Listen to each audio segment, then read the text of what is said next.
ended up doing a football tournament because we know the power of football. I myself am a huge football fan. And we needed to find a way for football to move just beyond. We do football tournaments for awareness, but how do we move it to environmental action or to start building skills? So this is why we had the Napo Conservation Cup, which is held every year, to just find a way to keep young people engaged beyond that one day. So for you to actually, for a young person to qualify, a young team to qualify for that tournament, you have to show what you've done in terms of environment. That's an incentive, right? We always have to find those incentives that sometimes would help to facilitate this conversations. And then being a pastoralist, I think one thing that we should definitely do is recognize the knowledge that already exists. Pastoralism is probably the most sustainable way of living in the northern part of Kenya, which is dry. So pastoralism is more about moving, finding pasture, finding water. So you're constantly moving in search of these resources. And so when it rains there, you move there, right? So this is what we have to promote, but also kind of recognize the different roles that different people are able to do. And pastoralism needs the land to remain open. So how can we move away from trying to make it so private, but also how can we secure the community land that is there, right? There are already mechanisms to secure community land. So how can we actively support these processes? One way we're doing this is also doing mapping, heavily mapping our area, so that when it comes to a conversation around, but what resources exist, you already have the resources and you have them mapped out, so that the conversation to move to community land, tenure and security, but also for women and young people to get involved is quite open. Thank you very much. A hearty applause to our panelists. And I think we need to give them a better applause, really. Yeah, so they've done a good job, and I think a number of things have come out of this. Resources are key for the youth to effectively participate in agroecology and take it forward. And resources here are land, water, and the people themselves, that is the youth. Agroecology and the technological pathways, and of course the products that are coming out of that is also critical. And then, of course, creating opportunities that moves this forward, as well as incentives, thinking about partners who also support this, and also looking at the challenges. What are these challenges? Opportunities to present, to share, need to be created. Of course, they're saying they are a bit limited. There's the need to fund the initiatives, to also look at starting to learn early. Learning should not be happening, or rather getting to engage with agroecological knowledge should not be happening at the high level, but start early. And then there's the question of, land tenure, where we are saying that it is critical in defining the success, the sustainability of agroecological practices, and looking at collective tenure and the private tenure, also providing opportunities to secure this. And of course, the question of data, documentation, and sharing this information also came out very, very strongly. Thank you very much.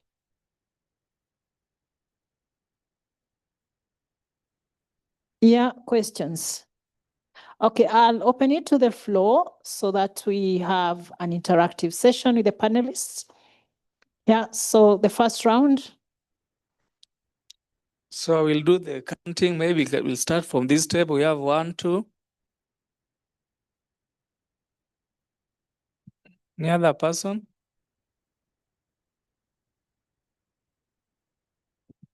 So we pick those 2 for now. So we have the 2.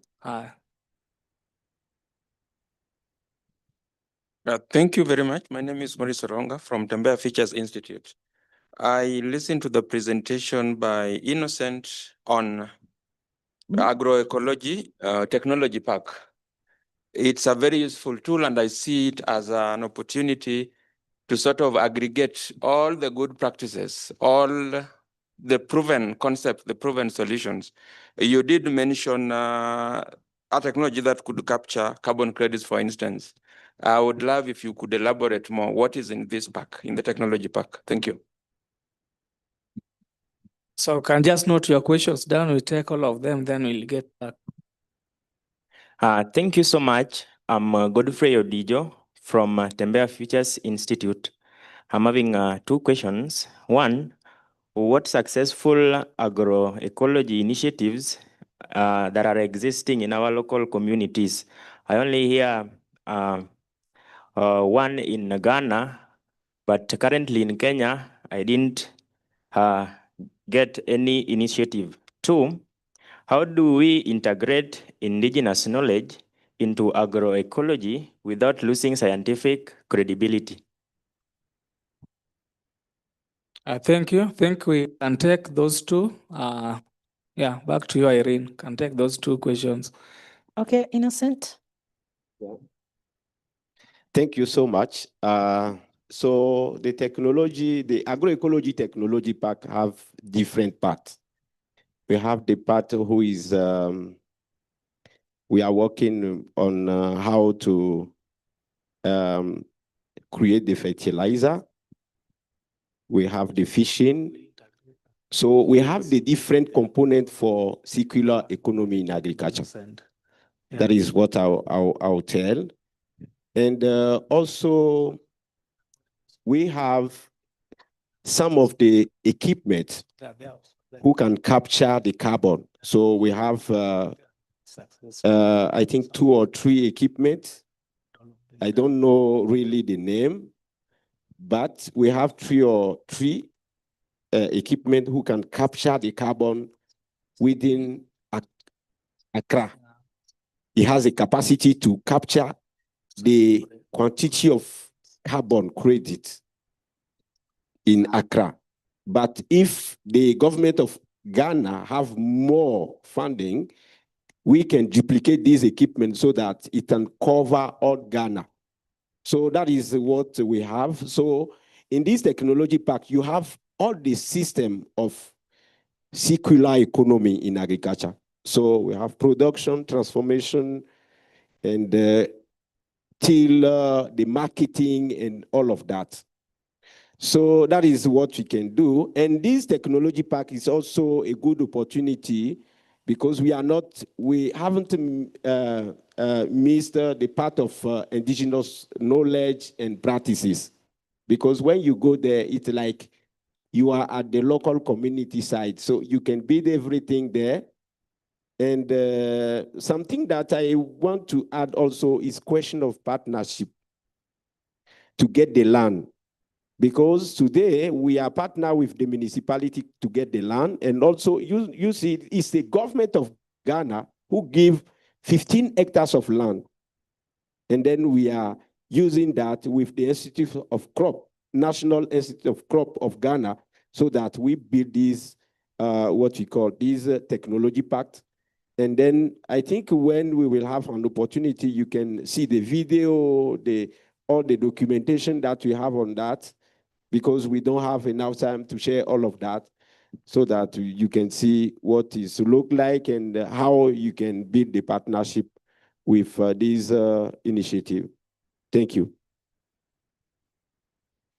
Okay, thank you so much, Innocent.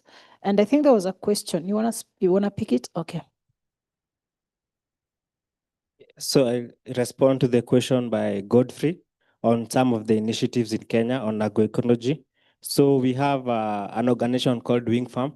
It's based in Githunguri, Kiambu. So this is a youth-led organization that is promoting agroecology. And for us, we do training on specific agroecological practices. And some of them is black soldier farming. We also do Azonda farming training. We also trying to promote young people to start up on indigenous seeds. We know the politics about indigenous seeds, so we are trying to promote it among the young people. You'll find that most of these indigenous seeds, we don't know about them. It's only our grandparents who know about them.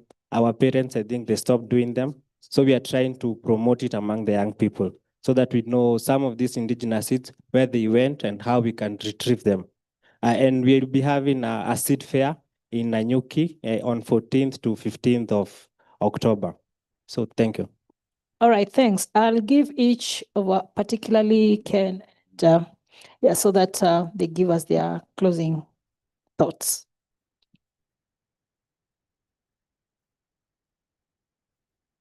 Thank you.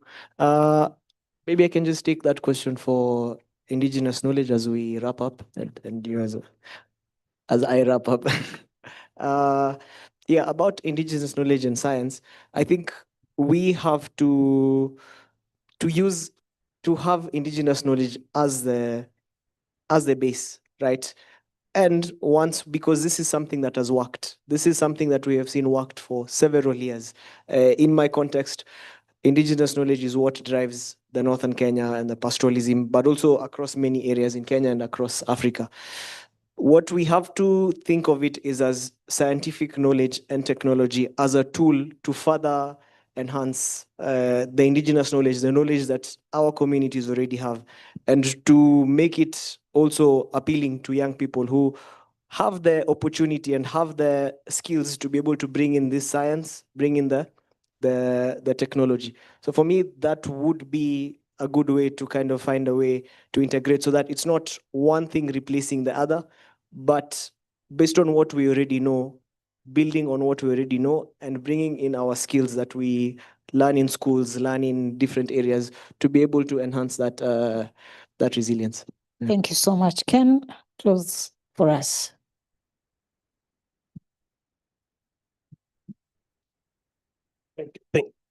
Thank you, colleagues. And I think I like Adrian. I like Adrian's.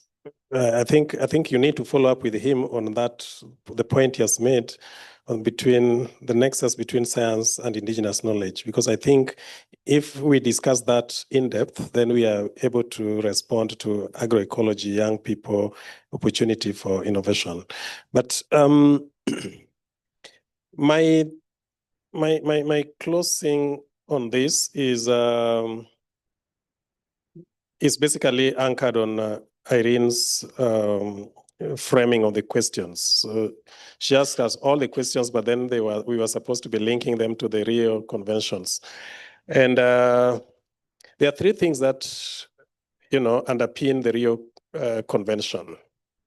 They are climate change, biodiversity, and what? Desertification or land degradation. So we have land degradation, climate change, and that each one of them has a convention. And these are the things that are critical when we are talking about customary tenure or rangelands and pastoralism. Because when we are talking about rangelands and pastoralism, we need to understand the biodiversity functionality of rangelands and how that supports the livelihood systems for pastoralists, agro-pastoralists, and smallholder farmers. Secondly, we are talking about UNFCCC,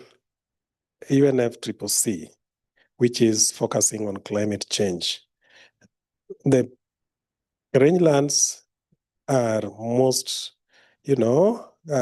impacted, or the livelihoods within the rangelands are most impacted with the climate change. And therefore, when we're talking about thinking about this conversation, even as we put ourselves or we position ourselves as African youths to, looking at discussing post COP29, going to COP30, we need to think about that effectively.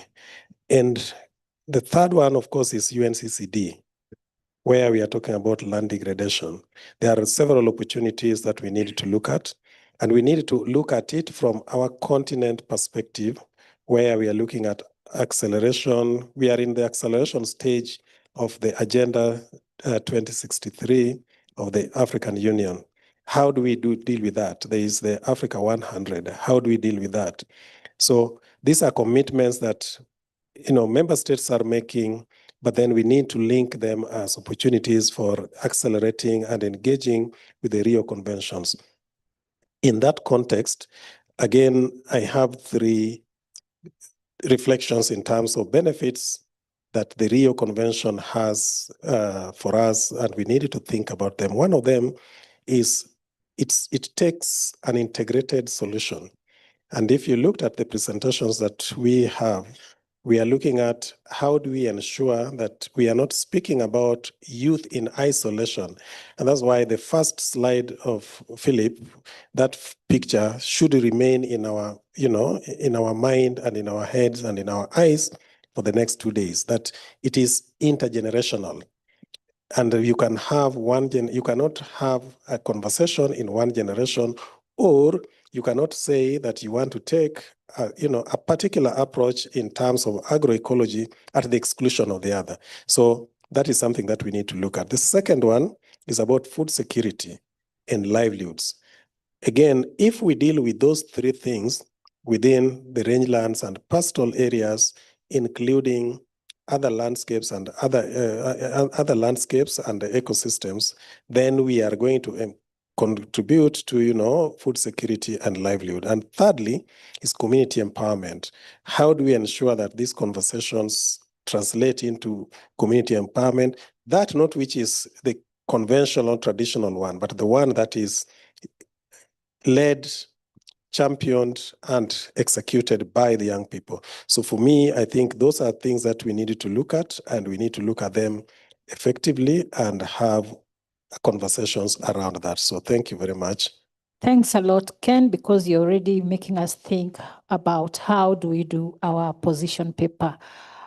A round of applause to our panelists. Thank you so much for this session.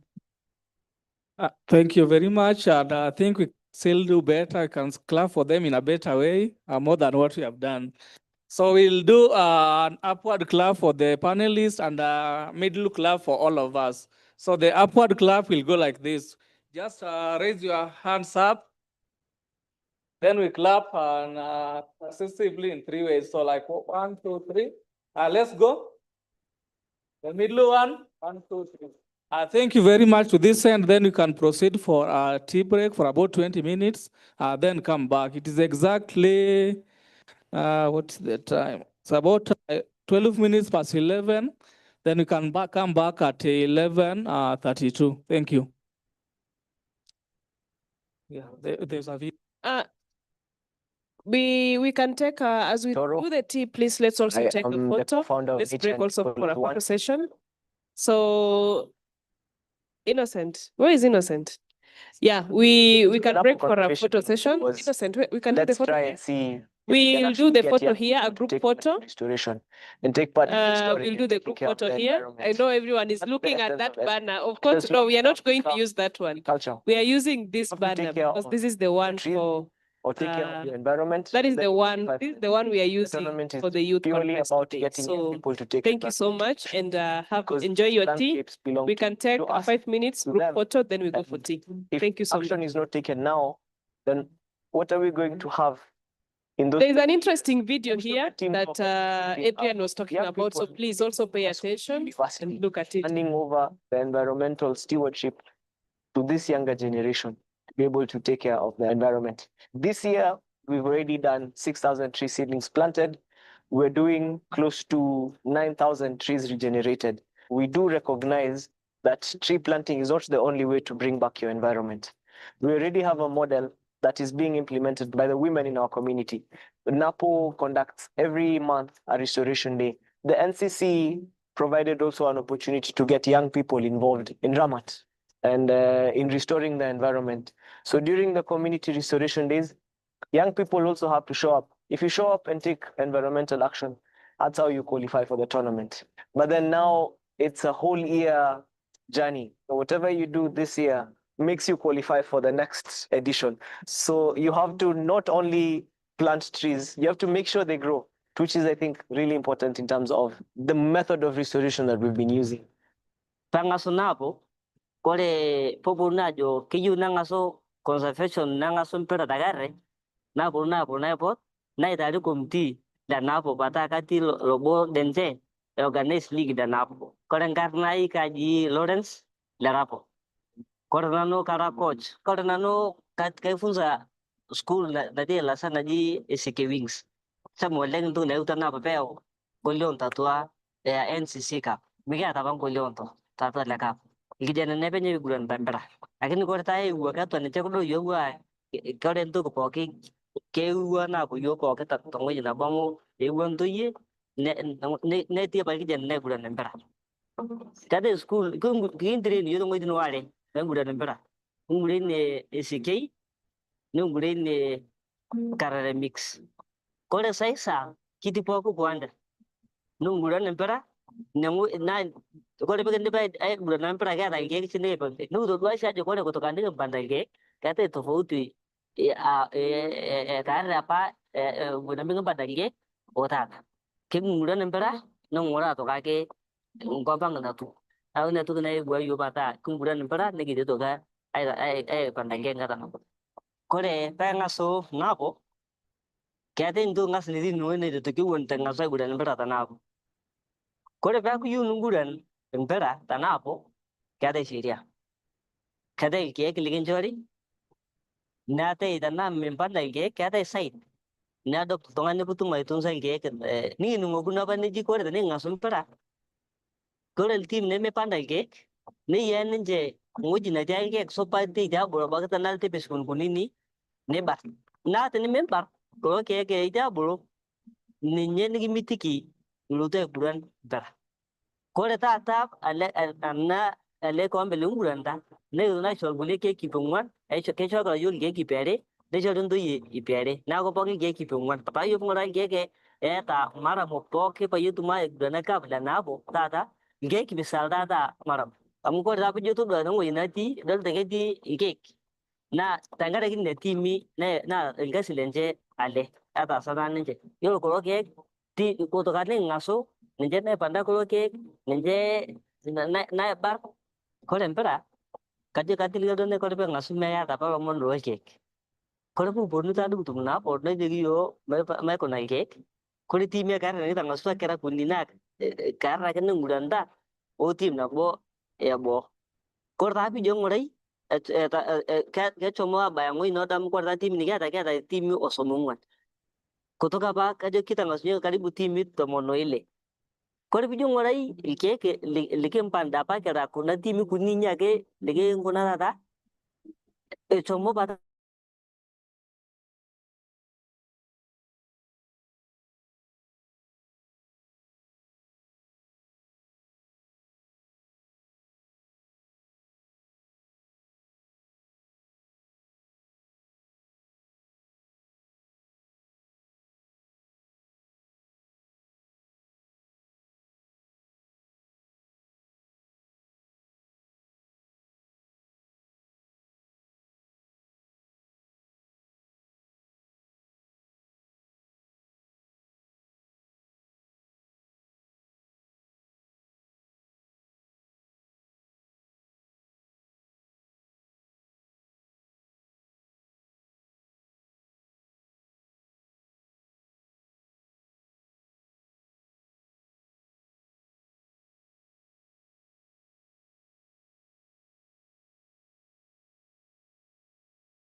I'm yours.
Late night whispers in the dark, tracing constellations on your heart. Every breath you take pulls me closer, closer. Your touch is velvet on my skin. The world fades out when you pull me in. Girl, you're the song I'll always sing. Every second, every hour, you bloom like a midnight flower. I'm caught, I'm lost, I'm found in you. Forever yours, forever mine. You're my reason, you're my right. In your arms, the stars align. Forever yours, till the end. Your laugh's a melody I chase. 1,000 sunsets in your face. I'd give it all just to feel your grace. Girl, your love's the rhythm in my veins. A quiet storm, sweet refrain. With you, I'll never love in vain.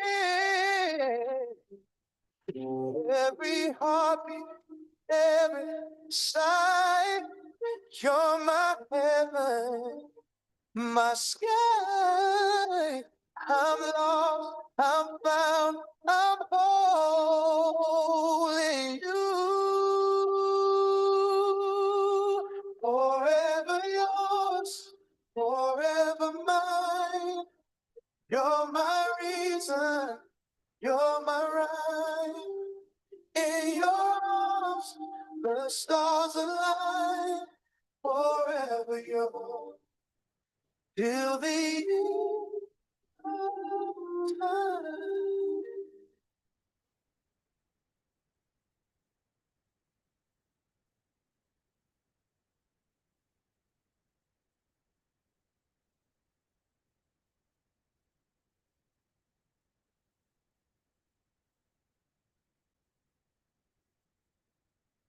Good after, Good morning, sorry. Good morning. Let's all have our way back to the conference so that we can start the next session. If you're biting, take the last bite. We should be starting in 1 minute. So please take the last bite and come back to the conference.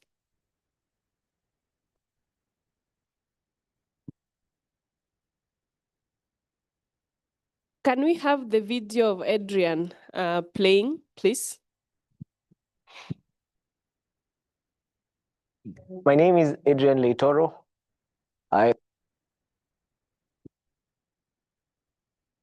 Kindly have your way back to the conference. kindly have your way back to the conference. We've had a good breakfast, a good tea break. Kindly have your way back to the conference.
Kindly let's have our way back to the conference. We can continue mingling and interacting and talking and getting to know one another over lunch.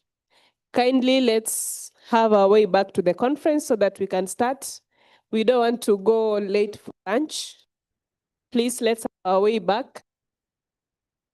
Please let's have our way back to the conference, please. And as you come into the conference, please watch the video by So the Napo Conservation Adrian was let's on try and how see they are doing if to we can actually promote get young people what they are take part in doing to restoration promote and take youth part in participation taking care of the environment. and how they are That's the involving essence, young and people it has slowly now in different initiative and how they can be able to keep have the to take care participation moving. your trees So or take care of your environment, and then you qualify for NCC. The tournament please let's go purely back. about getting young people to Yes. take environmental action, because these landscapes Hello, let's us head back to the conference, please. Let's head back to the is conference. taken now, then what do we Let's go back. have in Conference so of many years? Most of the teams who are participating are young people in high school or university, handing over the environmental stewardship to this younger generation to be able to take care of the environment. This year, we've already done 6,000 tree seedlings planted. We're doing close to 9,000 trees regenerated. We do recognize that tree planting is not the only way to bring back your environment. We already have a model that is being implemented by the women in our community. Yes. So NAPO conduct Let's every let's come back to restoration the day. conference. NCC Let's provide come back also to an the opportunity to get young people involved and in restoring the environment. So during the community restoration days, young people also have to show up. Kindly let's take our seat. Action. That's how you qualify for the tournament. Let's take our seats. Now it's a whole year. If you're journey. still biting, Whatever you please do the last one, makes you qualify for the next. or you edition. can keep some So for you lunch. have to not only plant trees, you have to make sure they grow, which is, I think, really important in terms of the method of restoration that we've been using. Tangaso napo, kole popo najo, kiyu nangaso conservation nangaso mpera tagare, napo na itali kumti, dan napo patakati robo dense, organize league dan napo. Kole ngarna kaji Lawrence, dan napo. Kole nano kara coach, kole nano kaifunza school na dia lasa na di SK Wings.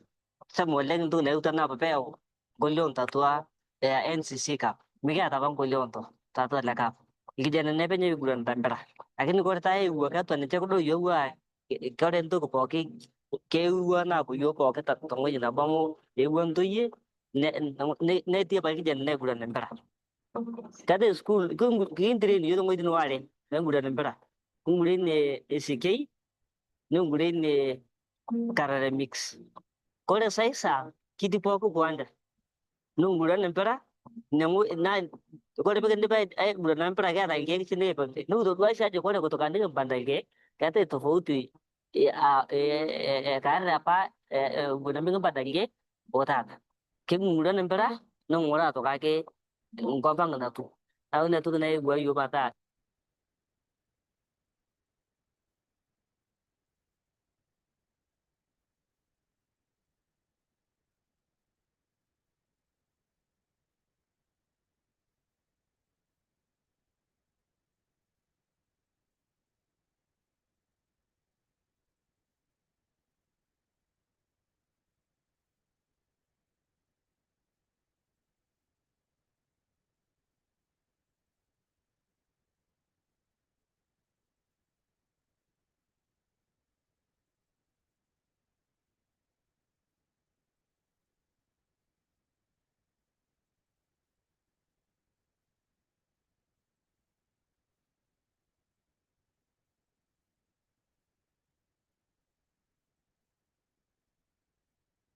I believe we are all back to the room. If your neighbor is not there, please just call your neighbor. And please let's stand up and just get energized a bit. Can we all stand up and just get energized a bit? Because we just had and I'm going to give a dance time. So if you don't dance, I'm going to call you to the stage so that you'll have to dance time. But if you're still seated, yes, now this is how we are going to do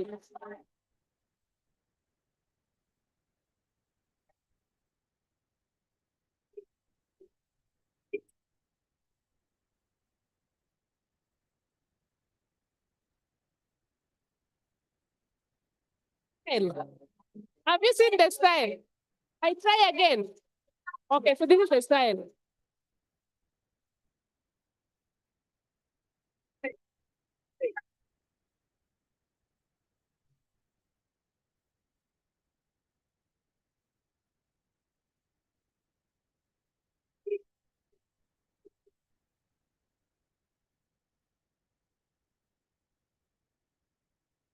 Okay? Now we start. Please, the DJ, start. If you're not dancing, I will call you here so that you can do it for us. All right. Now, DJ, give us the music. All right. Get ready. Space, get your space.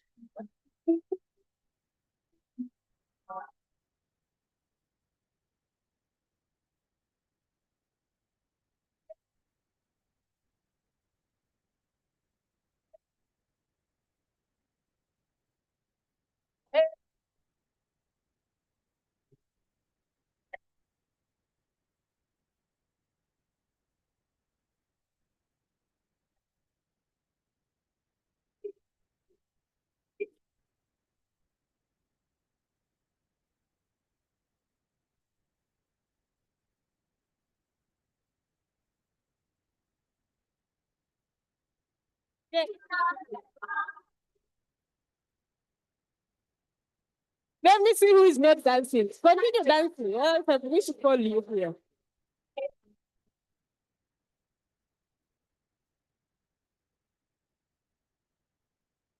Joshua, you're not dancing, and so come here. Joshua, come to the stage and dance for us. If you're not dancing, I will call you here. Joshua, come to the stage and dance. Bora.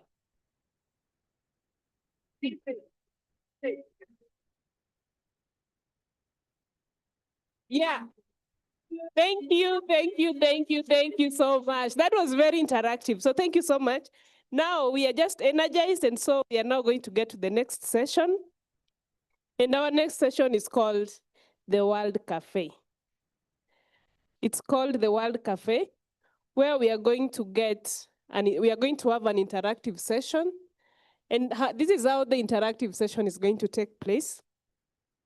So our World Cafe today is going to focus more on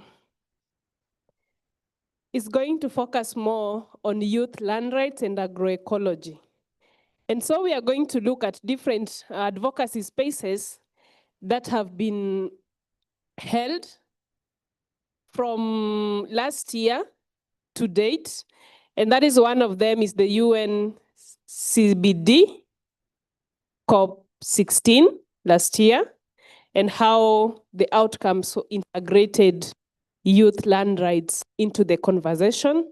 And then we are going to have UN CCD COP16 last year still, and how are the outcomes, how are youth land rights integrated into the outcomes. And then we are going to look at the regional conference on customary tenure rights that we held here yesterday. And one of the things, the theme was on rangeland and pastoralism, and one of the things that we are looking at is the role of policy research and learning. And a key focus was on customary tenure rights. So how are young people integrated in that discussion based on the outcome? So this session will be facilitated by Mary Maneno of the International Land Coalition.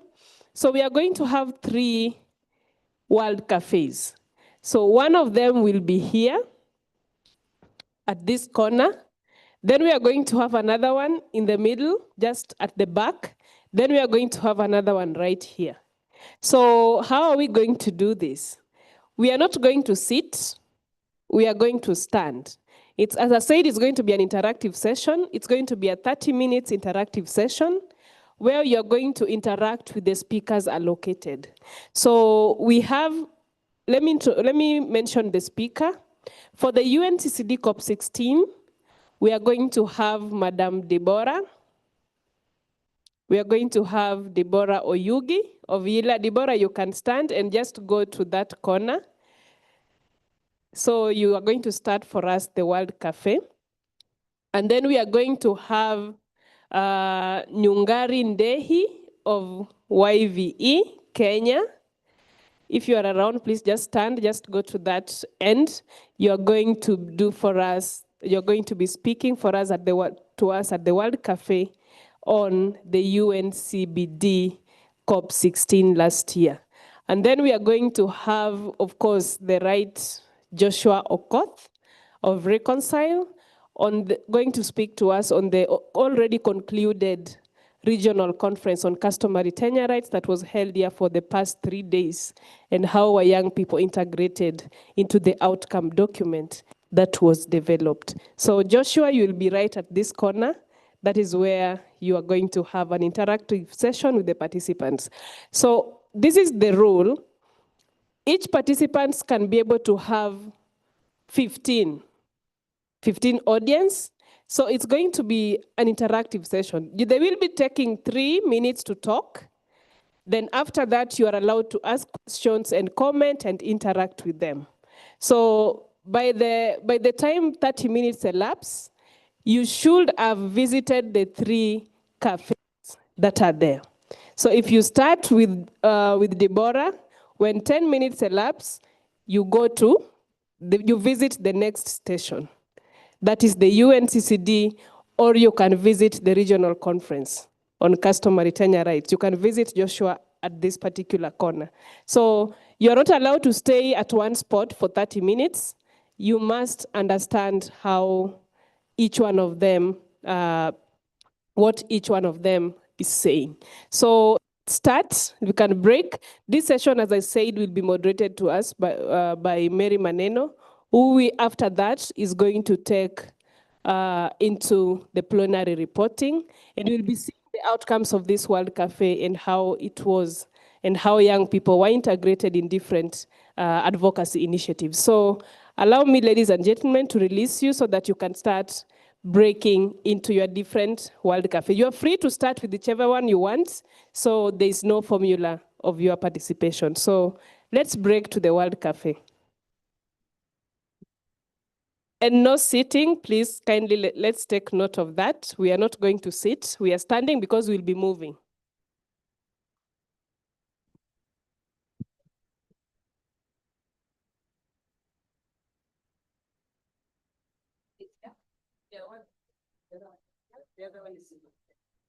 Wait, yes, so Joshua, 1.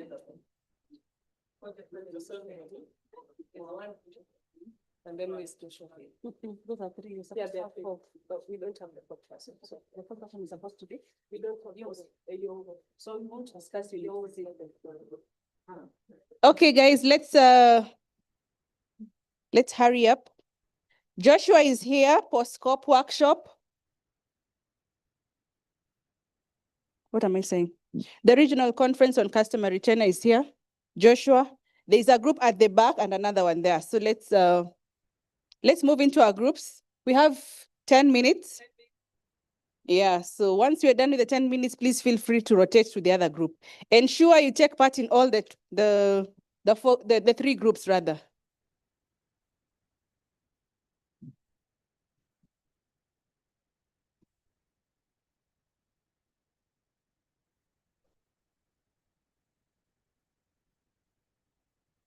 The regional conference that was just completed yesterday was focusing around four thematic areas.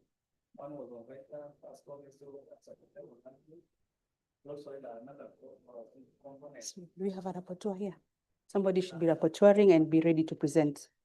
That's the first thing. So please have that person. Please let's ensure we have a rapporteur per group, rapporteur and somebody who's going to present at plenary session. So please nominate one, rapporteur and the other person.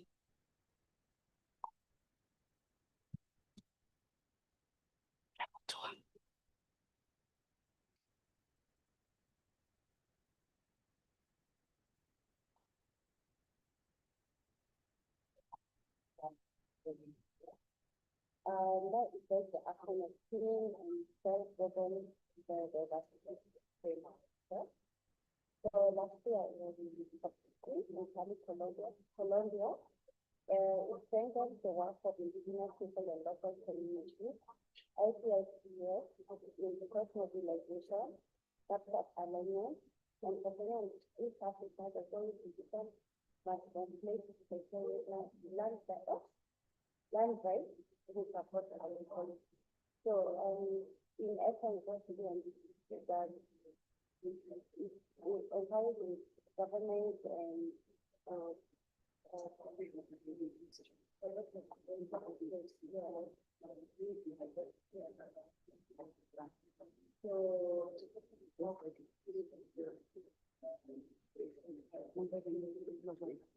Who is the one, Pascal? I want him to project for me the last slide. The one that has the guiding questions for what they should consider in the discussion. There's the guiding question. You see the ones that we had in the run of show, like why are youth land rights considered in this session? You have it. I've done a PowerPoint. The last slide has that. So I just need him to project that for me. Sure. I don't. No. Hmm? You see shared in the with me? run of show that you shared with us, it is there under this session. Switch off your oh. Just for the wrong person.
Key considerations as you go on with the discussions, as you share the various experience, let the team members understand the purpose of that event. What was that event about? Let them also understand whether the youth were involved in that event. And of course, the depth of the youth land rights conversations. Youth land rights in the conversations, how are they? And then of course, agroecology in the outcomes, in the conversations. And then of course, in the outcomes of the event from a youth land rights and agroecology perspective. So let's ensure we capture that in the discussions.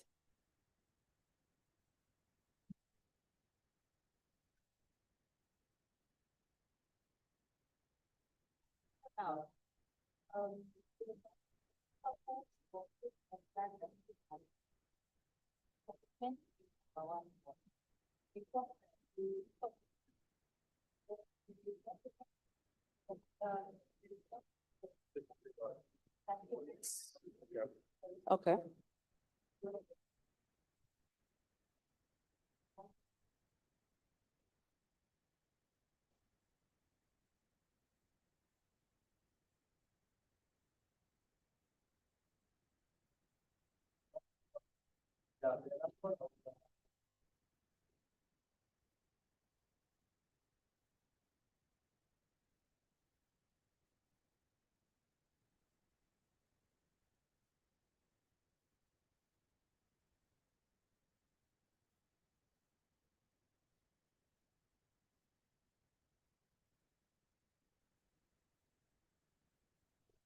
Guiding questions are as per the slide there, in case you need to refer.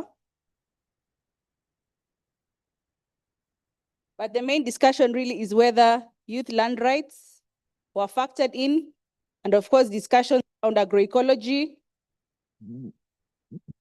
Yeah.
I have 2 minutes to go, so please wrap up before you move to the next group. 2 minutes to go, guys.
1 minute to go.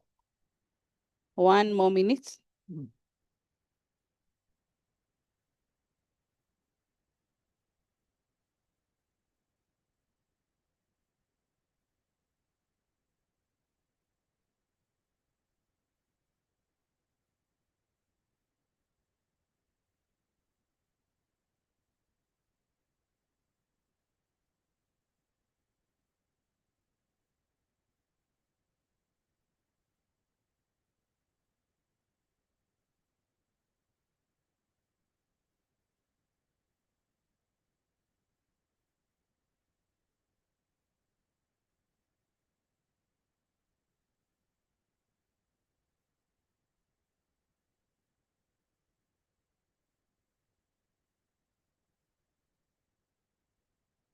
Half a minute.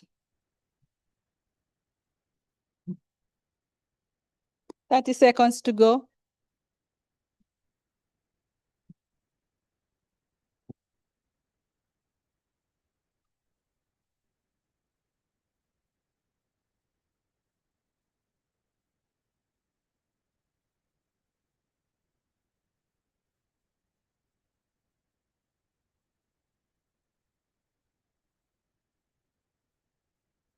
Yeah. CB. They didn't understand the CB, what we did in CBD. I'm not so sure they all do. That is why the first, whatever is the purpose of the event. What is it? So it's what goes on there. Yes, because we didn't get something about the Rio Convention.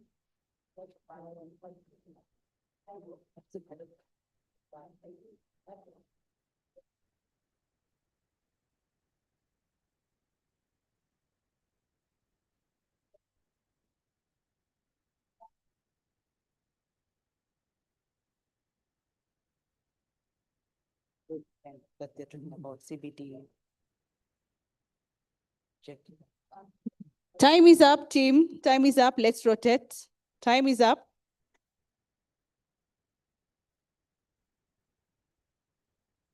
They can, yeah. Can you go there? They go there and then this is.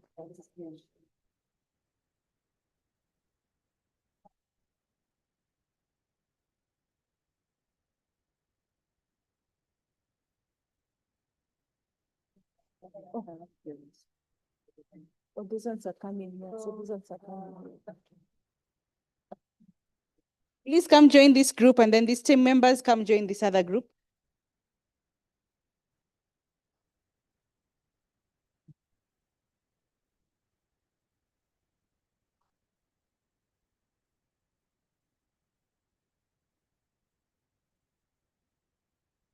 I think strategies, it is all in information.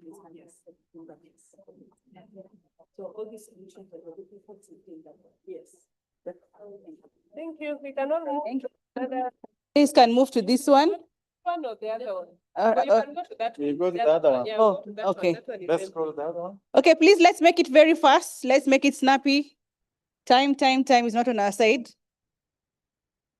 Let's all ensure we move. I know you guys, so I'll come you from those groups. Don't stick in one group, just move. Move for purposes of learning, of course, experience sharing.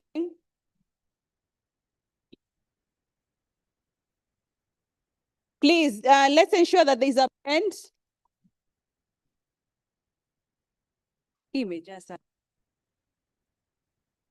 Please. We need team members here. We need people here. There were nobody. Okay. Hey, on kidogo 3, 4, 5. How come you don't have people? There's some team members that were that or whichever. Just I think that's easier. Do that, Lorraine. If we get the same people move, sorry. Otherwise, I'm talking get like same number for J and he. The coin.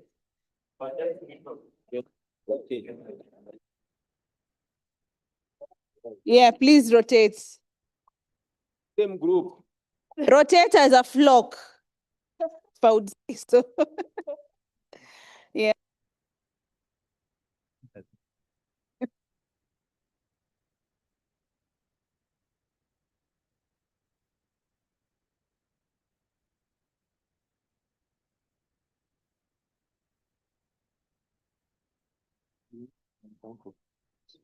Because an interpreter has been booked. Okay, no problem.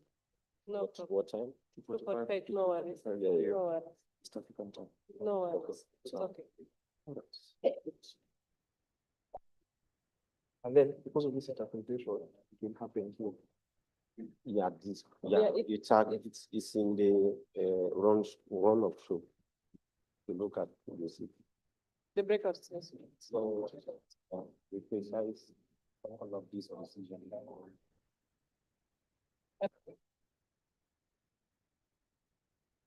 One time. That one.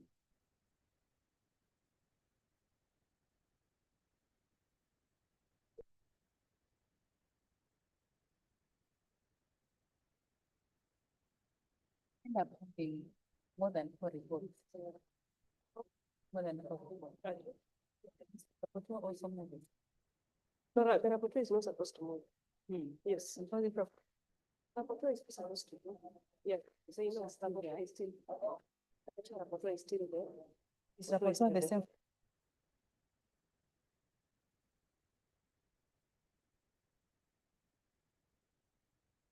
No, you only need for one report and Actually, the 16 report.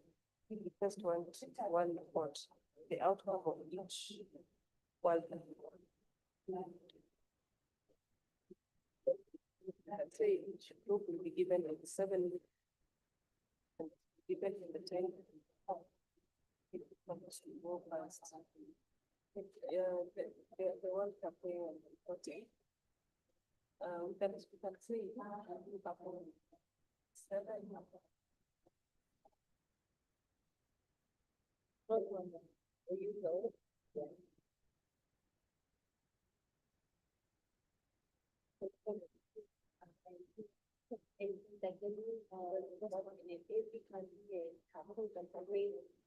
Kind of but what are the examples that you have experienced? I would like to say that you have examples there. The strategy in the air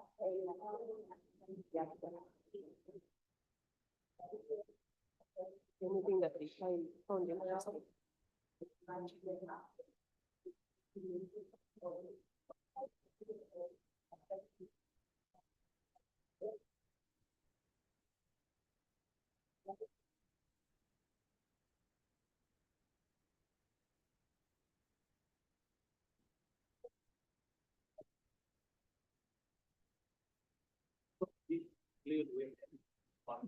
interesting.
Team, we have 2 minutes to go. Please finalize.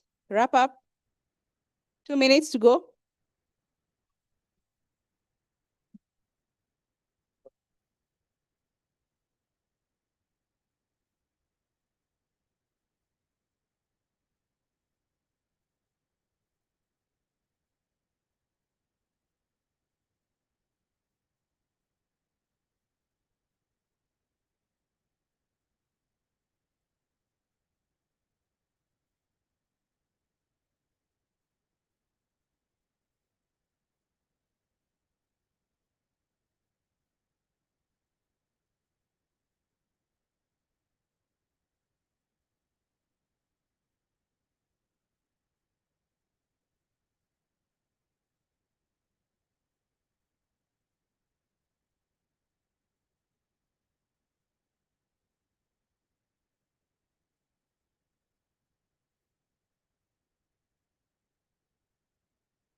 Minutes to go. 1 minute to go.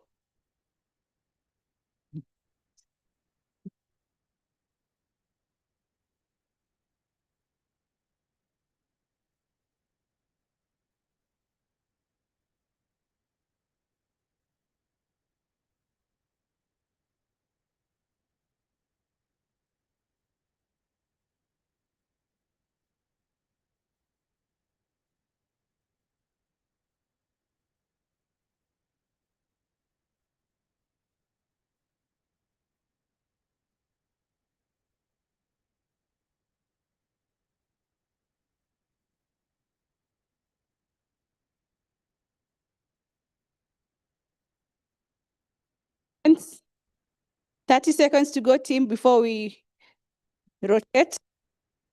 We get to the last group.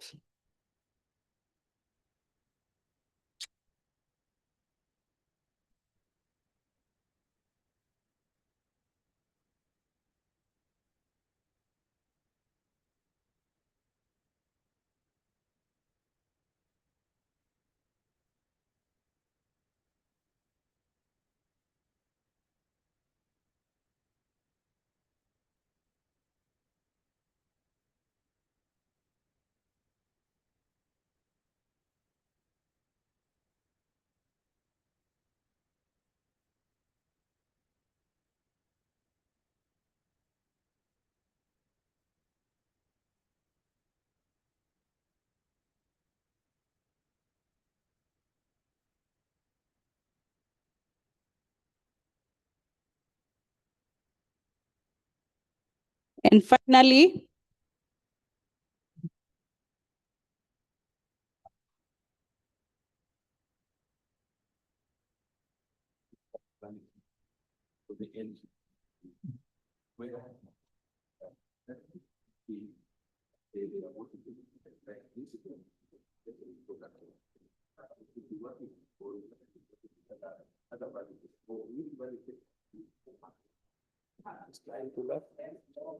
thank you, thank you, thank you, thank you. Let's move to the last group.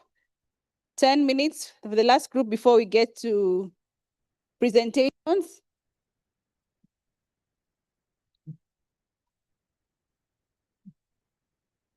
Let's move, please. Kindly, let's oblige. Let's move. Move, move, move.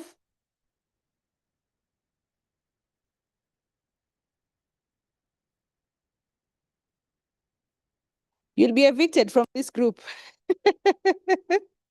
You're just about to be evicted. Yes, please.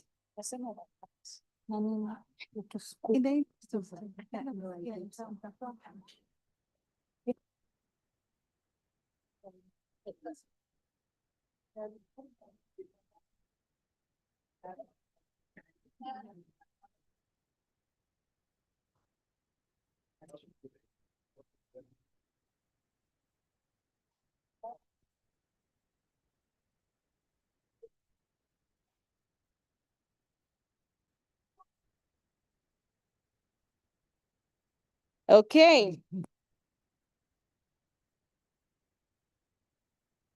Sorry. Thank you. Oh, you are there. Why you? Have you gone to this one? So you're done. Have you been there? No, this one, yeah, the other doesn't do this. Just Oh. take me. Okay, that's fine.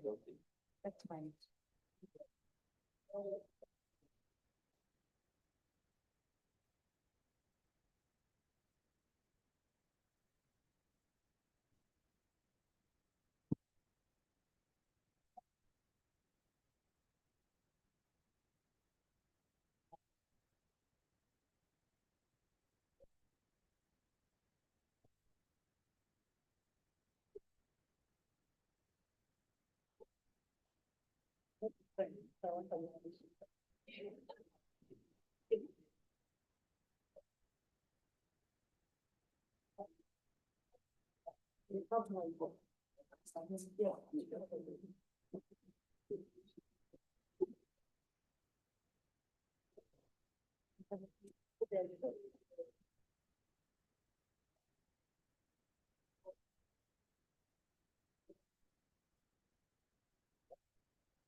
It's important to understand that this conversation is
5 minutes to go. 5.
Two minutes to go.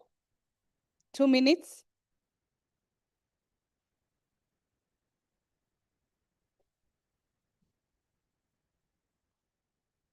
Sometimes we are afraid of starting on schools too. But you see, when something small big decisions, that is what we focus on. So the idea is right now we're having a problem. This big opportunity. We know about the change. And you think either we can know that's what we take, or we are coming to take our decisions. But you see, so as not to go to a point of which idea is, can we collaborate? Can we have meaningful engagements, not from a talking like but from a point of view, we find what I believe, like you say, we cannot realize something. The way land is changed, the way land is, the way Let's kindly wrap up. We have 1 minute to go. Let's wrap up.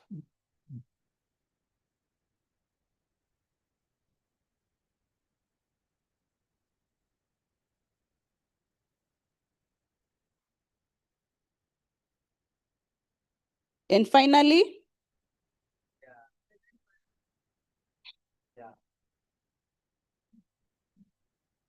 let's finish, please. Time is up.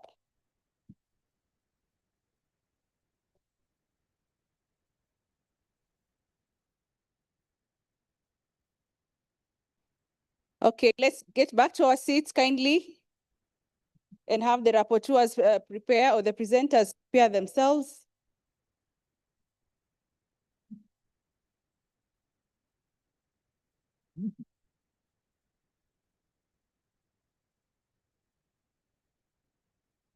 Put a full stop.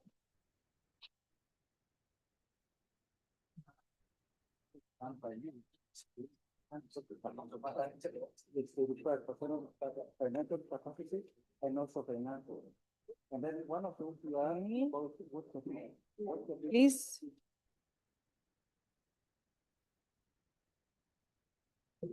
Thank you. Time. Really?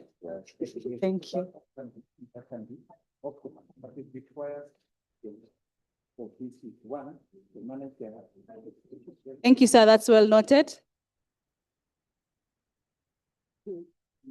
Did you get the point? Did you get the point? You got it very well. Perfect. Belabor. Okay, thank you so much. Please get to us. Let's get to our seats. Team members, please.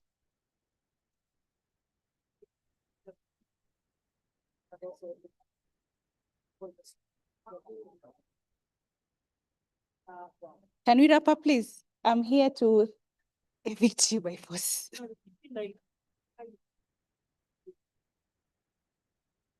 Thank you so much for that session. Thank you for your cooperation.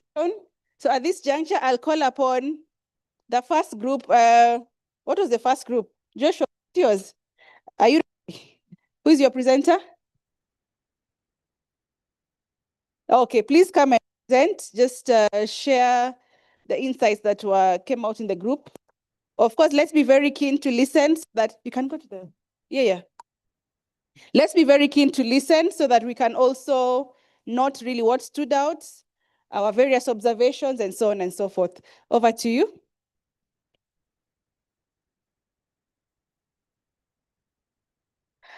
Hello, everyone. Hello. My name is Patricia Combo. I was in group 1, whereby we were talking or rather discussing about the recently concluded regional conference on customary tenure rights in Eastern Africa. And it was the second one that happened. So I will be sharing some of the key insights from the key questions that we were provided with. And some of the key outcomes that came from the conference was on the issue of inclusion. And the conference agreed that young people must be included in tenure reforms, climate-related issues, and agroecology. Then the second one was on leadership and development. This is to ensure young people are involved in both policy levels of leadership. And this is very critical because it ensures there is the intergenerational transfer of knowledge. And also it ensures young people influence policy. And also they bring in the perspective of the digital transformation when they're involved in land leadership. And another issue of leadership is a call to ensure youth and women are included in the community land management committees to ensure they have a say and their issues are well articulated. The third thing was on ensuring there is gender responsive in budget processes. And this is to ensure women and youth are involved in budget processes whereby the issues are not left out. And also during public participation, borrowing from the Kenyan way of public participation. In most cases, you find the participation of young people and youth and women is minimal. This is something that we need to ensure young people come in large numbers to ensure when these budgets are put in place, their matters, their issues are well articulated.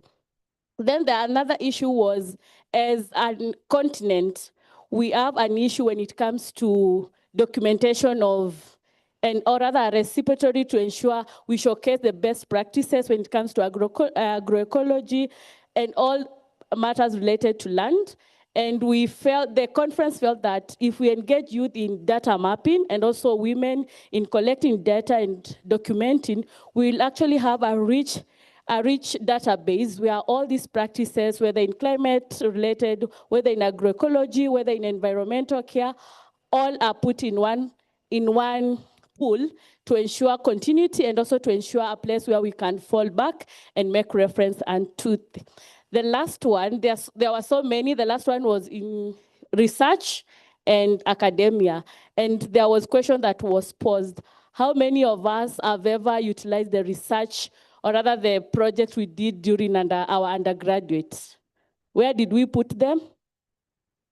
We just did our undergraduate project for us to graduate. But if we go back and utilize the undergraduate research papers from all the institutions that we have, we'll find we have a lot of rich information that if conferences or rather if partners like, who convened this fellowship, this workshop can put and ensure they help learners and also undergraduate to publish their papers, to borrow case studies, and also to ensure these research papers are not just put on shelves. This will be a good way of ensuring we tap on the innovation and also the great minds that young people have. And lastly one was on curriculum. Agroecology, pastoralism, and all these terms that might seem to be jargon, if we are deliberate in or welcoming or rather inviting people from the curriculum sector and people from the Ministry of Education, it will be a key starting point to ensure this conversation is not just on the boardrooms, but it trickles down to our curriculum areas, it trickles back to our institutions, and ensuring the mainstreaming of this information even to the last mile. And finally, ahead of the International Year of Rangeland and Pastoralists that will be happening in 2026, what young people want to see, we want to see case studies from young people showcased, and also we need young people to be capacity built on how they can strengthen their voice, especially the indigenous people and the indigenous young person, so that they can bring out the indigenous knowledge, and also ensuring that they bridge the indigenous knowledge together with scientific to ensure practices from the grassroots are put to the conference in 2026. And finally, during planning, ensure there are spaces that are kept for young people during the conference, and also in implementing. Once the conference is done, implementation should not be left for older generation. Ensure when you're doing this implementation, with all partners, young people are put in place to ensure the continuity of information, and also to ensure we promote voices of young people who understand and are able to defend matters of customary land tenure rights. Thank you.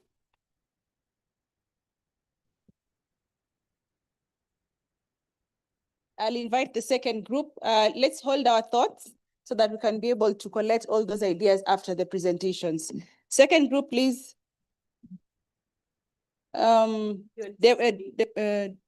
Deborah, right? Is presenting? Okay.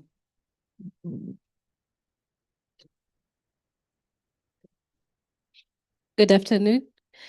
My name is Judith Mwangi. I am with the UNCCD African Caucus.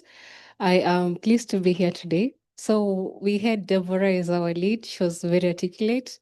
We had a very interactive session. So we spoke about, firstly, I came to realize that we do not know what is UNCCD.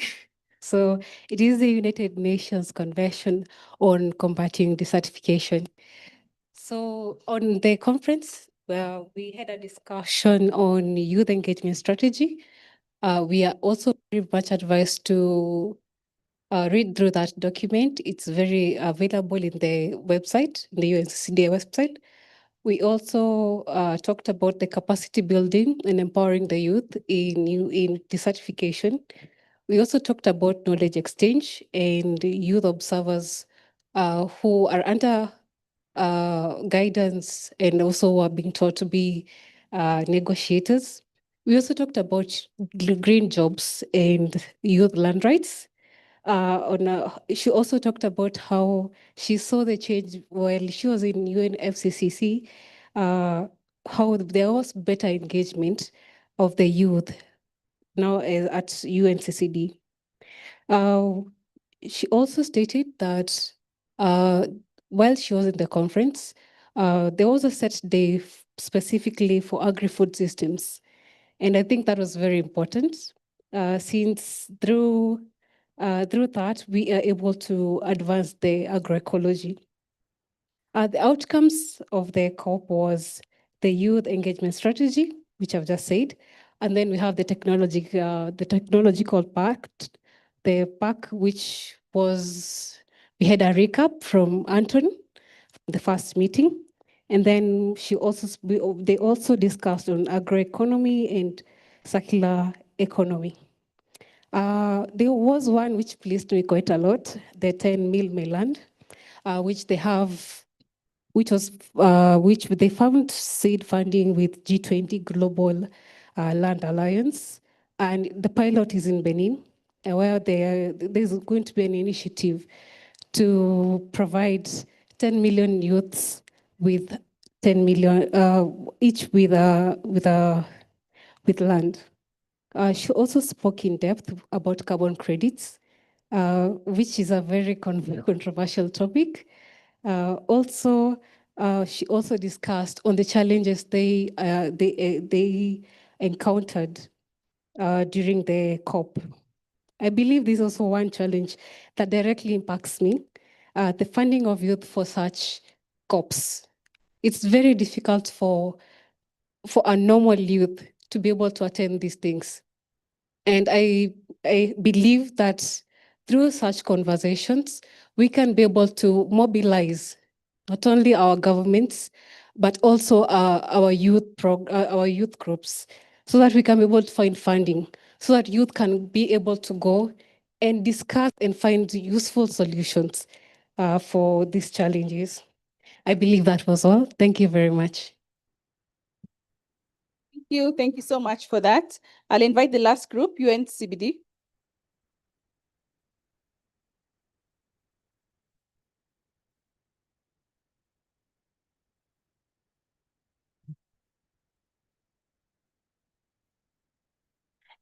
Good afternoon. This is UNCBD group, and ours was more on, we discussed more on our personal experiences on the platform and what came up. So that's what I'm going to be presenting on. There was one, there was something between adaptation and implementation. Are we going to adopt or implement maybe on land ownership? And one of the things that we came up with is more, we should focus more on land, access to land, vis-a-vis land ownership, where we call on personal, private entities, government, and communities to provide land and accessibility of land to youth, so that they can be able to practice agroecology and practice the skilling and then do agroecology businesses, right? And then something else that came up is access to finance. And this, we need access to finance and use platforms such as Uwezo Fund, Women Enterprise Funds, in terms of enabling youth to access land, right? Access land, and then with that land, and we shall make, we were going to make farming and agroecology practices very accessible to the youth. And we need capacity enhancement for the youth also, so that they can be able to practice agroecology and get into agroecology practices. We had a very good discussion on the role of government in agroecology and creating spaces. And we actually realized that it's a two-way space. It's what the government can give and what the community can give as well. So for the government, we called on governments to actually implement the strategies and the policies and the bills that are there for agroecology. We call upon them to commit on the asks of the strategy and most especially support budgets and have a budget component of such strategies, so that even as the government, as we encourage the youth to get into agroecology and land ownership, there is a budget for it, so that when we can go there and access the money to actually do these practices.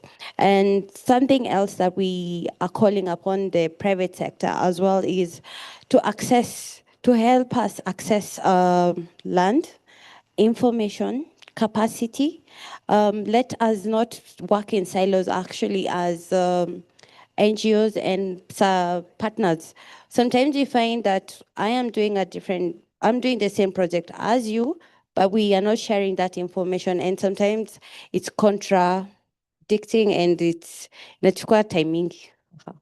Yes, so that was it for us. Thank you. Great. Thank you so much for the presentation so far. I think there's been good work going on throughout the discussions. So at this point, I'd invite us to share our quick reactions or thoughts based on what has been shared. Anything maybe in addition to what has been shared, or anything that we found interesting or it was worth noticing that you feel is worth sharing at plenary based on the presentations that have been there. I know we all got the advantage of going round, so what are some of those things we felt stood out for us in the experience sharing moments? Anyone? Any quick reaction?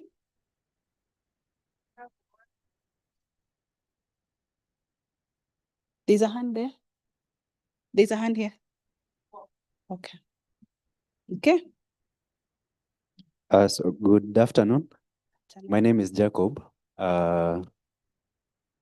So there's something that maybe it's not a question, but it's just worth noting. So I'm talking on the pastoralists or maybe rangelands, where we are talking in a group. Some people term it idle land, and that's where we sometimes go wrong. So I'm not talking of the rangelands now. I'm talking about the access now and youth. We're talking about youth access and youth maybe ownership to land so they can use that land. So it just dawned to me where I come from. So I'm coming from the northern part of Kenya, that due to the demarcation of the community lands, that is the private, okay, they are called private ranch, the community group ranches. So now the community comes through now the community land, CLMCs, community land management committees. They say now we have to divide this land into respective registered members of that group ranch. And the last time that group ranch was updated, the list was updated of the members was way back 1975 or 1960s. So majority of the population have not been captured in the group ranch. So you get, in a community, you have over 20 people. And the person whose name is there is also deceased or even deceased. So that name is in the register, but now the people who are there, who are depending on that person to be given that person of land, okay, they may not be youth, because from 1960, they may not be youth right now, but they don't have that necessary knowledge that even their grandfather was in the register. So what happens? And maybe through that whole land, from centuries way back, that's where they've been living. So they don't have any data entitlement to where they can get, and maybe by the virtue of what is going on by the management of the community or land management team, they strip off the rights of that person. Now, we risk a place where not only the youth are getting that problem, it's now a generational kind of a problem. So what I was asking myself is, one, when maybe someone in that register gets that parcel of land, they don't know the monetary value of that land in that paper. Some come and say, oh, you have a land, you have a title deed. You can use that title deed to acquire livestock because they know livestock is the monetary value of what you have. Please summarize. So my key point is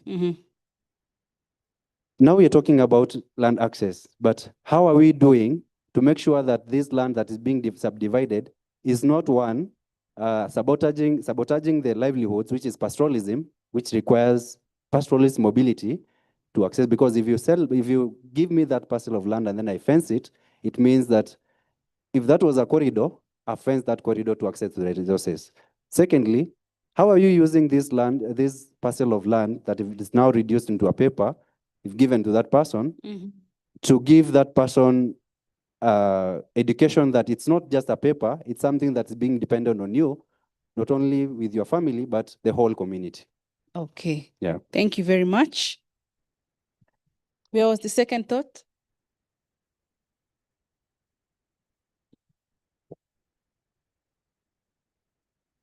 Thank you very much. My name is Maurice from Tambea Futures Institute. The point I want to make is this. Please speak up. Okay. Thank you. My name is Maurice from Tambea Futures Institute. I want to lay emphasis on two things.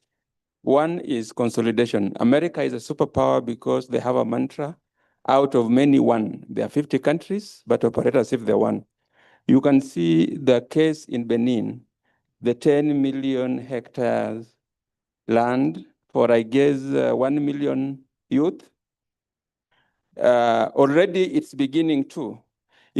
And they've already attracted investment. If you're talking about 10 million hectares, you see, it's appetizing for an investor. So if we can pick that model and scale it, then that means that consolidation would work.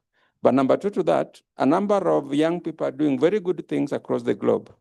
We need to leverage on the youth innovation, especially on digital marketing, to show light or wherever any good act, in the agroecological space is happening, to be known, because then it's easy to replicate. It's easy to tell such good stories. Thank you. Thank you very much. Thank you so much, Bwana Morris. I'm Godfrey Odijo from Tembea. I'm actually having a comment. I was in a group, the third group that was there, and they were talking about, or rather we were talking about the bit of accessing land, which is very crucial to youths and to the women. Now, the business should be not only acquiring land, but what are you able to do in that land, maybe as a youth? Many a times, or rather many people have attempted to acquire land to answer the question of what is your net worth? Then if I'm having a tract of land, I'll be able to say my net worth using the tract of land I'm having. So we should also focus on capacity building. We should also focus in we are having an individual, rather the private lands, but how are we enhancing those people to use the land, the available land that they are having currently? Thank you. Thank you. At least what's coming out strongly, the capacity question, how best to be able to strengthen capacities at various levels. You?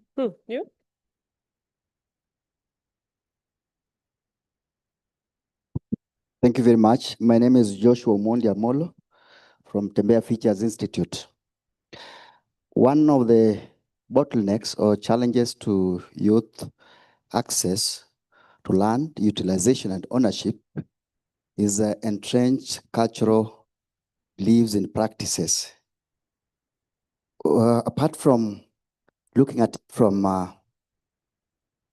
the Constitution, what are some of the mechanisms are we putting in place to ensure that we are able to challenge the entrenched cultural norms that probably are fixing our elderly to the fact that they are not able to, you are not able to untwist them, so that they also give space for youth to access, own, and even utilize land.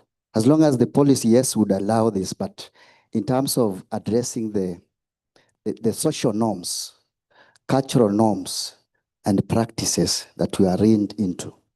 Thank you. Thanks for that. Just some bit of clarity on that as well. As we talk about the social norms question, perhaps also the need to be very, very specific in terms of, because there's nothing wrong with the social norms generally, because really, they really define us. But then there are those negative ones that we really need to be very specific so that we are also able to pinpoint them strongly and say this particular social norm is, is more or less one that is really causing causing trouble in society, or rather is the one that is causing harm to the youth. So let's be very specific as we talk about the social norm question. Okay? Thank you. Okay. Menza, you were saying something, or your neighbor. Okay. Thank you very much. My name is Josephat Kariuki. I'm working with FAO. Perhaps to echo the sentiments shared in this plenary and also earlier on in the keynote presentation by Philip, who is told us that he is an experienced youth, definitely. He mentioned something that even him, he has not been able to get inheritance from his father, and probably he has also not given anything to his sons. And that has been the conversation. There seems to be hesitation to giving ownership of land to young people. There has to be a question, whether it's through research, what is it that is making it so hard for this older generation to cede land for the young people? Perhaps the question that we need to also ask, even if we are pushing for ownership, but what about access? Do we really need to own, or the quest is to access it for investment on what we would like to invest on that particular piece of land? Because if this older generation just see the call to get land to them for ownership without really having any concrete ideas, investments, whether it's for agriculture and agroecology or whether it's for any other investment, if they do not see a stronger urge to utilize, to access that land, to engage on the activities that you like to engage, if they don't see that, anybody is going to hesitate. What do you want land for? We visited one of the county in Kisii and sat down with old people. These guys were very easy to engage on. And one man stood up and said, I have 3 sons. And he was about, I think, 70 years. Probably you can guess the age of his sons. And he says, unfortunately, one of the 2 sons, they really take a lot of alcohol. But every time they tried to knock, asking, can I get my piece of land? So the old man is saying, I would wish to. In fact, I want to give you that piece of land. But for what use? Definitely he was saying that you're going just to sell the land and do nothing on that piece of land. So whether it's through research that we need to find out what is it, we need to have a deeper conversation. Is it ownership for the sake of owning it, or is ownership and utilization? Even the 10 million acres, what are they? What is this for? There has to be that deliberate effort to make sure that there is that clear understanding. The interventions should also look at that. Even as we even have a bigger conversation on change management and sensitizing this older generation, we also need to have those approaches that are directed towards capacity building for the young people so that they know the land is not just an end to itself, but is for investment and for agroecology and these beautiful priorities that we are discussing here. Thank you very much. Thank you for that. Thank you, Josephat, for that. I think the major Okay, it's first of all, it's important that we're having these discussions at the international stage, and it's up to us now to domesticate some of these interventions. And yes, the focus has been on ownership and not on access. And the one thing that we need to do first is we shouldn't be working silos. So we need to involve and work closely with the Department of Agriculture so that they can come in with their interventions on soil testing, suitability, crop suitability, and all that. And in the process, now we'll be making agriculture more profitable. Now, after we make agriculture profitable, we now need to move to leases. Leases come with restrictions on how land is going to be utilized. And if you have a lease, it means the lease is not as powerful as the mother title. So that already stops you from selling this land. All right? So the youth can access this land through leases, short-term, long-term leases, and all these leases, the one thing that we also need to do is to record these leases with the Department of Agriculture. Because if I lease land for 10 years, for 1 year, and someone comes to me and wants to buy, if Josephat leases his land to me for a year, and then someone comes, offers Josephat 10 million before I even harvest, then Josephat definitely will sell this land.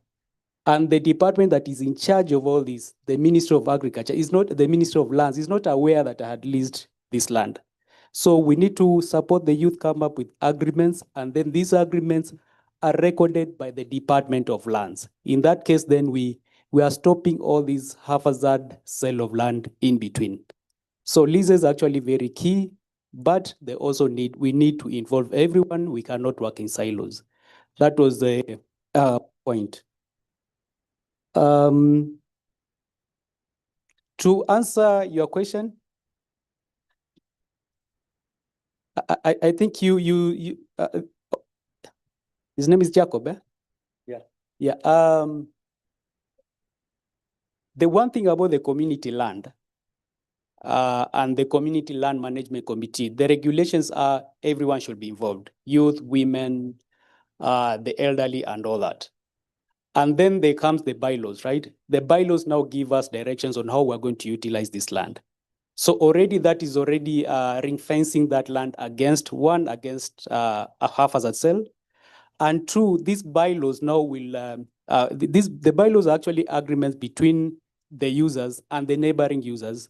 So this will also promote mobility from one community to another. So it's also up to us now to support the communities to come with the bylaws that promote mobility and allay these fears that community land is about a single community without involving the other community. Thank you. Thank you, Mensa. There was a hand there, the lady. Okay.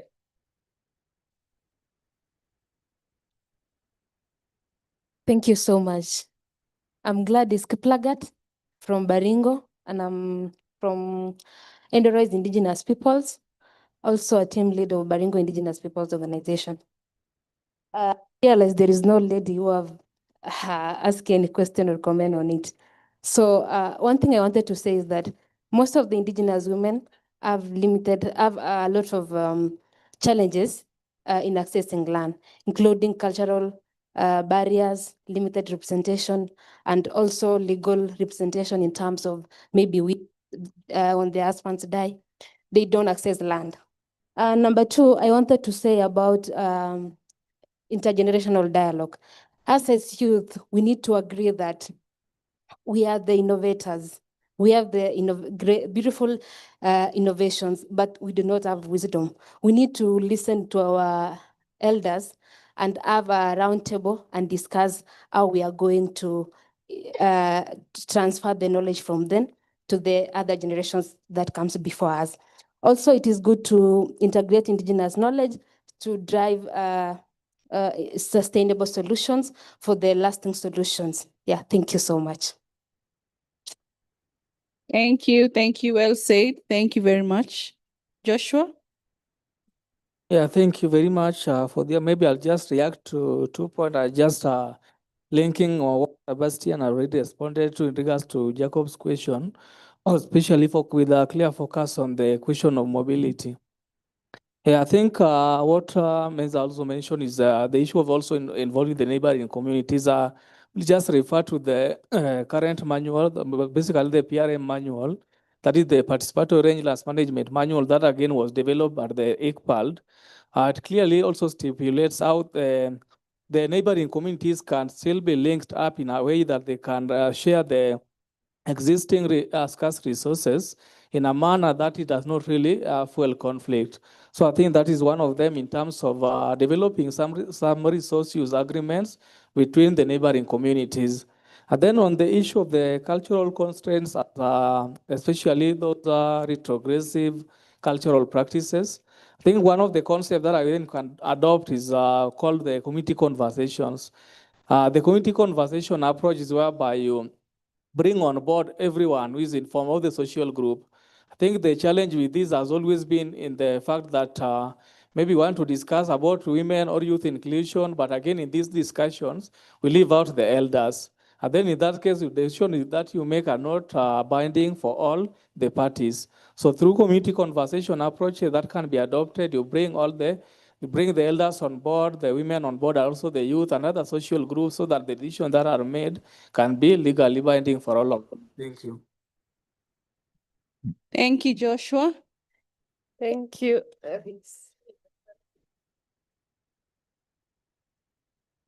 Thank you so much. I think I'm going to focus more on the agroecology part. Because, the issue of land access, land rights, I think we have talked so much about, but then also the agroecology part.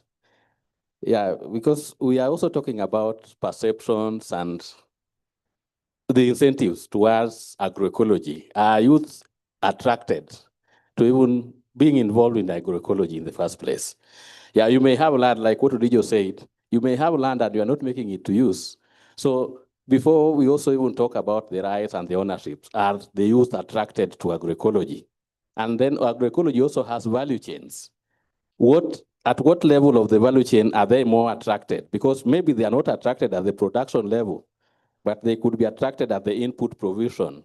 They could be attracted at the distribution of this. So I think we also need to look at the low-hanging fruits so that we see within the value chain of agroecology where can be the entry point, so that as we talk about the land rights, the access, but then also youth, are they already engaged in agroecology?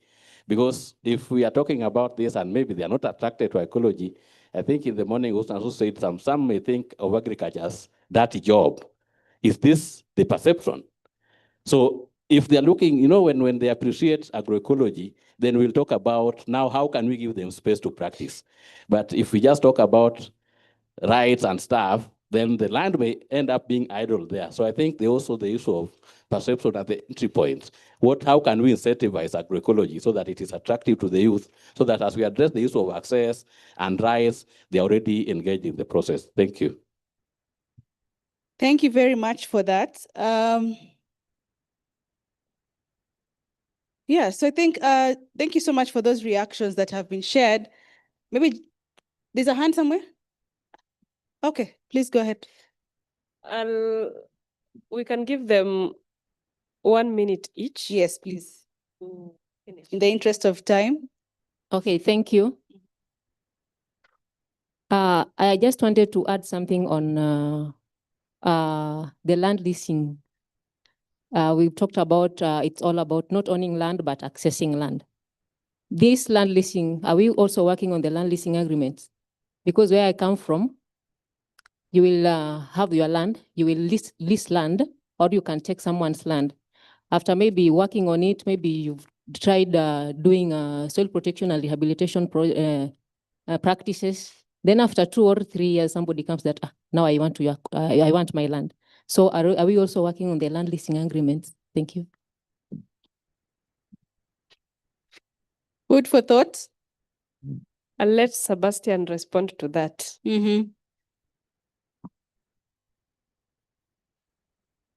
No, she wanted to ask the same thing. Sebastian, do you have an answer to that? Oh, it's related. Okay. It's related, yes. No. the land leasing, do we have leasing agreements for those lands? Erin wants to say something here. Just hold on. Okay. Just a bit, Menzo. Yeah, thanks. I think that is more from a private land ownership perspective, the question you're putting forward. But if I was to look at this from a collective tenure perspective and think about, and the first thing probably we need to speak to is the attitude and perception of the youth, especially in the collective tenure platform. And then as I speak to that, there are opportunities, for instance, land use planning. These are things that happen, participatory land use planning, that would inform what form of land use practices are put in these spaces. And of course, in collective tenure, the question is access. It's not ownership. The question is access, the opportunities to access land. And so if the youth deliberately choose to be involved in these processes, then they have an opportunity to even influence the access, for instance, to practice agroecology. I'm just giving that as an example, because the moment that is embedded in the community land or the collective tenure, then it is clear that the only thing you need to do is to ensure you are accessing that. But I don't know how it would work in a private sector. Probably Sebastian has the answers. Thank you. Thank you. You want to say something?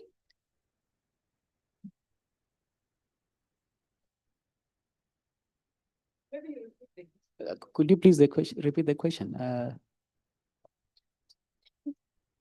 Okay, my question was coming from how you shared that it's not all about land ownership, but it's access. So you've talked about maybe the land leasing. My question was, are there land leasing agreements in private owned land, maybe something of the sort? Yes. So yes, we have lease agreements that are developed by. Okay, we've been working with partners in areas such as Nyamira, and what they usually do is they come up with agreements in partnership with landowners, which is private land. But there are also agreements, lease agreements that FAO has supported in public land as well. So the communities develop leases on how much time, depending on the type of crops, how long the lease will be running. And there are also rules on what happens if someone breaks the agreement, for example. So there are compensations, all these are developed to an agreement, and then the chiefs are involved in all this process. But I think what we need now to move even further, because after consultations with the Department of Lands, was we know that you have leases on the ground, but we've never seen these leases. So that was one of the recommendations that came, that you need to bring these leases in the Department of Lands so that the registrar now can state in the green card, the green card, which is now the black box of the title deed, right? So that everybody now knows if there's another investor, if you conduct that there's an ongoing lease between the youth and the landowner. Yeah, thank you. Thank you so much, Sebastian. Evans, final remark on the same. Thank you so much. I just wanted to attempt to also respond to that question. I think in the country we have those leasehold that are on public land, which are regulated by government. But I think the question she's asking is, there are those leases you're engaging or you're getting into with a private individual owner. And in most cases, it can be a gentleman's agreement or a negotiation. So sometimes it is difficult to really control an individual, because this individual has absolute right over that piece of land. But the best way to go about it is to ensure that when you're getting a lease with that private individual or on that freehold tenure or land, get a proper agreement with clear conditions that this is how you're going to use the land. These are the activities you'll be doing on this land, and for this period. And then that will be a legally binding document. And that individual cannot come at some point and maybe challenge you or say, now you are making a lot of profit from my land, now give it back to me. there is that agreement that is binding.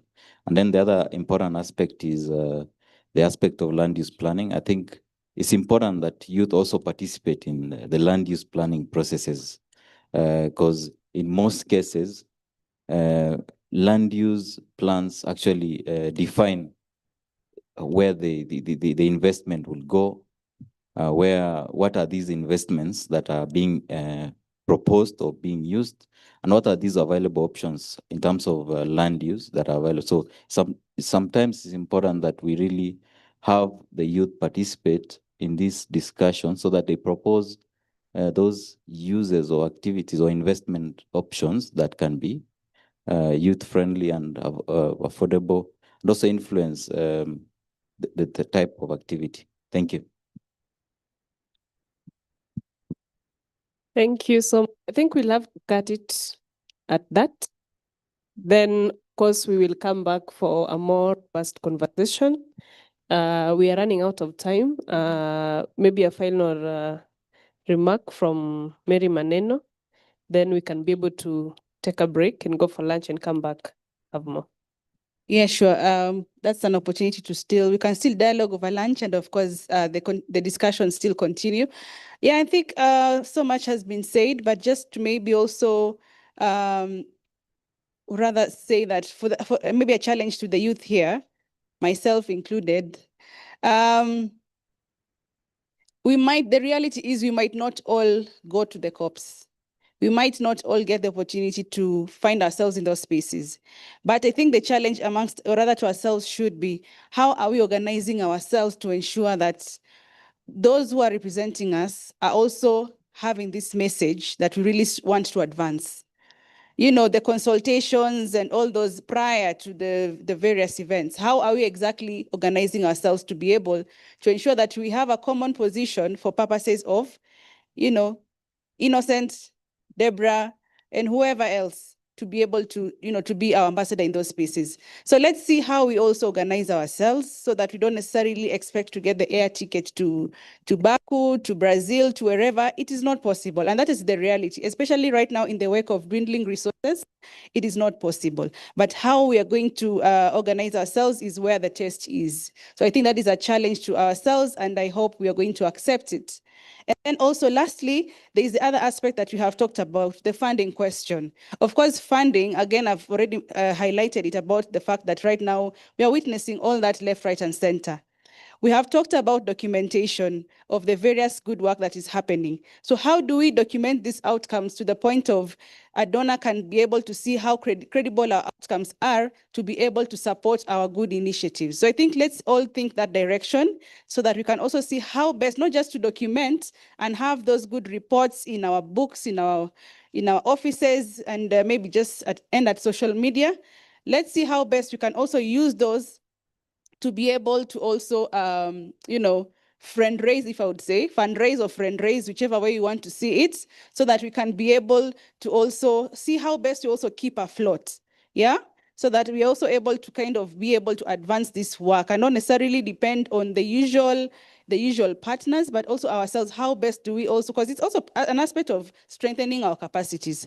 How best are we also able to continue keeping afloat? So I think for me, that was just more or less a challenge to us all to see how best you can be able to, for me, I always like being practical. You can always be able to just get practical on things and also be able to also sustain ourselves. Because where we are going, I mean, the donor world is not necessarily going to be the solution of all things, but we might have to reinvent some of these things that are going on. Otherwise, that said, I think there's the lunch tokens on your desks, on your tables. So please, let's go have our lunches as we internalize what has been shared. And of course, let's come back rejuvenated for the next session. Thank you very much for your cooperation. And of course, let's meet I hand it over to Laureen to guide us on next steps. Thank you. Thank you so much. Can we clap for Mary Maneno for facilitating that session? That was a very good session. And I'm glad that we are all able to interact with one another and just get to learn and see how some of these things we are responding to them in different ways. So we are going for lunch at Nyamachoma. We all know where Nyamachoma is. Deborah, you don't know where Nyamachoma is. Nyamachoma is just up there. You go down the stairs, then you turn to the left or right. I'm not good with directions. Right, left. So please, let's go and come back at 2:15. We can have lunch for 40 minutes and come back at 2:15. And we'll have Sebastian Menza here facilitating the afternoon session. So thank you so much and enjoy your lunch. There's nyama choma, yes. There's nyama choma. For our West African countries, it's Mamadou, nyama choma. Yes.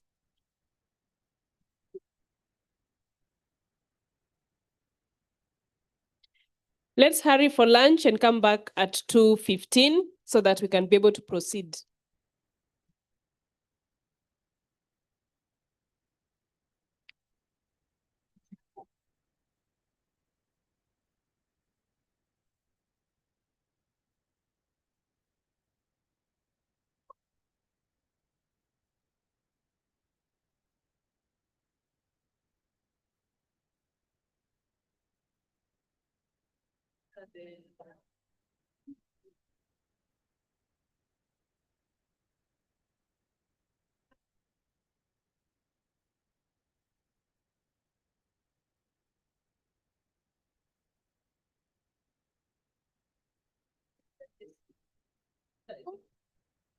Let's let this moment grow.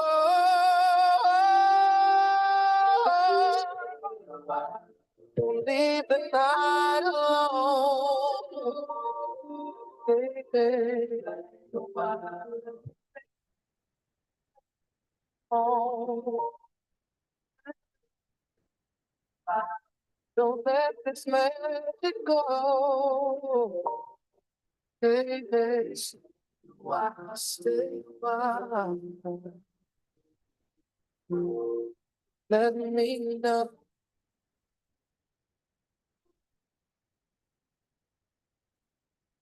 Let me know.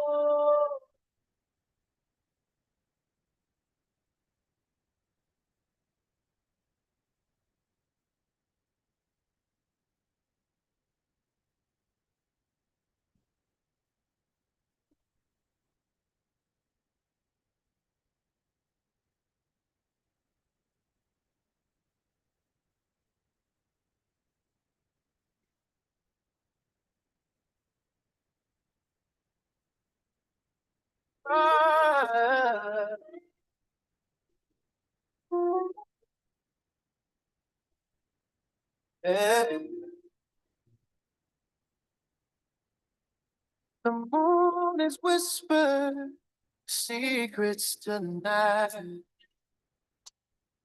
Shadows dancing the corner of my mind.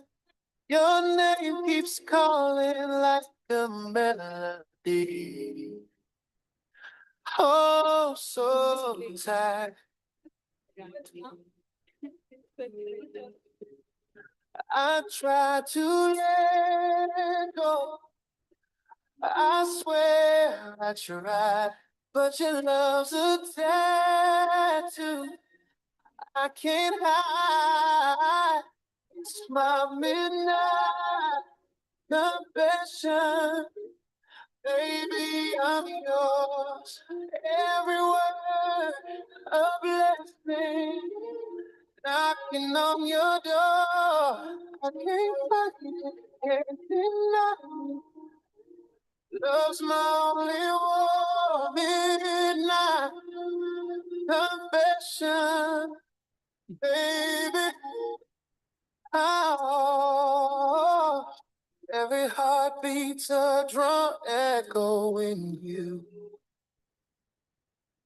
The way you move, like rivers breaking through, got me drowning, girl, in oceans of your hue. I've been running circles, chasing time.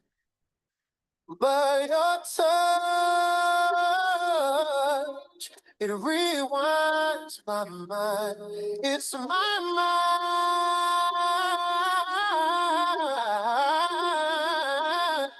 It's my midnight confession.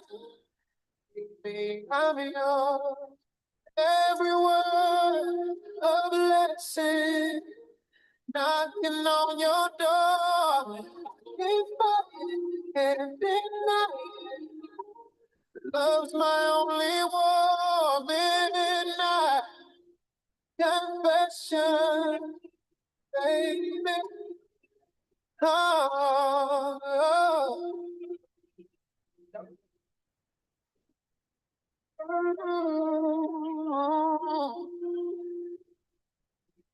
Yeah, yeah.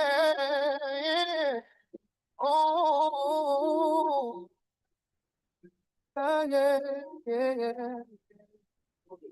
Oh, yeah, yeah.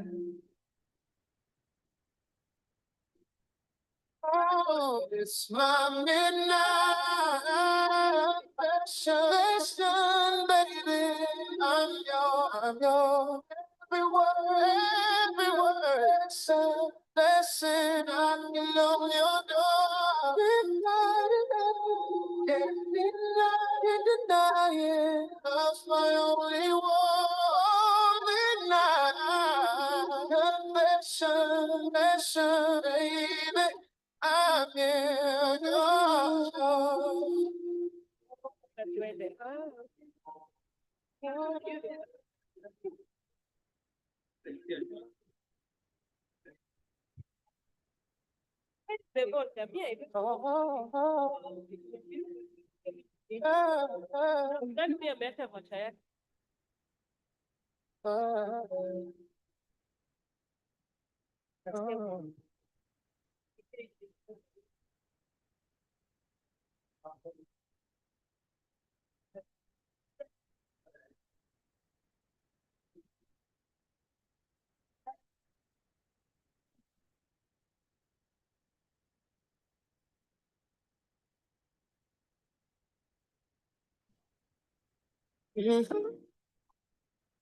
Oh, baby. Oh,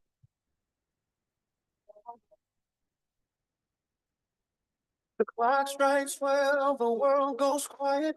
Your name's a song, I can't deny it. Every shadow in my room knows your face. I reach for air like it's your hand, falling deeper than I planned.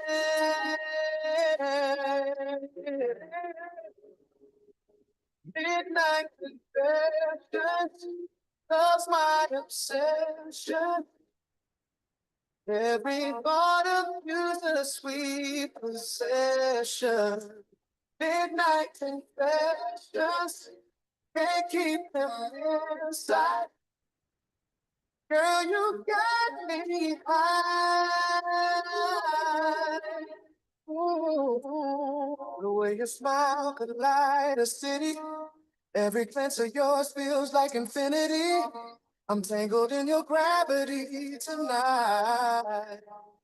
My heart beats loud like a bass line. I'm a prisoner of your desire.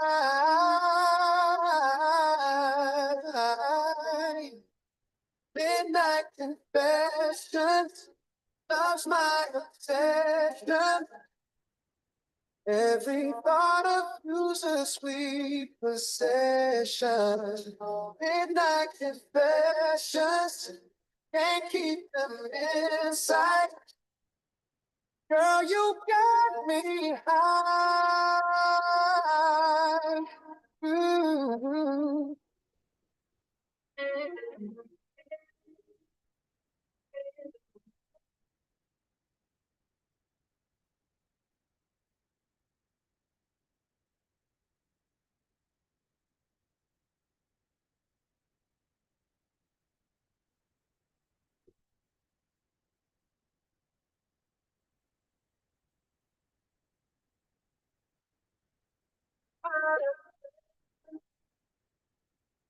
Every thought of you, the sweet possession.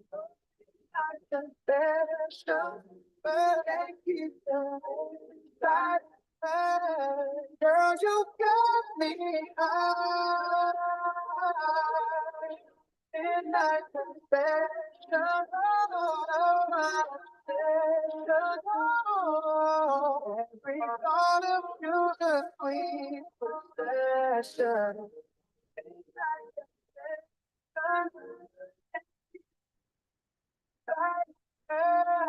Girl, you got me high.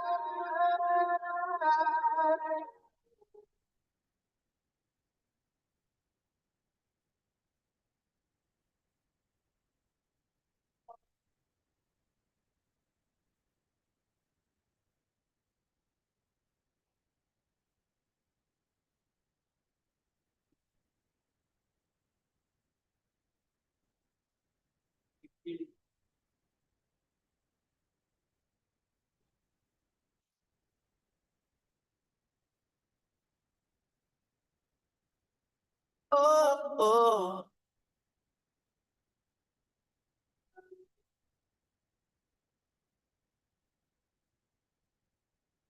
Ah, oh, oh.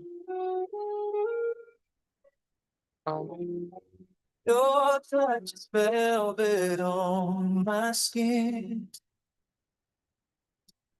A quiet storm begins within. The world fades out when you pull me in. A gravity I can't resist. Oh, the way you move, it bends the air. A rhythm only we can share. Whisper my name, make it feel like a song. Soft and slow, like we've been here all along.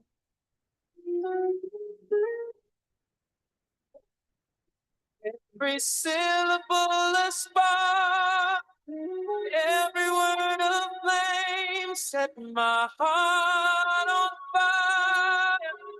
Whisper my name.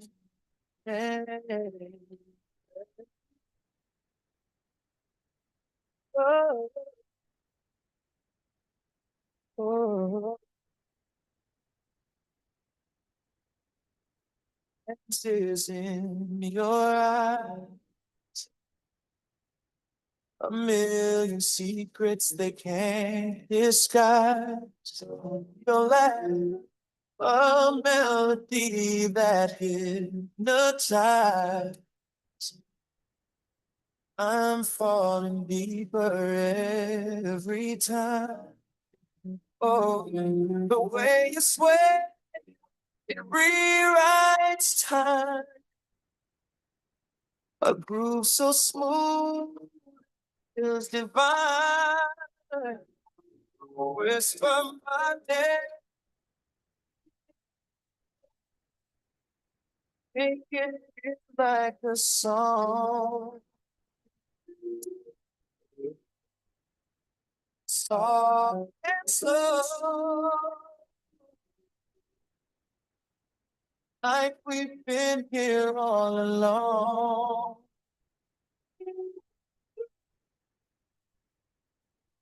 Every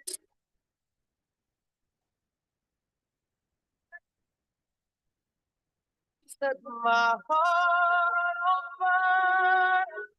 Whisper my name. Oh, oh, oh.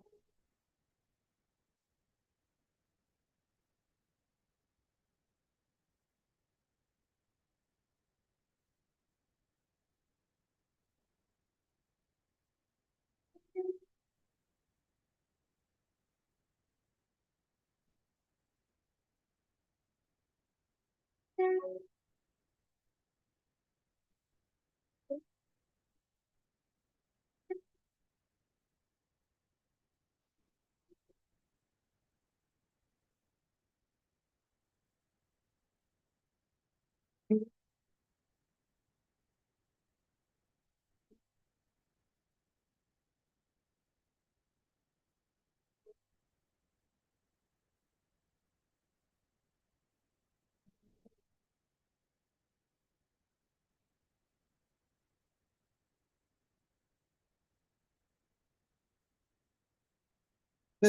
whispers on your skin.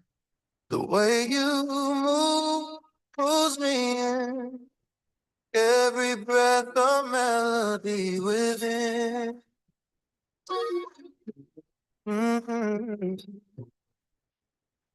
Eyes like stars, they guide my way. I'm lost in you. I wanna stay forever caught in this ballet. Ooh, your touch, it lingers soft and slow. A fire that only seems to grow. Stay close, don't let me go. Oh, and wrap me in your afterglow. Stay close, I need you. Stay close, I need you. Oh, baby. This love's the only truth I know. Your laugh is like a summer breeze. It wraps me up, it sets me free. I'm drowning, but I'm meant to be.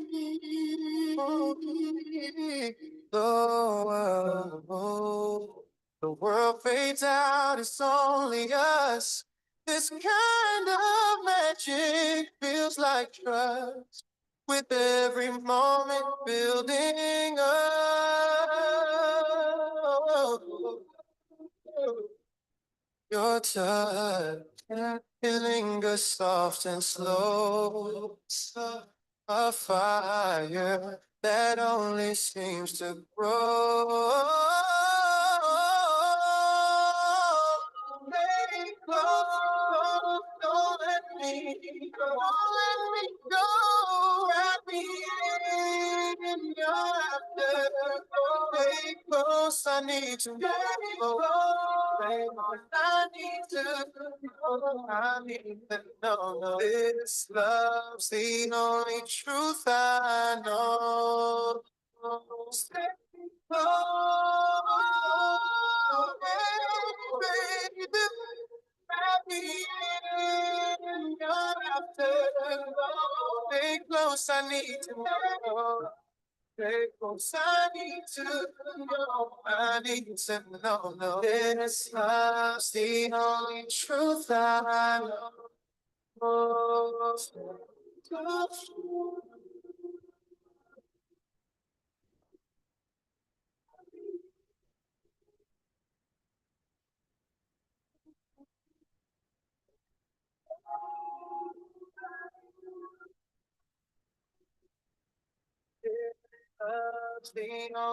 truth I know.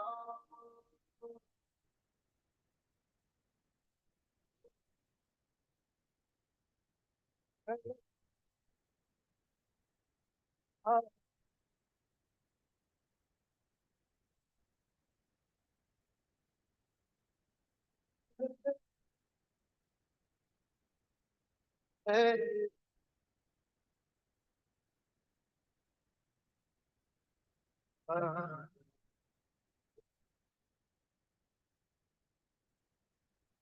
Shadow dances in the candlelight.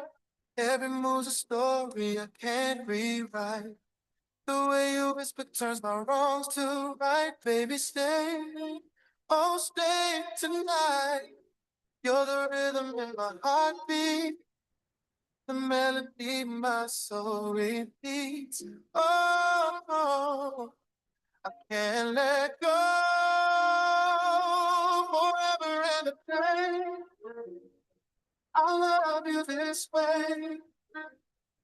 No words could ever say the things my heart breaks. Forever and a day. Just promise you'll stay. You're my sun, my rain, my shade. Your laughter sweeter than the morning dew. Every touch of verse I never knew. Your love's a language I can misconstrue. Baby, I'm lost in you. You're the rhythm in my heartbeat. Oh, the melody my soul repeats. Oh, I can't let go. Forever and a day. I love you this way. Oh, no words could ever say the things my heart breaks. Forever, forever and a day. Just promise you'll stay. No, you're my star, my way, my shade.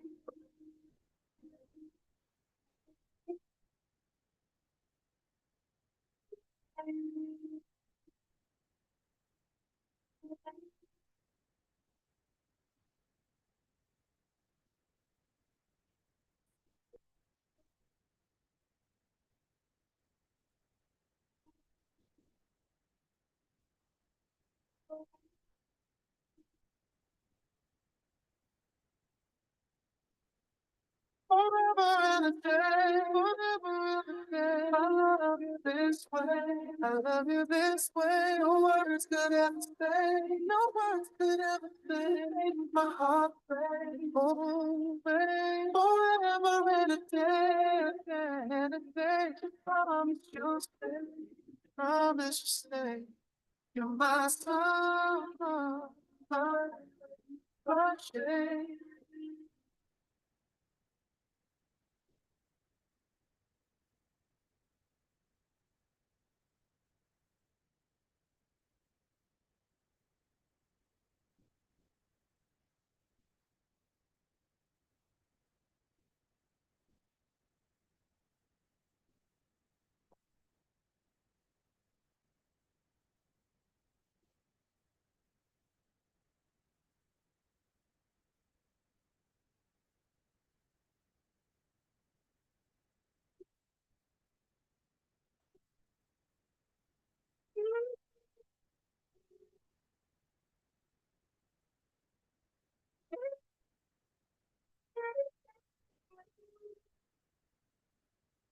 Fingers trace your silhouette. Moonlight's paint us into it. Yeah, yeah. Your touch ignites my every breath.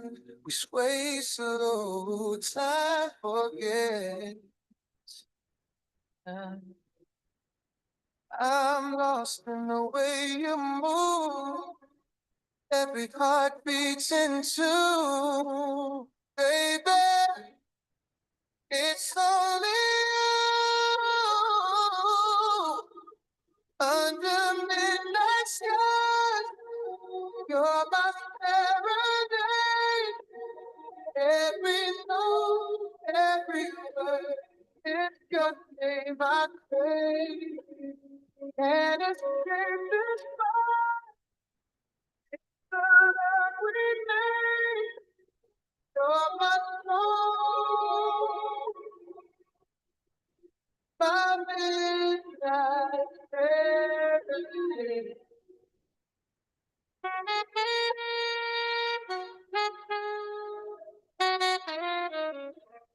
Velvet whispers dance on your lips, stolen moments, stolen bliss. Yeah. Your love's a spell I can't resist. Every second I'm caught in this. The stars fade, but you remain.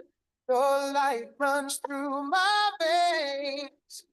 Baby, you're my refrain.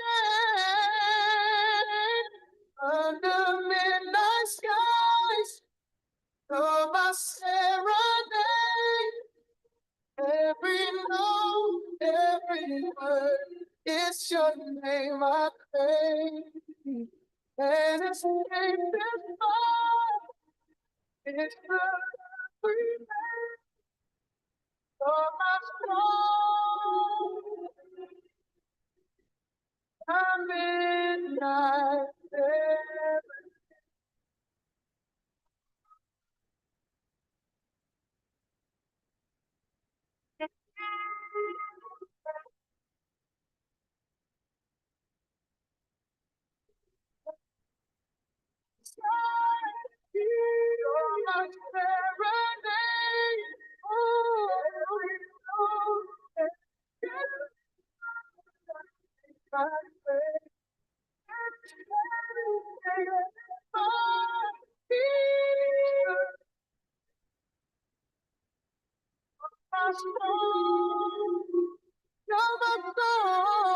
My midnight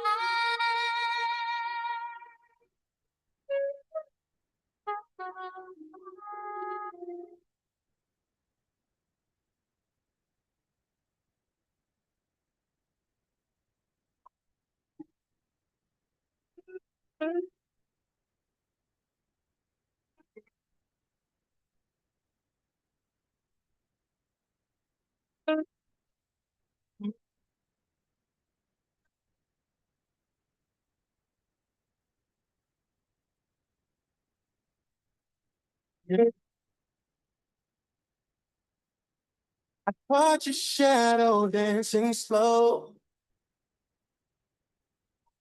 underneath the moonlight glow. Every move pulled me close. Couldn't stop. I didn't want to. Your voice, a song, a gentle breeze. It wraps me up. It sets me free underneath the moonlight, baby. You're the only thing that saves me. Every heartbeat, every sigh, I'm yours tonight. I'm yours too.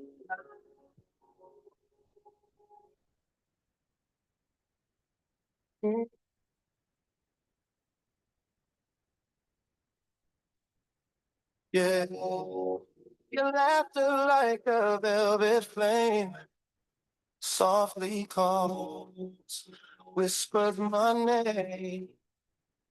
I'm undone, you've got the game. But baby, I play it every day. Your touch, spark, it burns so sweet. Oh, why I'm incomplete underneath the moonlight, baby. You're the only thing that saves me. Every heartbeat, every sigh, I'm yours tonight.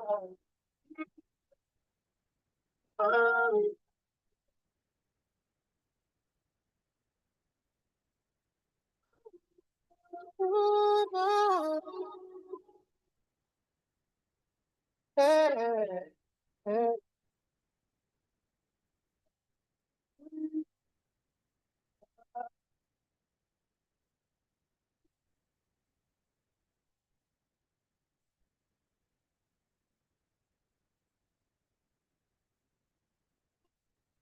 You're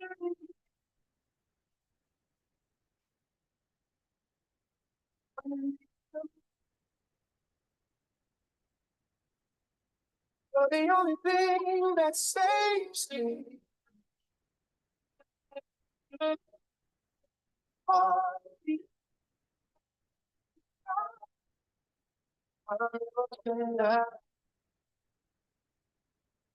I'm yours too.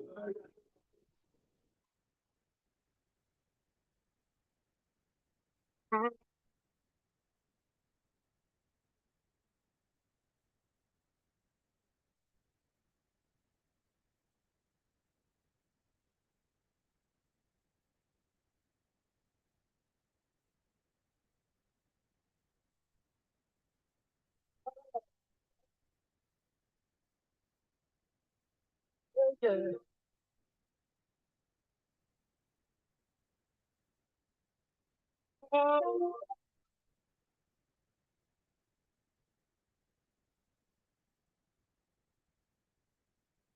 The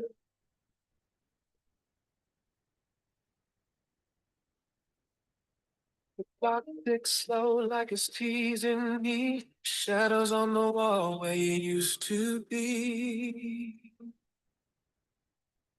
Ah, every second feels like a memory I can't escape. No, I can't be free.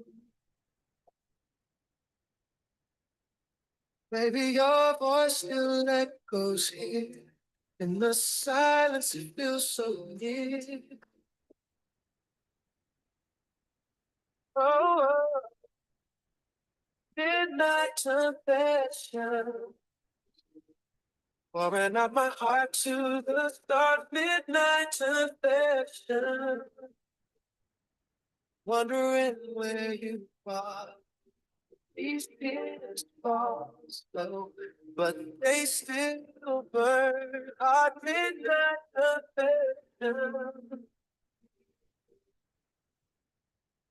My love is gone.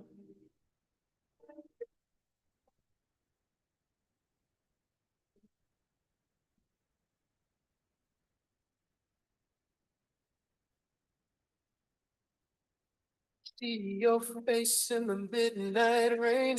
Each drop whispers your name again. Oh, hey. The wind hums low like it's feeling my pain. I'm chasing shadows. I'm losing my sanity. The way you smile, it could light my night. Now I'm lost in the absence of your light. Yeah, yeah. Midnight confession. Pouring out my heart to the stars. Midnight confession. Wondering where you are. These tears fall slow, but they still burn. Hard midnight confession. My love is lost. Oh, my love is lost.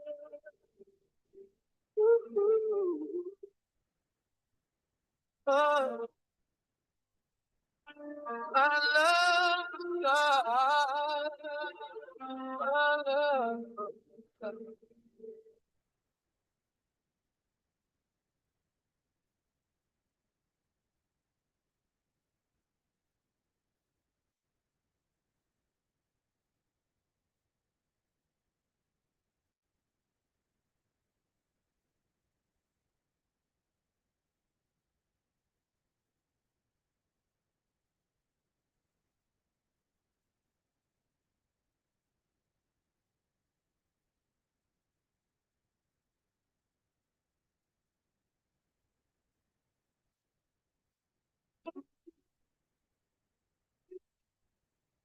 Oh, oh. Yeah.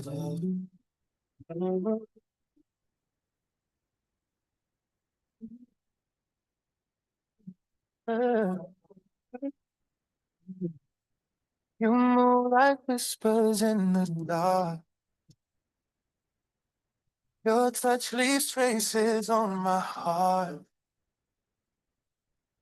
I'm drowning in the flow of you. Every breath you take is velvet. Every glance you give's a fire. Underneath the moonlight, where a story may shine. Your love's the rhythm I keep chasing. A melody. Your laugh's a song that bends the air. Your kiss is more than I bear. Oh, it's like the stars fell just for us. Oh, I'm falling deeper, like a river finds the sea. You're my answer, my believer. You're the only truth I need.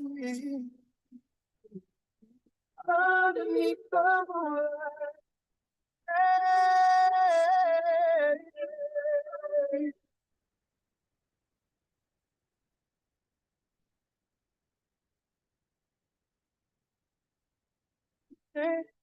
A melody that's only mine. Oh, oh.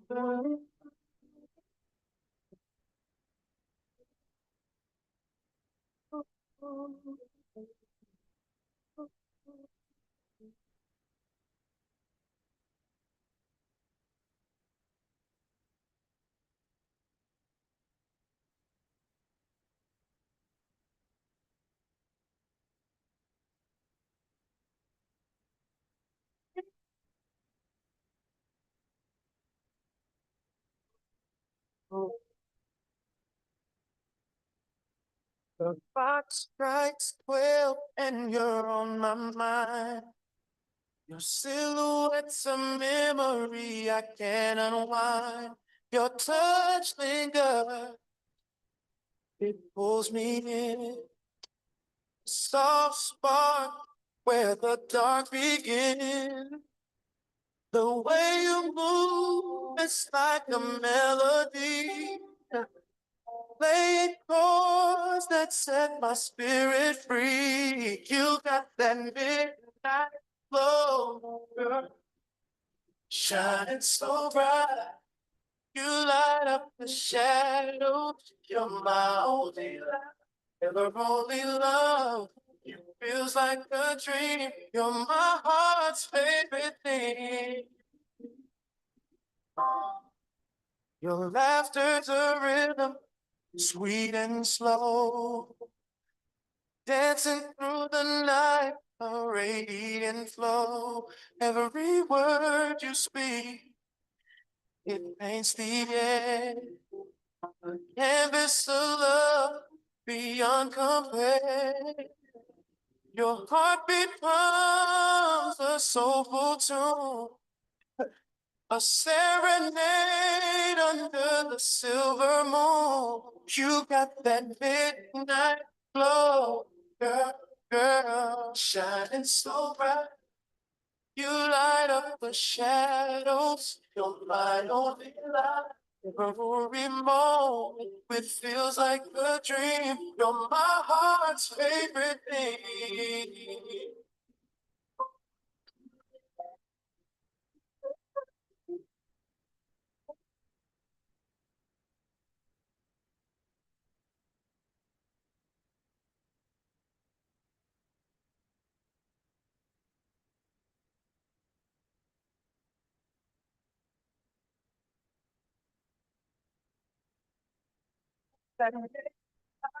Oh, shining so bright. You light up the shadows. You're my only light. Your only light. Feels like a dream. You're my heart's favorite thing. You got that oh, girl, shining so bright. You light up the shadows of my only light. Every moment for it feels like a dream. You're my heart's favorite thing.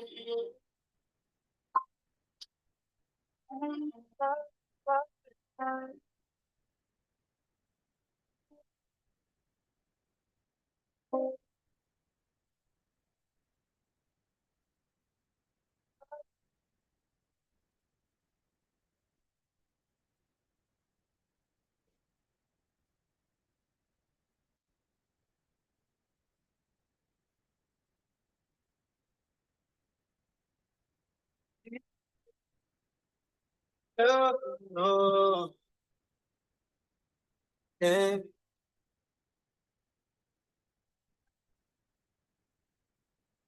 Oh, yeah, yeah.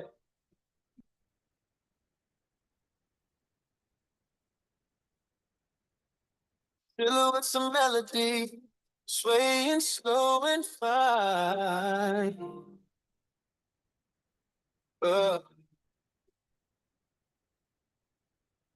Every curve a symphony, your heartbeat's keeping time.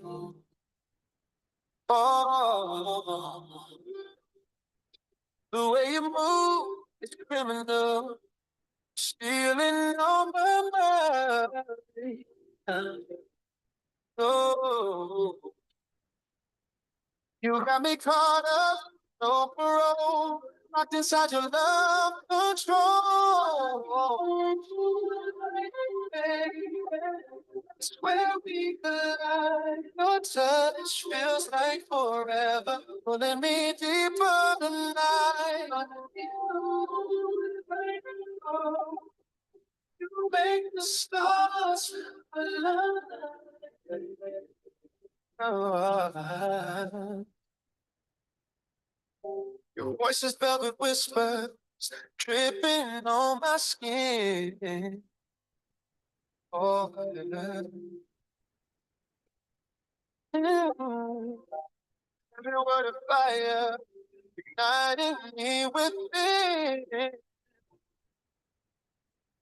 Oh, yeah. You're my religion, my sweet original sin. Oh, yeah. I'm falling fast, but can't resist, drowning in your every kiss.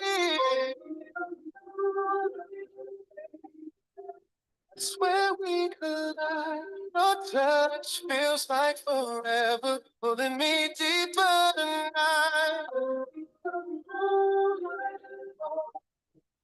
You make the stars align. Who's this, Thomas? Who's there? Are you Nancy Drew? I am. The necklace is the same as the first time I saw it. You must have heard about the gem forgeries in Prague. Not the usual tourist question. I'm not the usual tourist.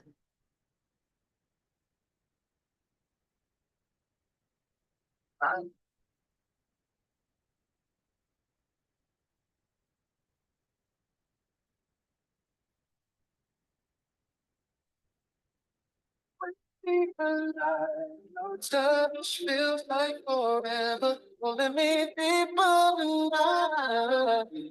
Oh, you make the stars align. No more.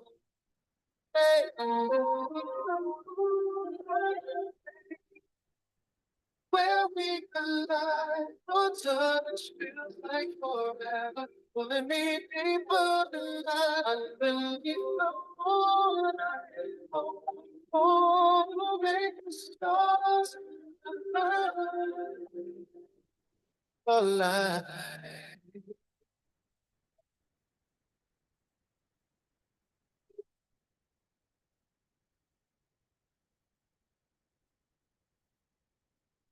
Way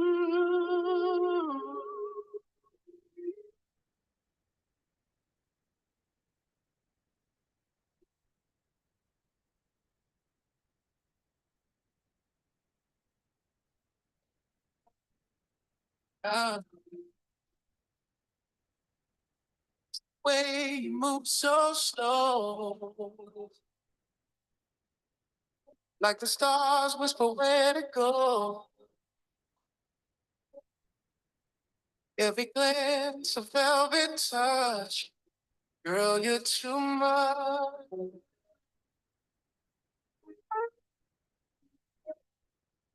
Falling like the rain at night, dancing in your silver light. You got that midnight glow, shining where the dark can't go. Every shadow fade, fade, fade, fade, fade when you hold me close.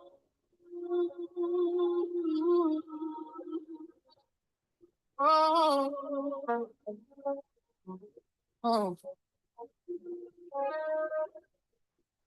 Your voice hums like a summer breeze,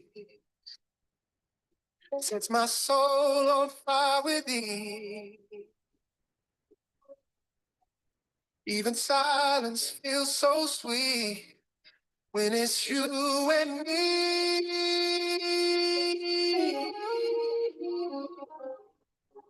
Heartbeats in a perfect run. We could stop the hands of time. You got that midnight glow, midnight around dark and low. Every shadow fades, fades, fades, fades, fades when you hold me close. Oh, yeah.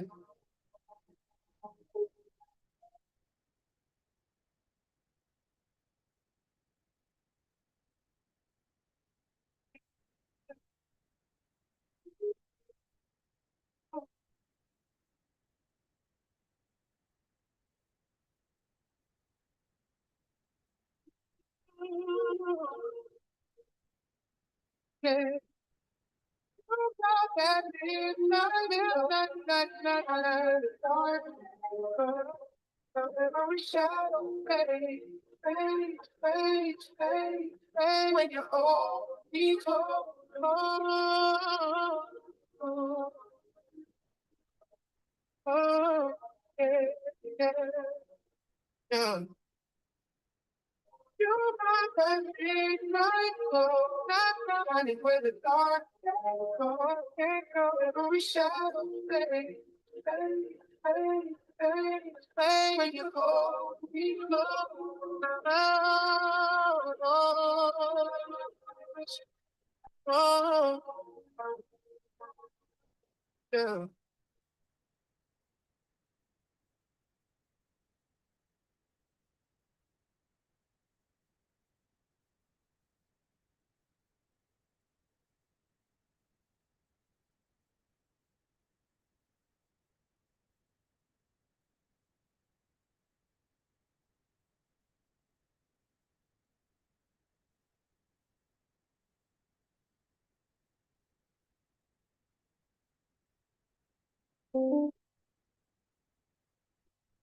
Mm, yeah.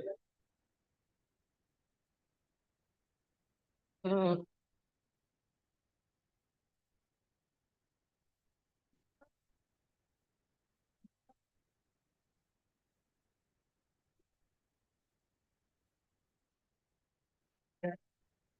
Your silhouette in the candlelight, a soft spark igniting the night. Every whisper feels like a vow. Do you see me the way I see you now? Your touch lingers slow like honey. Time freezes, but it's never funny. In the midnight glow, we shine, we shine. Two hearts beating perfectly aligned. Say the word, I'll never let go. Caught forever in your midnight glow. The way you move, it's poetry untamed.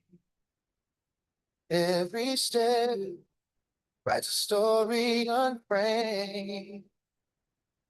Your laugh's a melody, sweet and low, a rhythm only the stars could know. Oh, fingers trace the sky on my chest. In your orbit, I found my rest.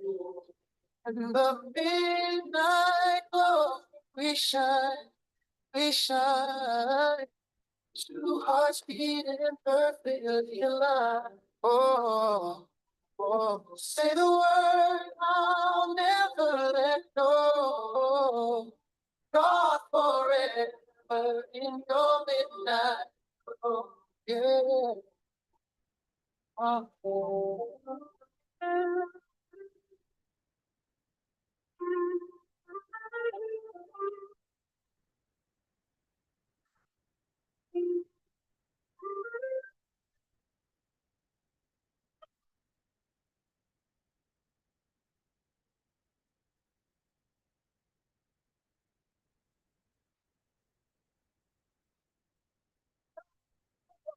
We shine, we shine. Two hearts beating perfectly aligned. Say the word, I'll never let go.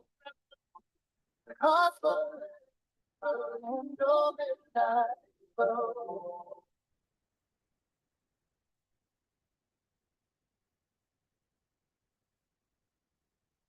Midnight glow.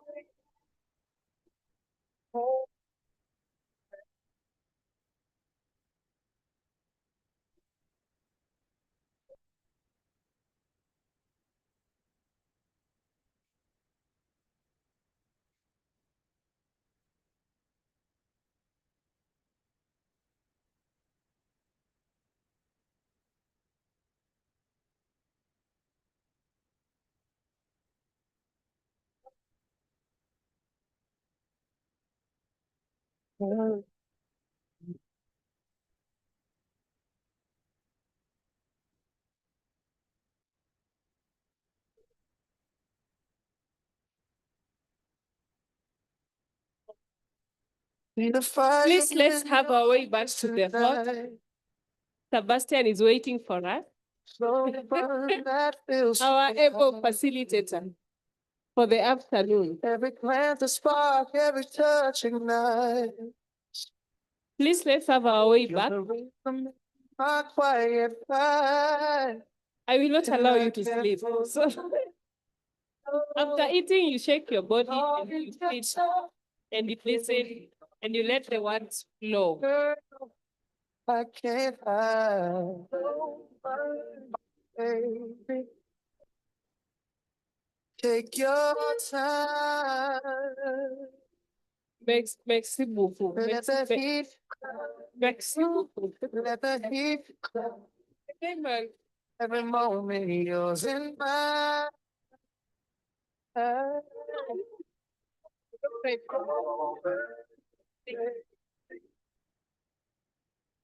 Take your time.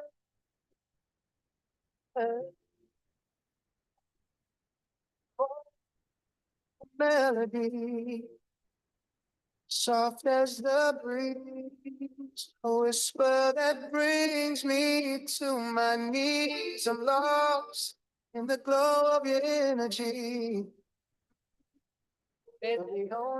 Tafadhali, Sebastian anatungoja. Sebastian is waiting for us, and so Sebastian is requesting we get back to the room and start. Pascal. Pascal. I can't hide.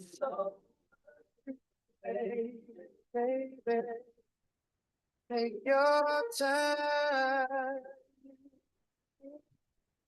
Let the heat climb. Let the heat climb. Every moment yours and mine.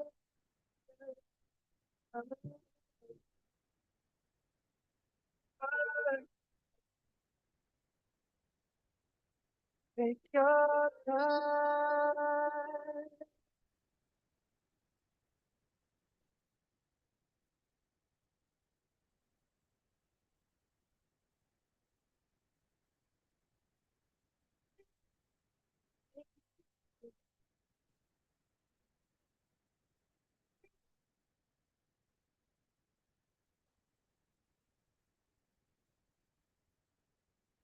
Yeah,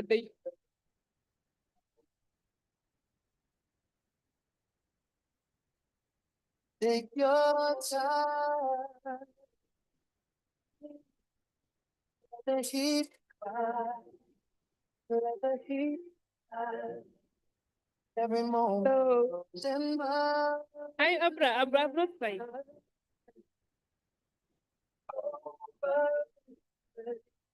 Baby, take your time.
Hello. We should be starting.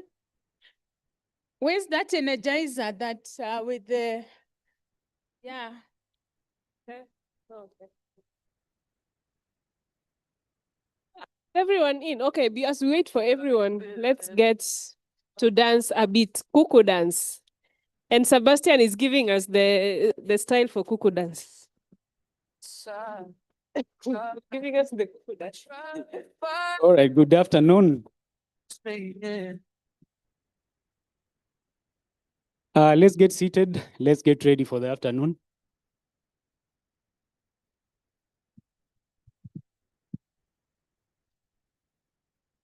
Let's get seated. Let's get ready for the afternoon. And to get ready, let's stand up, everyone. Stand up, everyone. Get enough space around you. Space ya kutosha kila mtu. Please stand up.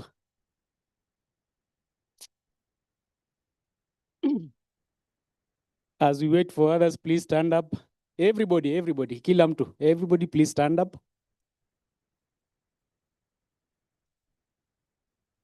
Can we all stand up?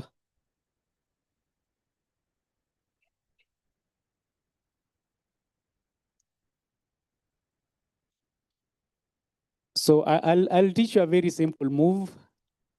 A very, very simple move, all right? Your hands here, everybody. Can we shake these hands? Yeah, 3 times. 1, 2, 3. Don't tickle yourself, don't laugh. Just 1, 2, 3. 1, 2, 3. Good, like that. 1, 2, 3. All right, then you do another 3. 1, 2, 3. So you got it. 1, 2, 3. 1, 2, 3.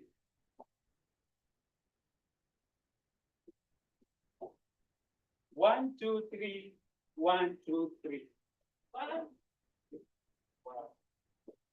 You're good? Yeah. 1, 2, 3. 1, 2, 3. All right. 1, 2, 3. 1, 2, 3. 1, 2, 3. 1, 2, 3. 1, 2, 3. Right and move. Left and move. All right. Now, let's have this. 1, 2, 3. 1, 2, 3. Right and move. Left and move. 1, 2, 3. 1, 2, 3. Right and move. Left and move. 1, 2, 3. 1, 2, 3. Right and move. Left and move. All right. Let's some music.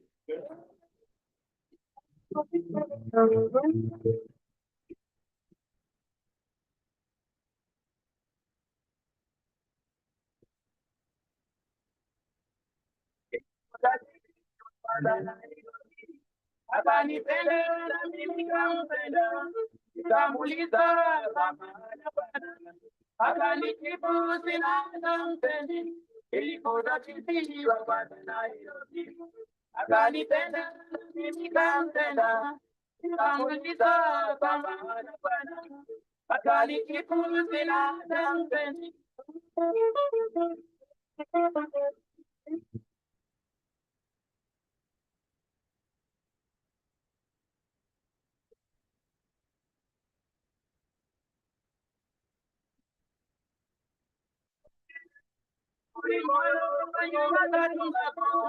Ilipolala nasikia odi odi, unjueni ili nyumba ndanaye baba kwake ulimo nyumba nyumbani.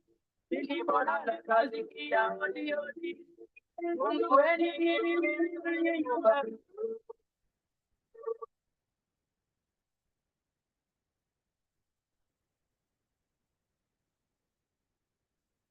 All right, we still have some time before the next presentation. And we still have quite a number of participants that are still out there.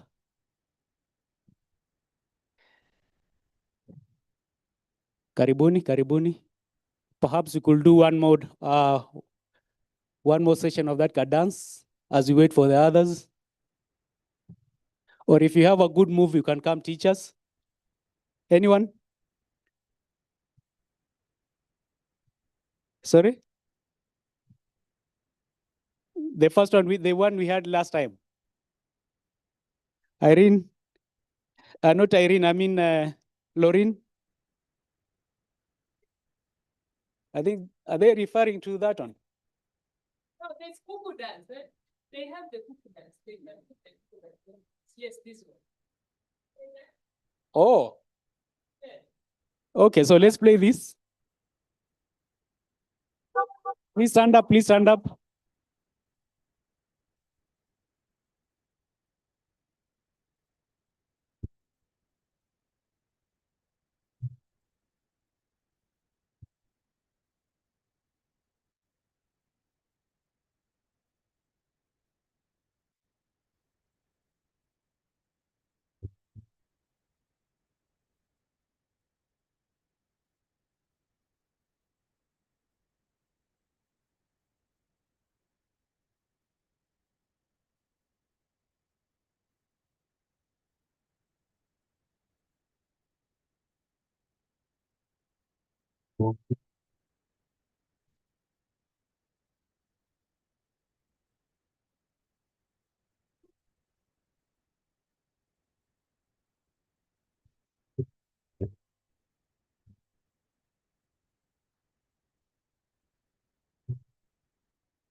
So good afternoon.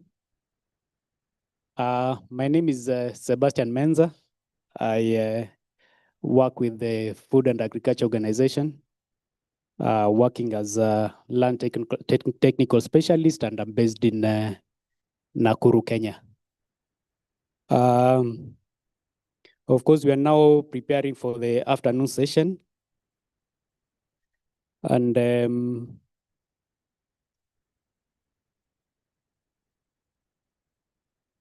as we wait for the next presentation, which will be linking the Rio Conventions, the international frameworks on food security, and land policies in African countries. We'll later on have a Dr. Lange, and then later on we have two breakout sessions, one led by Jacob Lekeitago, and the second one will be led by Abdu Rachidu Macheri. So quickly about the sessions.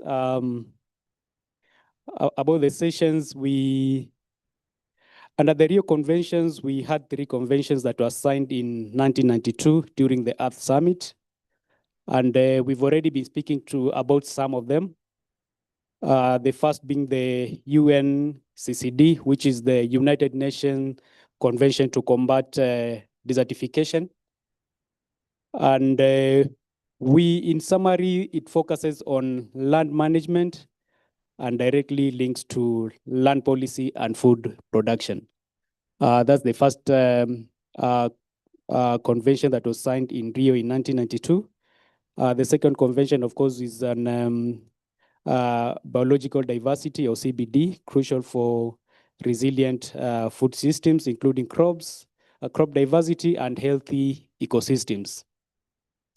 The third one is the UN Framework Convention on Climate Change, or UNFCCC, which addresses climate change, mitigation and adaptations. Climate impacts, as we already know, are major drivers of food insecurity and land degradation in Africa. So from all these 3, the major common denominators or the core links are, of course, land. Land, we are facing interconnected crises. And the other core link is, of course, the sustainable food systems. And so we are here because we are looking at the land policies and tenure security among the youth. And we've already had key proposals or key interventions, including the leases, which are widely spoken today. How do we also build synergies? We've heard of the program on 1 million tree by 1 million youth, right? Which has already kickstarted in Benin. And the target is to spread it all over Africa. So synergies, collaborations have been mentioned as key if we are to achieve land tenure among the sidelined group of the youth and the women. I'm waiting for my colleague just to confirm if the link is ready.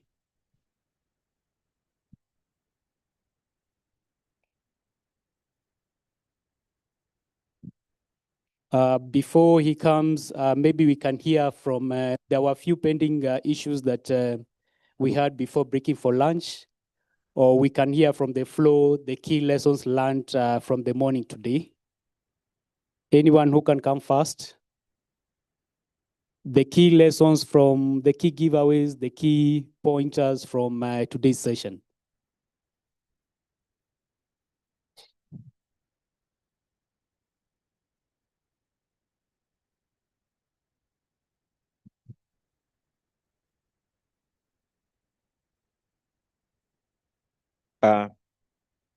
Thank you. I'm having several lessons learned today, but to mention a few, I realized that number 1, it does not make maybe a big sense of owning a land But as long as you can access a land, you can be able to do something great. It doesn't matter the amount of land you are owning. If you are having a way of accessing a land, then you are just good to go. Then again, I also realized that the young people that we are talking about, the youths, number one, they need to be educated. Two, they need to be empowered. Once the younger person is empowered, thereafter, they will be doing, or rather, if it is agroecology, they will be doing it when they are loving it. Yes.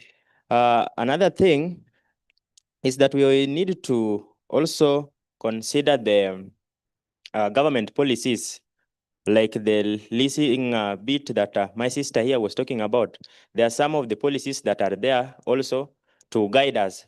So when we are making decisions concerning land, we as well need to consider such things so as to be guided. We should not just assume that they are not there, yet they are there. Another thing, this is just but a comment also, there is many discussions that we had even here before about the rangelands. As young people, we should also have a thought of maybe making our rangelands more productive apart from pastoralism. We should also think in that direction so that we not only have rangelands being for pastoralism, but we can also generate ideas on how to make our rangelands productive. Thank you so much.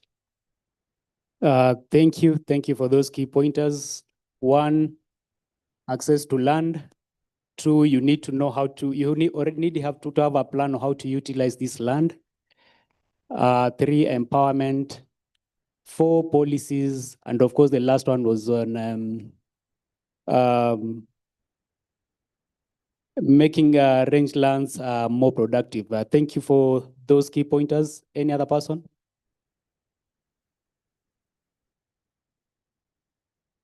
Any key giveaways from the today's sessions?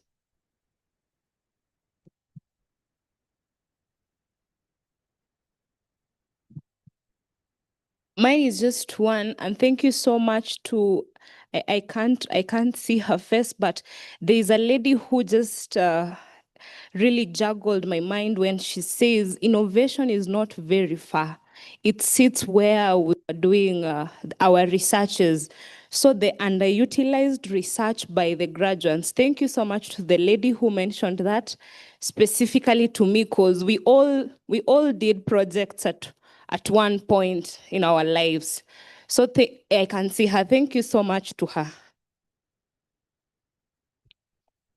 Thank you. We are all surrounded by science. We are not very far off. And I think we can also complement this with the traditional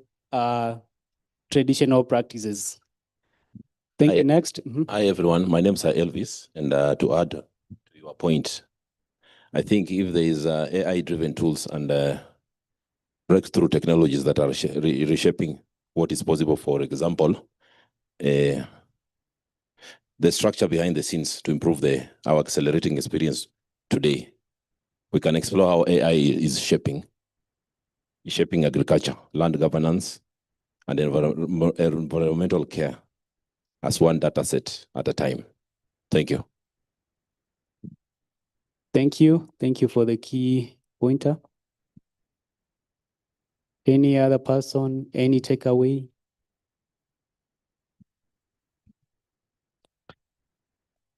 Thank you so much. I think also what I draw from the discussion we had in the UNCCD is that there is an opportunity in carbon credits. Tapping the carbon credit or leveraging the carbon market.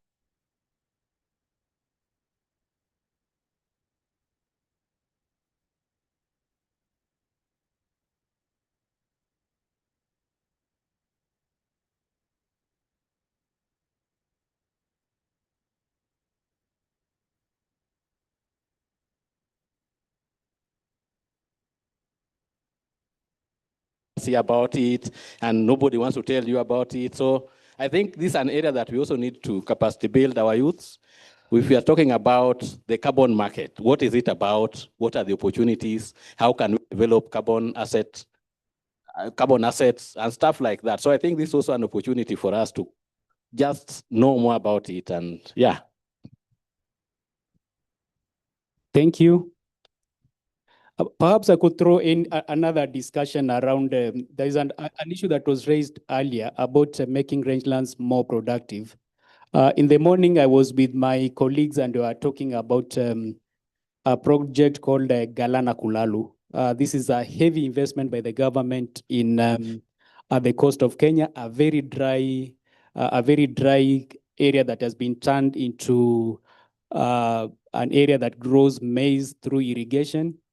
Of course, the opinions are divided whether it was the right project or not.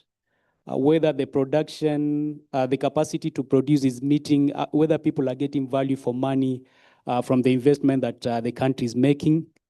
So the question is, how do we make rangelands more productive beside livestock in a way that the country gets its value for money? How do we do that? The experts in the house, or if you have a case scenario in your country that investment came that was embraced by the communities because the communities saw the value in these projects that complemented the livestock keeping, that the pastoralists themselves saw if we can do our livestock here and this project, then the two are complementary. Any idea on how we can do this? Nice, one hand is up. Please pass the mic. Another hand is up, thank you. Yes, how are you? I am Vanessa Mhonja. I am a farmer based in Kakamega. So some of the things that we can do is I saw some Maasai women, they were using the cactus and the euphorbia to make biogas. So since biogas just needs the manure from the cow, and you just make it, and then after that, what you get out of it is fertilizer and foliar. So they can use that and sell it so that they can bring in income to their community. Yes, thank you. All right, thank you. Thank you for that. I think we harvest lots of manures from the enclosures for those who keep livestock, right? So what can we do from this manure? We've been given an idea of biogas. Anyone with another suggestion or Asante sana Sowek? Good afternoon. Yes, good afternoon. My name is Christopher Sowek. I work for FAO as a land technical specialist. The debate is actually eye-opener, and it is a wake-up call to all of us, especially when we discuss about the role of women, the role of youths, and then in terms of this challenging the climate change and land degradation. One, I would like to contribute by saying like this. Rangelands have huge potentials. And the way apart from the traditional livestock keeping, besides carbon credit is removal of carbon dioxide from atmosphere. And agencies or bodies engaged in that are entitled to compensation through a development scheme that has been agreed. But conservation of rangelands does not only end with entitlement to carbon credit. It goes beyond conservation of heritage land. It also goes beyond wildlife conservation. We are also looking our inherited natural resources, water, forests, which are actually being supposed to be accessed by our youths by our enterprises. Carbon credit should not be a big debate. Somebody said it is a hoax. It's not a hoax because climate change is here with us, temperatures, flooding, all that. But we are looking beyond that. So the understanding is we are doing this and has been done before conservation of pastoral rangelands for time immemorial. One opportunity that I can mention is wildlife conservation. Livestock keeping are compatible with livestock or with wildlife conservation through private conservancies, through community-owned conservancies, or even through individually owned conservancies. And then another option also that can be explored within this is green investments. Green investment with these rangelands, even with our county spatial plans, to have identified potential areas where those investments which have not been tapped could be, like wind power, like geothermal. They have been identified. So those are the areas where our youths could come, partner with the institutions or agencies on the ground, so that they become decision makers and also access benefits. Not necessarily through farming, but through other ways. One way is also that area could also be used is bio enterprises, beekeeping in these places that are conducive for beekeepers. They can do value addition, package them, export. It doesn't call for a lot of resources. And those are the opportunities that could be explored for decent jobs, for employment, and also for poverty reduction. Thank you, Sowek. Key pointers there. He's talked about incorporating livestock and wildlife keeping through conservancies, green investments such as the wind power. Of course, we've had in previous conversations that they do not really take off as we want because of FPIC is not employed. FPIC, which is free, prior, and informed consent. But if we had all these before the projects kick off, I think even the pastoralists themselves would embrace them in a way, as long as it doesn't affect their main livelihood activities, which is livestock. There was someone else who was giving a point. Yes, yes, you go first, and then we close it at that. Yes.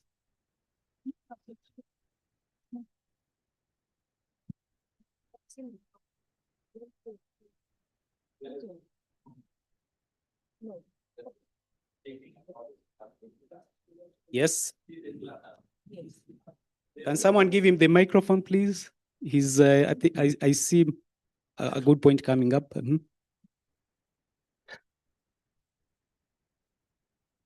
I'm saying in terms of making rangeland more productive, yes, we can look beyond pastoralism or livestock keeping, and even look at rangeland as an area potential for agriculture.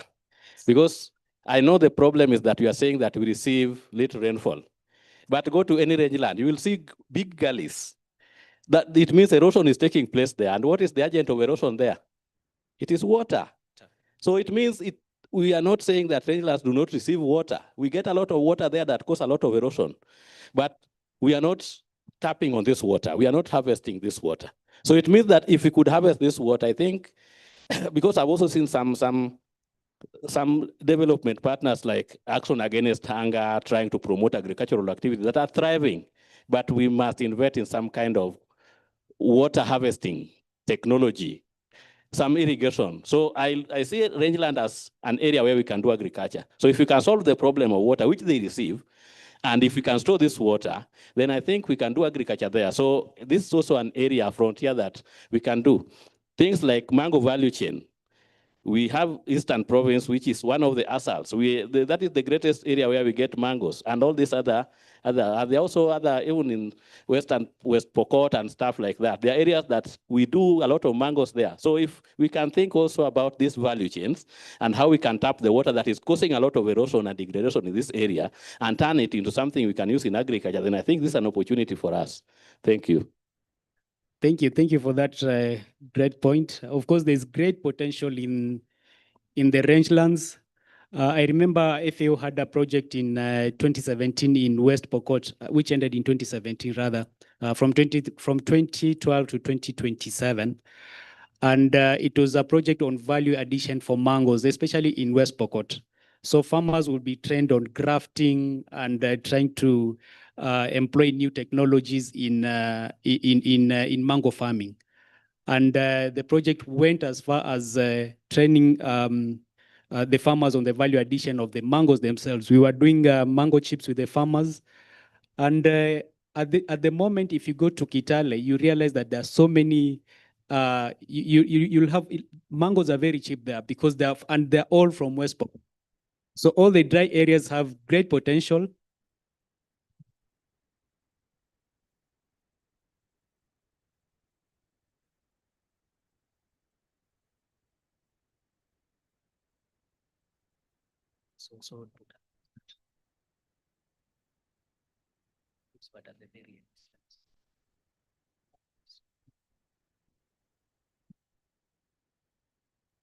Josephat, are we ready for?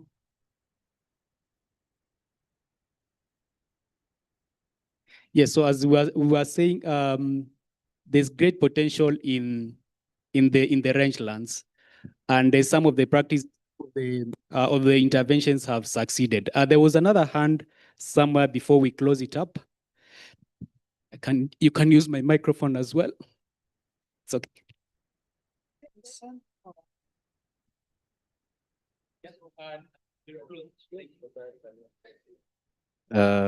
So my point, I want to go just back on where I left before we went for lunch. And there's a point that we are trying to miss here. So there are two entities here. There's an already owned land. We are now trying to claim access, not claim access, but to advocate for access for youth. And now there's now the youth who doesn't have land at all. Like it's just their parents who have land. And then now this other side of the coin where it's the customary, the pastoralist, the rangelands. It's well noted and it's very good to note that right now, as it stands, before we say land tenure security, the best way to access for a youth to access land is right now when it has not been demarcated, because it's communally owned. You can access whichever resource that you can get. Take an example of the northern part of Kenya where I come from. The youth, as I said, they are not part of the register. The registered participants, the registered owners of that group ranch. And then it's now demarcated to be given to a person. And then that person has not been given education on what to do with that land. They go sell that land and leave the people, the youth, the women, vulnerable in the next 10 years to suffer from landlessness, eviction, land conversion. Then we come back to the square one, which we are talking right now about land access and land security. What do we do? Can we not secure? For me, I feel like the best way to secure access right now is to give the youth tools to identify what they can do to the rangelands as it is right now. Because talk of pastoralist communities right now. I've told you they survive on pastoralist mobility. How can they survive on pastoralist mobility when you've given me the land and I fence it off? When I'm talking of land, I'm not talking of 50 by 100 kind of a parcel of a land. It's 100 of acres. 2 people fencing. Maybe it is a migratory pattern to access water, to access other resources. Where will these people take their animals, like their livestock, which they depend on heavily? That's a question, because we have to face these facts. And if we're not ready to face these facts, then we will just go in a vicious circle to claim things that we see and we're not trying to solve them. And I feel like for this case of agriculture, pastoralism is not, it's not given, it's not decided whether it's in pastoralism, it's in agriculture, or it's in between there. So, and by the way, it's supporting over millions of livelihoods. So give me that jembe, aho, for those who doesn't know Swahili, and I've never used it. You tell me, go till that land. How will I till that land? I knew my father herding livestock. I knew my grandfather had livestock. How will I use that knowledge? So the best way is we use this as a platform to give them an alternative. We strengthen their livestock, their only source of livelihood. And then now, in case of maybe something like drought or extreme weather patterns, now they can leverage on other things, but not strip. I mean, that is, it's because now when you say of ownership, it's like ownership, pastoralism cannot survive where, and that's why you don't see animals in the cities, because there's no land. They can only live where there's land, where they can go look for pasture when extreme weather patterns and extreme ecological stresses accompany them. So I think that is just my point, and I wanted just to stress on that. Thank you. Thank you. Communal land ownership, we have an opportunity to include the youth, which is, of course, the law says we can include them through the community land management committees. Thank you. Yeah, you've requested my microphone for so long. Talk to us. Thank you so much. My name is Nongari again. So I wanted to emphasize on a point that was made earlier on accessing different value chain in the community. I know in Samburu, Marsabit, Turkana, and Wajir, the ranged lands right now are actually doing something called cricket farming and a project called BVAT. So they are actually adding pastoralism and cricket farming. And we can see from cricket.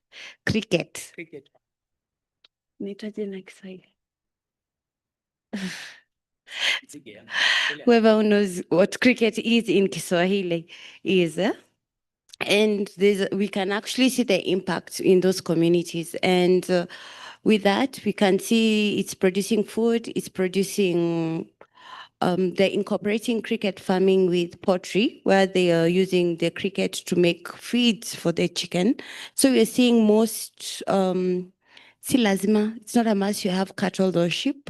They are incorporating small animals like chicken, ducks. Kindly and turkey. summarize. I'm done. Okay, thank you so much. Thank you for that.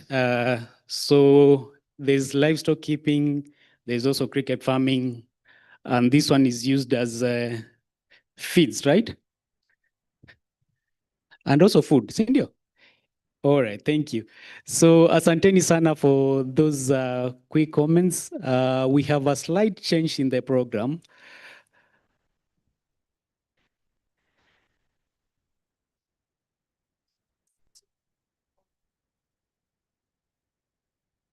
Also one here too. Oh, right. That one is even easier. Okay, so we'll move to breakout sessions because of technology. Technology seems to be giving us a bit of challenges.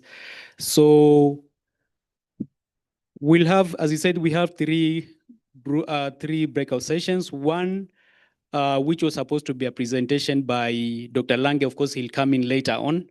One, we'll be looking at integrating land governance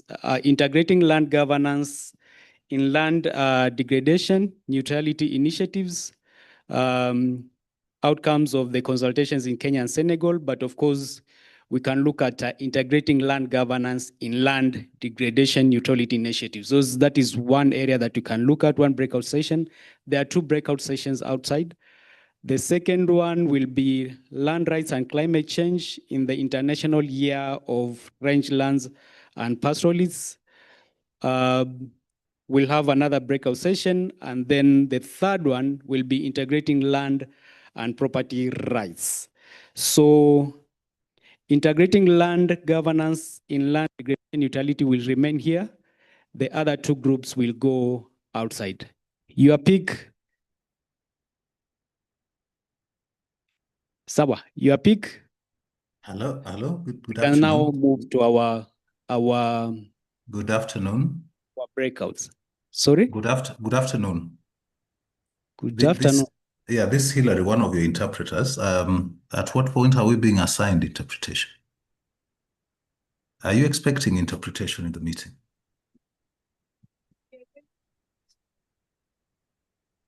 Yes, we expect interpretation. I'm trying to assign you. So this is the room. This is the room in which there will be interpretation. Yes. My colleague is joining in a minute. Yes.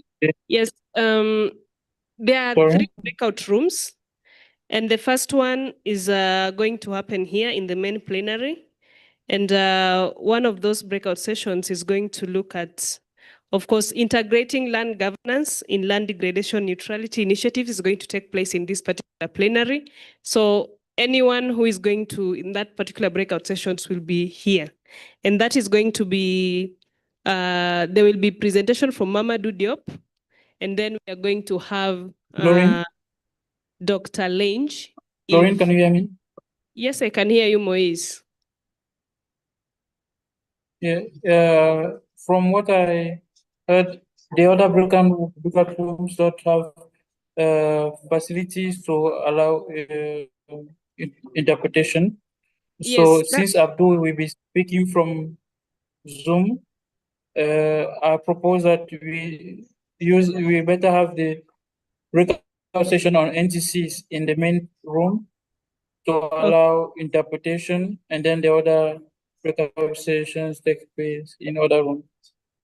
All right. I thought Mamadou will also need interpretation, but since Mamadou doesn't need interpretation, then that means Mamadou will go to the other breakout session. Okay, that's okay. Thanks so much for that correction. So the last breakout session on integrating land and property rights will be in this plenary because of interpretation purposes. And then we'll have integrating land governance in land degradation go to the first breakout session. If you are here yesterday with us, of course, you know the first breakout session. But if you weren't here, you just walk and you go straight, then you are going to see the first breakout session there. And then we have the one on youth rangelands on IYRP is going to take place in the second breakout session. So that is how we are going to have the breakout sessions run. So we are going to do that for 45 minutes so that we are back here by what time? By 4, by what? By 4, huh? 15 minutes to 4. So let's all head to our breakout sessions. Based on the topics that I have mentioned, which one is of interest to you, just proceed to that particular breakout session so that we can have a robust discussion over there. So if you're remaining here, please also remain with us. We are going to have Amadou joining us from Togo, who is going to share with us insights and on what she's doing in Togo. So thank you so much. And proceed to the breakout rooms, the first one and the second one. So the first one is on integrating land governance in land degradation. Then the second one is going to look at International Year of Rangelands and Pastoralists and how land rights and climate change are integrated. So that is in the second breakout session.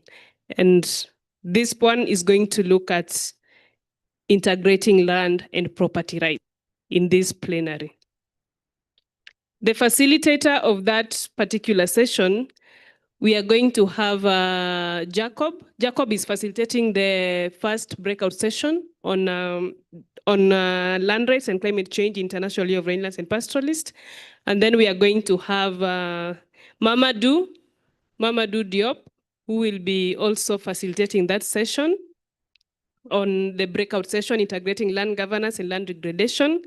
And then we are going to have Grace Ananda and Abdu facilitating integrating land and property rights and climate change. So that is how it is. Who? Millicent will be facilitating the third breakout, the third breakout session that is taking place in this particular room. So thank you so much, and we can follow our facilitators as they also go to their respective breakout sessions.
Good afternoon.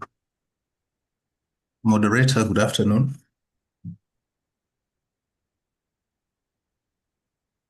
Yes, good afternoon.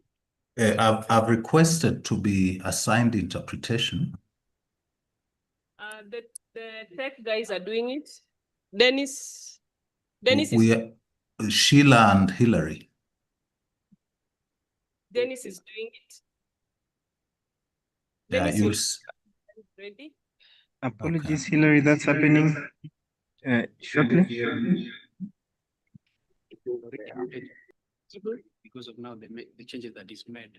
Yeah. Changes. So this means we are not discussing this. Yeah, it means we are not discussing this one. So this one will have to come back and happen again. Yeah, so that one is there. Yes. People are not moving. I'm being told, can we go to the breakout sessions? I'm also being told that there's only one breakout session down there. So let's all go to the breakout session on IYRP. That is what is going to happen outside. And then the next will happen when we get back to the plenary. So we are going to have breakout sessions. So the first one is going to be in the first breakout session that is on IYRP, land rights and climate change. And then we are going to have the other one that is going to take place on land and property rights. Yeah. Yes, in the main plenary, integrating land and property rights in climate change in this plenary.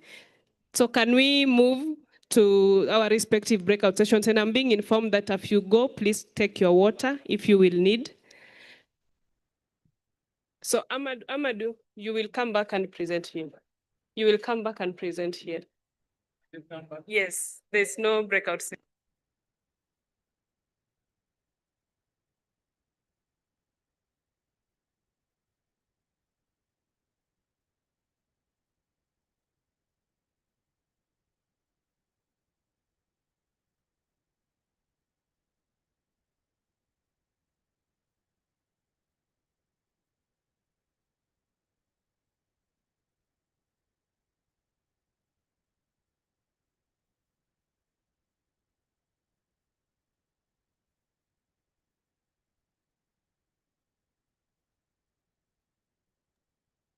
Sheila, Hillary. Let's move. Please, let's get also a rapporteur. IYRP, please proceed to the breakout session so that this room can start. The one on land and property rights can be able to start. Please, if you're moving to the IYRP, please proceed.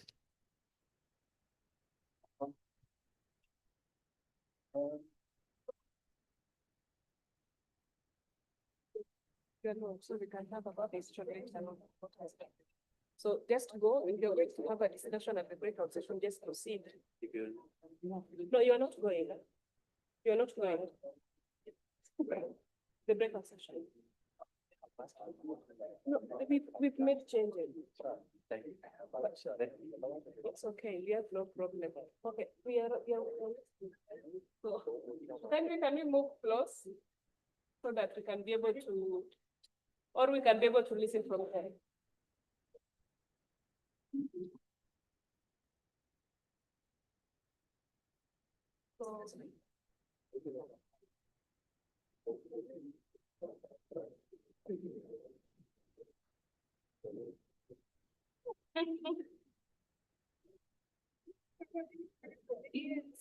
Yeah. No,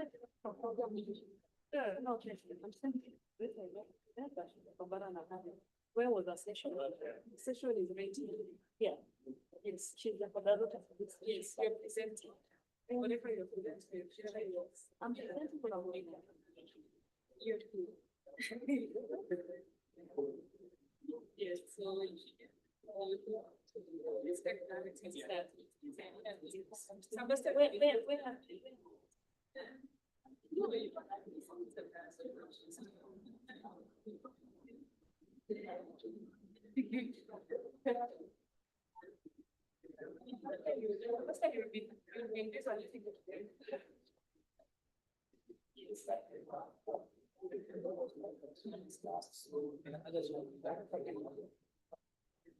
Yes, yes, yes.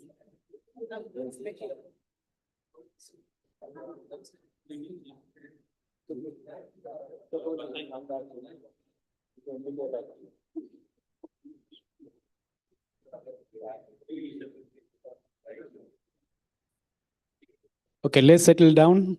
Can we have a rapporteur, please? Can we have a rapporteur, a volunteer,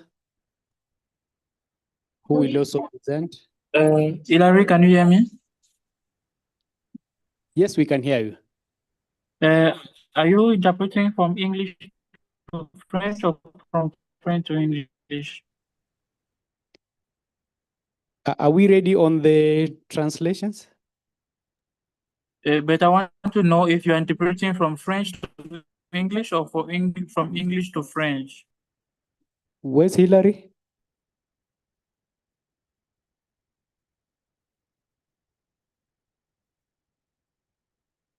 Hilary? Is Hilary?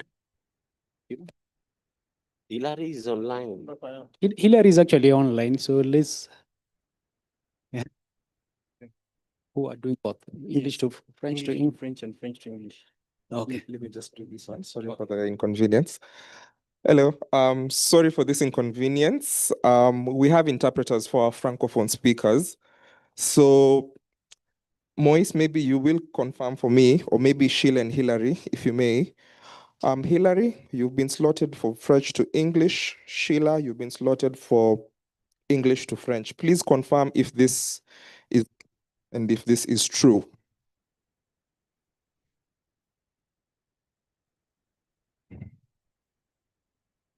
I can't hear interpretation.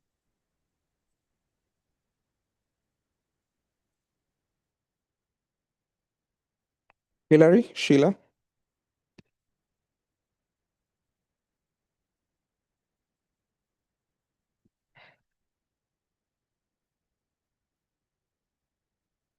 Hilary and Sheila, can you hear us?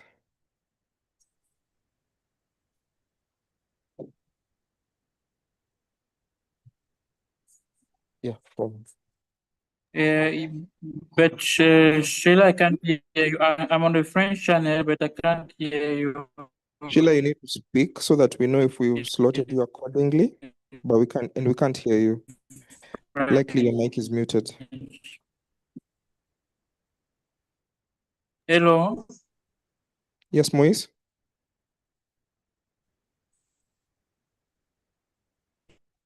You are speaking English or French?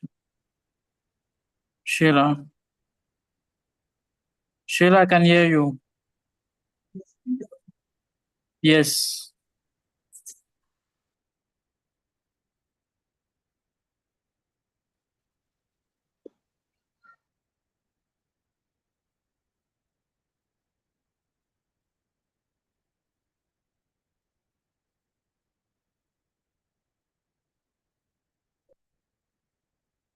Moise?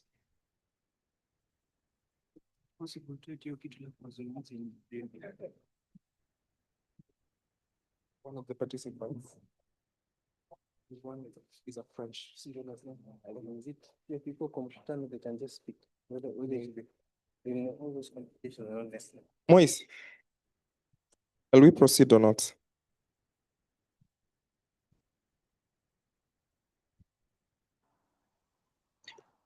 Hello? Moise? Oh, Moise has dropped. Hilary?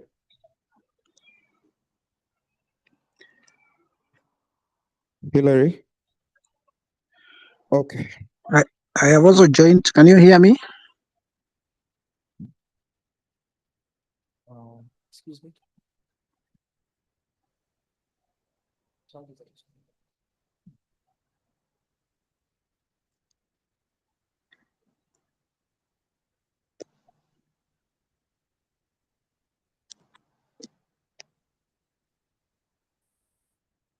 Dr. Charles Lange, you will speak after the breakout sessions. I hope that's okay with you, since we are at the breakout sessions as we're speaking. All right?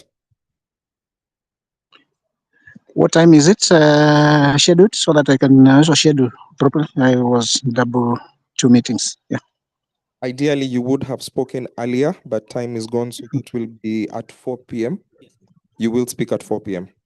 Is that okay? I hope that's okay with you. Sorry. All right. I can come back again. Okay. Moise, we'll have to proceed. We are not receiving any form of communication from Hillary and Sheila.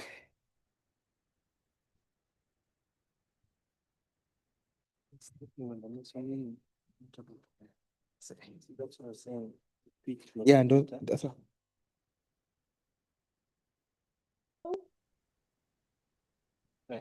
Or Hello?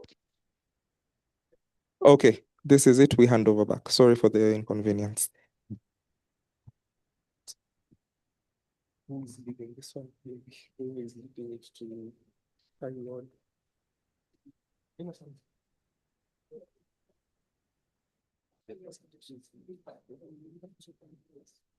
There's someone who has another presenter who's or who's starts.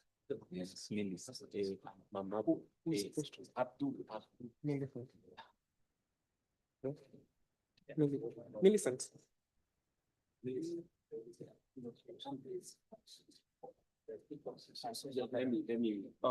So someone has a presentation. Yeah. Thank you. Thank you so much. So now let's start and then let's receive Abdul from Togo. So it's Abdul who will present the experience based on the NDCs in Togo. So if Abdul is online, I think Abdul can start. Abdul will present in French, and then we will have an opportunity to get the interpretation directly in English. Thank you so much. So Abdul, over to you. Oui, allô?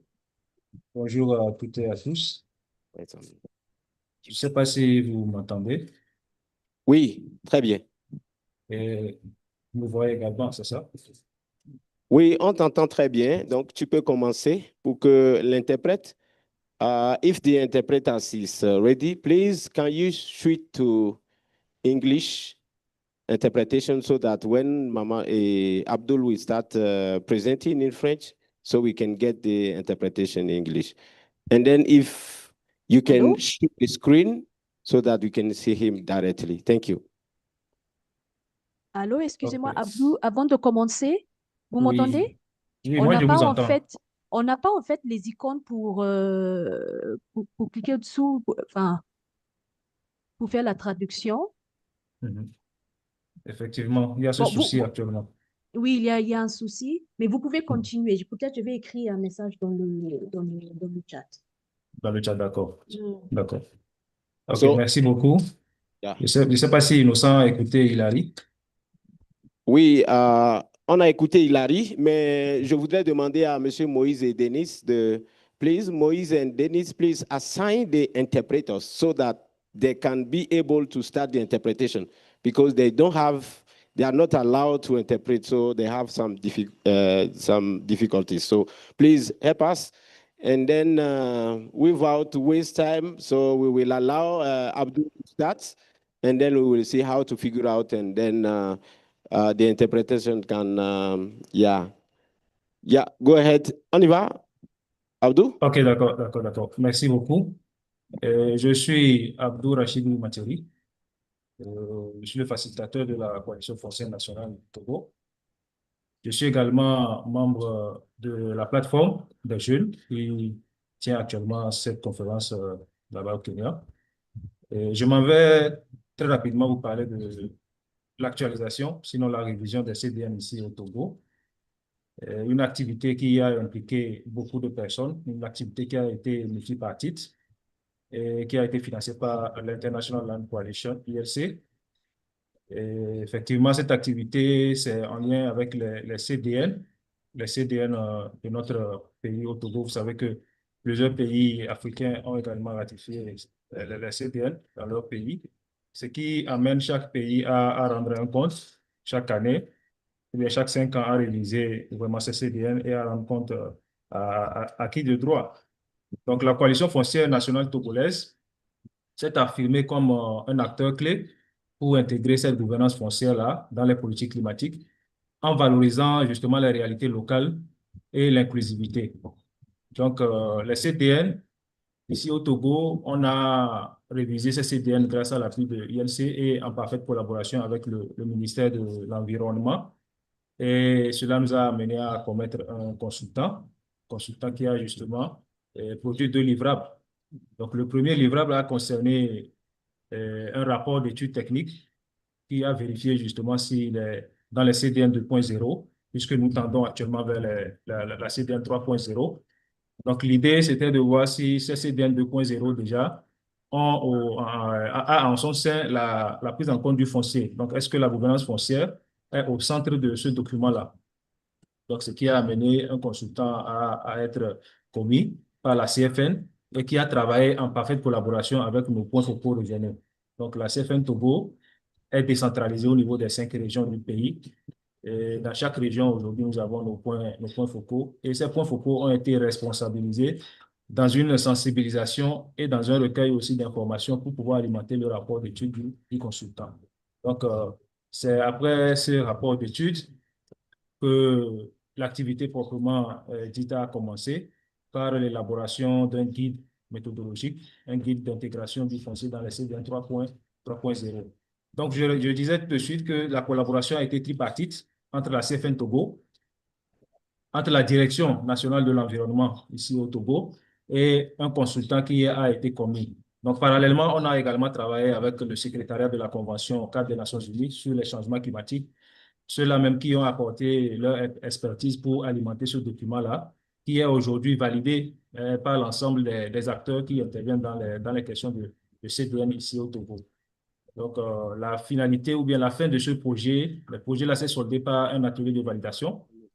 Cet atelier de validation, justement, qui a réuni tous les acteurs qui ont un lien direct avec la terre et puis le climat ici au Togo. Donc, en termes de consultation au niveau local, je disais qu'il y a les points focaux régionaux qui ont été impliqués. Donc, dans les communautés, justement, on a touché 5 villages à raison d'un village par région. Et dans les 5 villages, on a eu à consulter les chefs traditionnels. Nous avons consulté également les jeunes et puis les femmes. Nous avons consulté les OSC et aussi les élus locaux, c'est-à-dire les maires. Donc, l'idée, c'est d'avoir auprès de ces derniers comment est-ce que la terre est utilisée pour lutter contre les effets du changement climatique. Effectivement, ici au Togo, nous avons ce que nous appelons le secteur AFAT, l'agroforesterie qui est joint au reboisement. Donc, ce secteur est également pris en compte par le ministère de l'Environnement. Donc, le rapport a ressorti que justement, sur le terrain, il y a effectivement des mises en terre de plans pour lutter contre les effets du changement climatique, mais l'aspect sécurisation n'est pas pris en compte. Et donc, ça reste vraiment un problème crucial, puisqu'il ne sert à rien de reboiser sur des terres conflictuelles. Vous comprenez? Il y a les terres, des communautés, des collectivités, et en majorité, plus de 80% des terres en milieu rural ne sont pas sécurisées. Donc, le fait de mettre en terre ces plans, le fait de les entretenir, c'est bon. Qu'est-ce qui prouve que dans un futur proche, ces communautés ne vont pas aller couper des arbres parce que il y a un conflit foncier où 2 parties, par exemple, se bagarrent à cause d'une terre. Donc, voilà un peu la démarche qui a été entreprise ici au Togo dans le cadre de la révision des CDN. Donc, d'abord, il y a une démarche participative avec l'implication des divers acteurs, hein, ce qui a permis justement la réussite de ce projet-là et qui est actuellement validé par le ministère de l'Environnement. Aujourd'hui, en tant que perspective, nous espérons vivement le temps opportun pour agir parce que on a fait notre part. Le moment viendra où il faut vraiment réviser ces CDN et le ministère de l'Environnement en collaboration avec la CFN verront dans la mesure du possible comment il faut intervenir, comment il faut influencer, comment il faut faire le plaidoyer pour que cela puisse être pris en compte effectivement dans le CDN 3.0. Donc, en tant que livrable, nous avons eu 2 livrables. Un premier livrable qui a concerné ce rapport technique dont je parlais, ce rapport technique qui a concerné l'évaluation de la prise en compte du foncier dans les CDN 2.0 et aussi le guide méthodologique pour l'intégration du foncier dans la CDN 3.0. Donc, dans ce guide, nous avons élaboré beaucoup de recommandations et ces recommandations seront suivies à la lettre par la CFN Togo en partenariat avec le ministère de l'Environnement. Bon, je vais m'arrêter ici et au besoin, je peux revenir pour répondre à certaines questions. Merci beaucoup, Innocent. Je te passe la parole.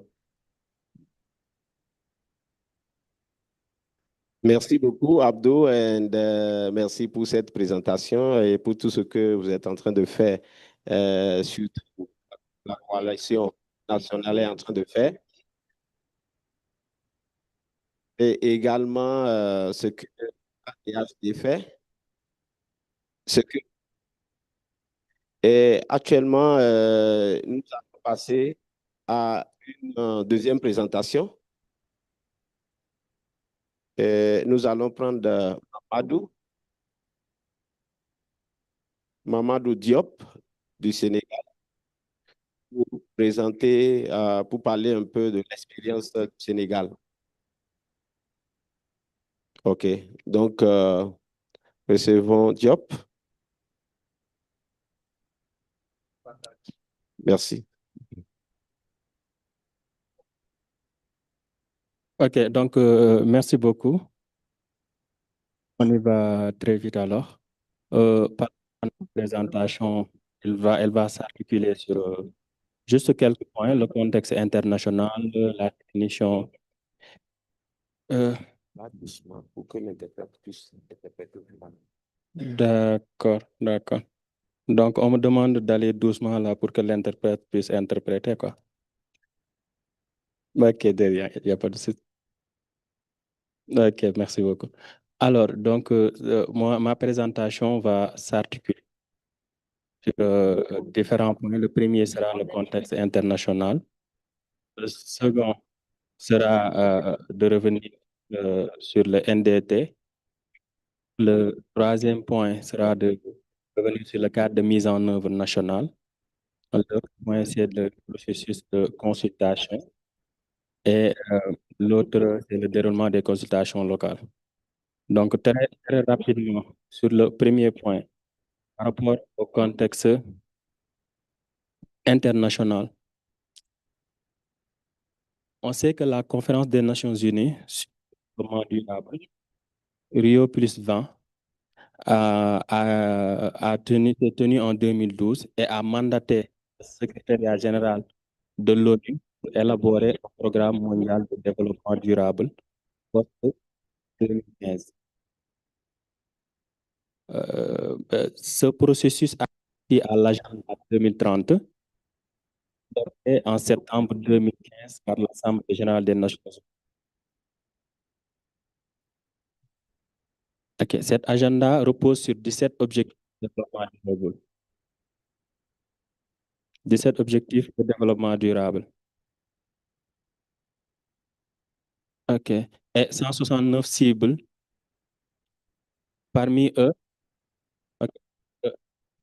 l'ODD 15, surnommé terrestre, qui appuie les pays à protéger et restaurer les écosystèmes, promouvoir la gestion durable des forêts,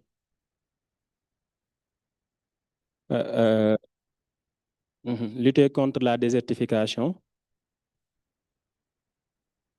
mettre fin à la dégradation des terres,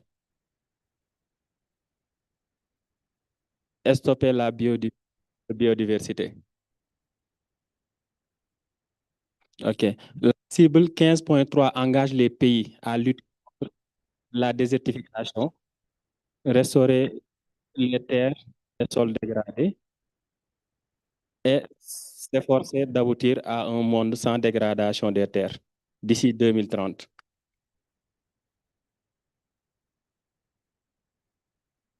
OK. L'indicateur retenu est la proportion des terres dégradées par rapport à la superficie totale.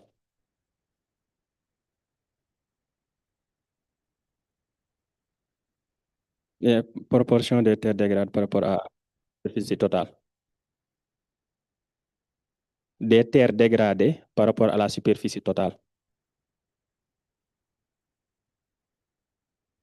OK. C'est ça. Maintenant, par rapport à ça, on a été appelé d'engager les pays à lutter contre la désertification, restaurer les terres des sols dégradés et s'efforcer d'aboutir à un monde sans dégradation des terres d'ici 2030. En 2015, la COP 12 de la Conférence des Nations Unies pour la lutte contre la désertification, qui s'est tenue à Ankara, Turquie, a approuvé cette cible 15.3 et introduit la notion de neutralité en matière de dégradation des terres.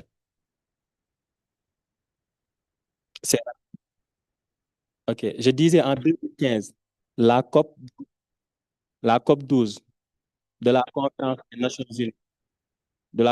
Nations Unies, pour la lutte contre la désertification,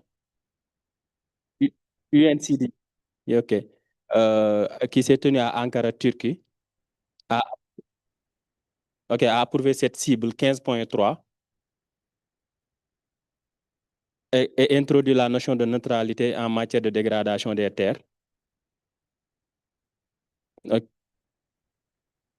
Ok, comme cadre stratégique central. Elle a invité les pays elle a invité les pays à se doter de cibles nationales volontaires pour la mise en œuvre de la NDT.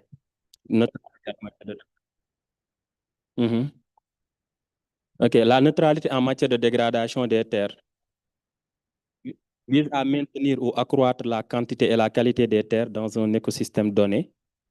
Elle repose sur la prévention de nouvelles dégradations et la restauration des terres détériorées. C'est rapide ou bien bon? Il y a des coupures comment? Est-ce que je peux essayer d'éteindre mon micro? Le micro de la salle, ouvrir mon micro de mon portable directement. Attendez, j'essaie ça. Est-ce que là c'est mieux, madame? Là c'est mieux. D'accord, donc je peux parler comme ça?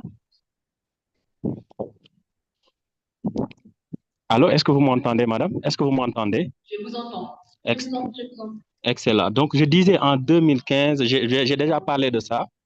Donc, ok, introduire la notion de neutralité en matière de dégradation des terres. En matière, ok, comme cadre stratégique central. As a strategy, ok, comme cadre stratégique central. Ok. As a central strategy. D'accord. Donc, je reviens sur la définition de la neutralité en matière de dégradation des terres. Elle vise à maintenir. Oui. Vous pouvez remettre.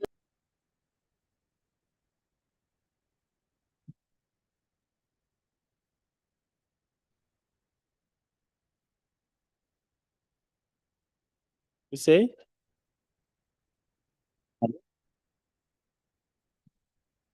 Oui, est-ce que vous nous entendez? Bon, si vous pensez que vous n'entendez pas bien, moi, je serai obligé de couper l'interprétariat et de l'interpréter directement ici sur place. Et comme ça, vous allez revenir après parce que là, ça nous prend plus de temps que prévu. Donc, je peux même le lire en anglais aussi. Je l'ai fait en anglais. Ou bien je te laisse interpréter. Non, vas-y, pour aller. Okay. So, land degradation neutrality. Definition. The land degradation neutrality aims to maintain or increase the quantity and the quality of land in a given ecosystem. It is based on preventing further degradation and restoring deteriorated land in order to preserve terrestrial natural capital and ecosystem service. Functioning. The NDT approach is based on 4 steps: establishing a baseline, identification of degradation factor, project implementation, and monitoring progress. Objective and benefits. It maintains land resources and their productivity, contribute to food security, mitigating climate change, zero carbon sequestration, preserve biodiversity, reducing poverty by supporting the livelihoods of rural companies. Actors involved: the government, definition of national target and interpretation of NDT into public policies, local stakeholders, farmers, NGO, investors, local authorities, international organizations, UNCDD, FAO, and other cooperation agencies.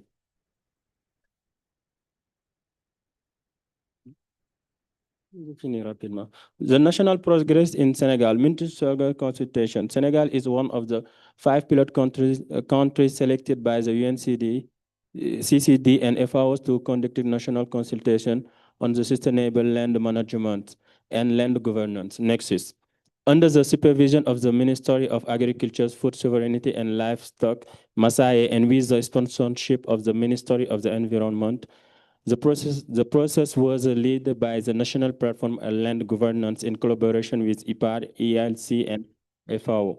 The consultation took place in two phases. The local consultation from 10 to 28 September 2024 in the 6 eco-geographic zones: silvopastoral zone, River Valley, Peanut Basin, Nyai areas, Estine, Senegal, and Casamance.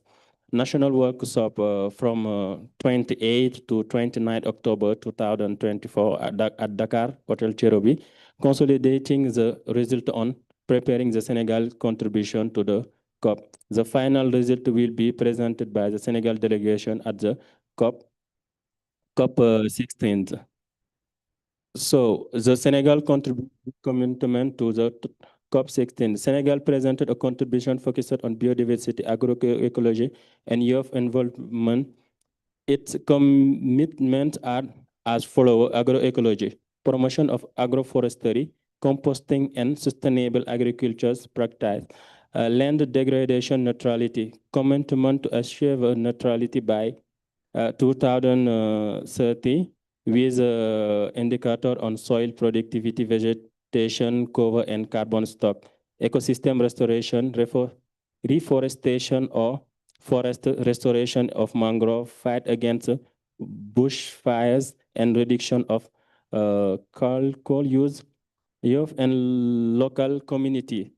Promoting local initiative led by young people, particularly those the RAGAPO COP project. It's a project for youth and climate change, against climate change. And the last point is water resource management, highlighting obvious action in integrated water management. The conclusion: the Senegal Committee to NDT process in its contribution to it demonstrate its commitment to begin a key player in the global fight against deforestation and degradation. By integrating land government, social participation, agroecology, and the inclusion of youth and women, the country is positioning itself as laboratory for good practice in West Africa. Thank you very much.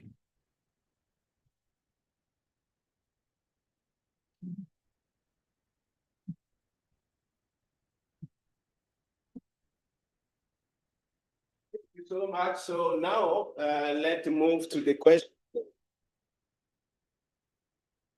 Yeah, it's a national determined contribution, NDC. And then we see what Senegal is doing. And also we see what Togo is doing. And we see what kind of impact they have on the community and on the communities. And also we see what kind of outcome we get from these different consultations. So now what we will do, let's see if we have some question. We have some participants online, and we have also some participants here. So if you have some question, we will allow you to ask your question. And after that, we can, wrap up. Thank you so much. Any question, please?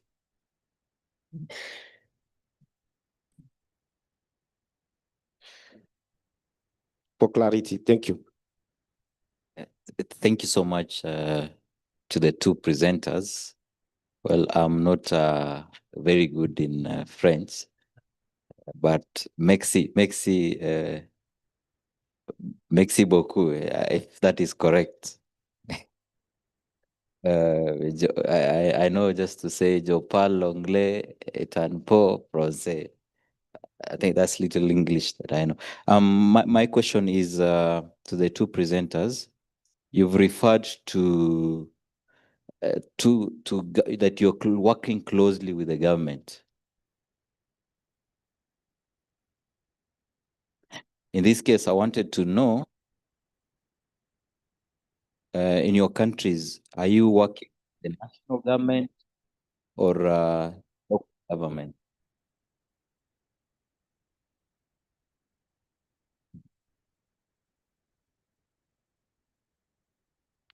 And then the other question is in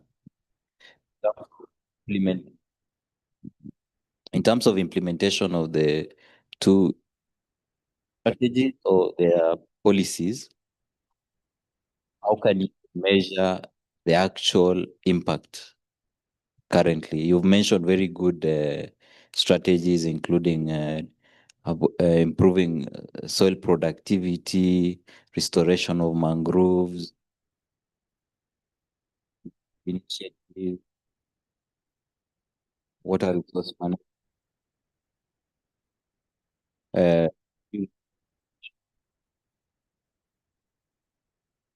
So can you like highlight a few impact that you?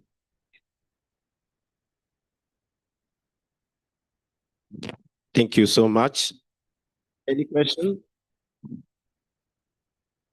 Let's take the second question.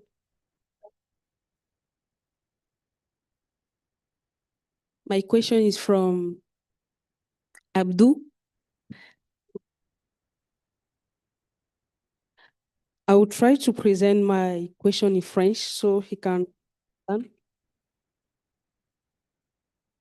Ok, Abdou, dans ton développement, tu as parlé des contributions déterminées au niveau national. Alors, j'aimerais savoir dans le cadre de ton expérience, comment est-ce que le foncier est pris en compte dans l'implémentation des politiques nationales au niveau du pays. Est-ce que le foncier est pris en compte? Si le foncier est pris en compte, comment est-ce que ça se passe?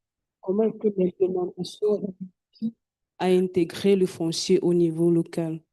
Merci.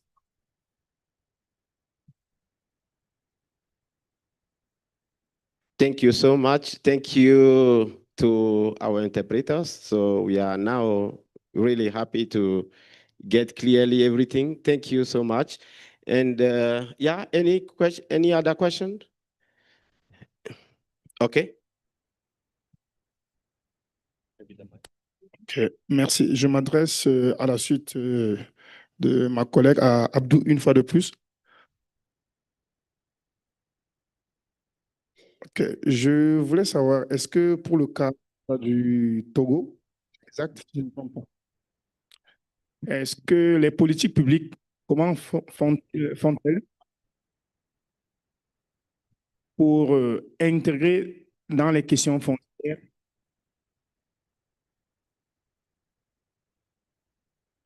les droits des femmes et des communautés souvent marginalisées?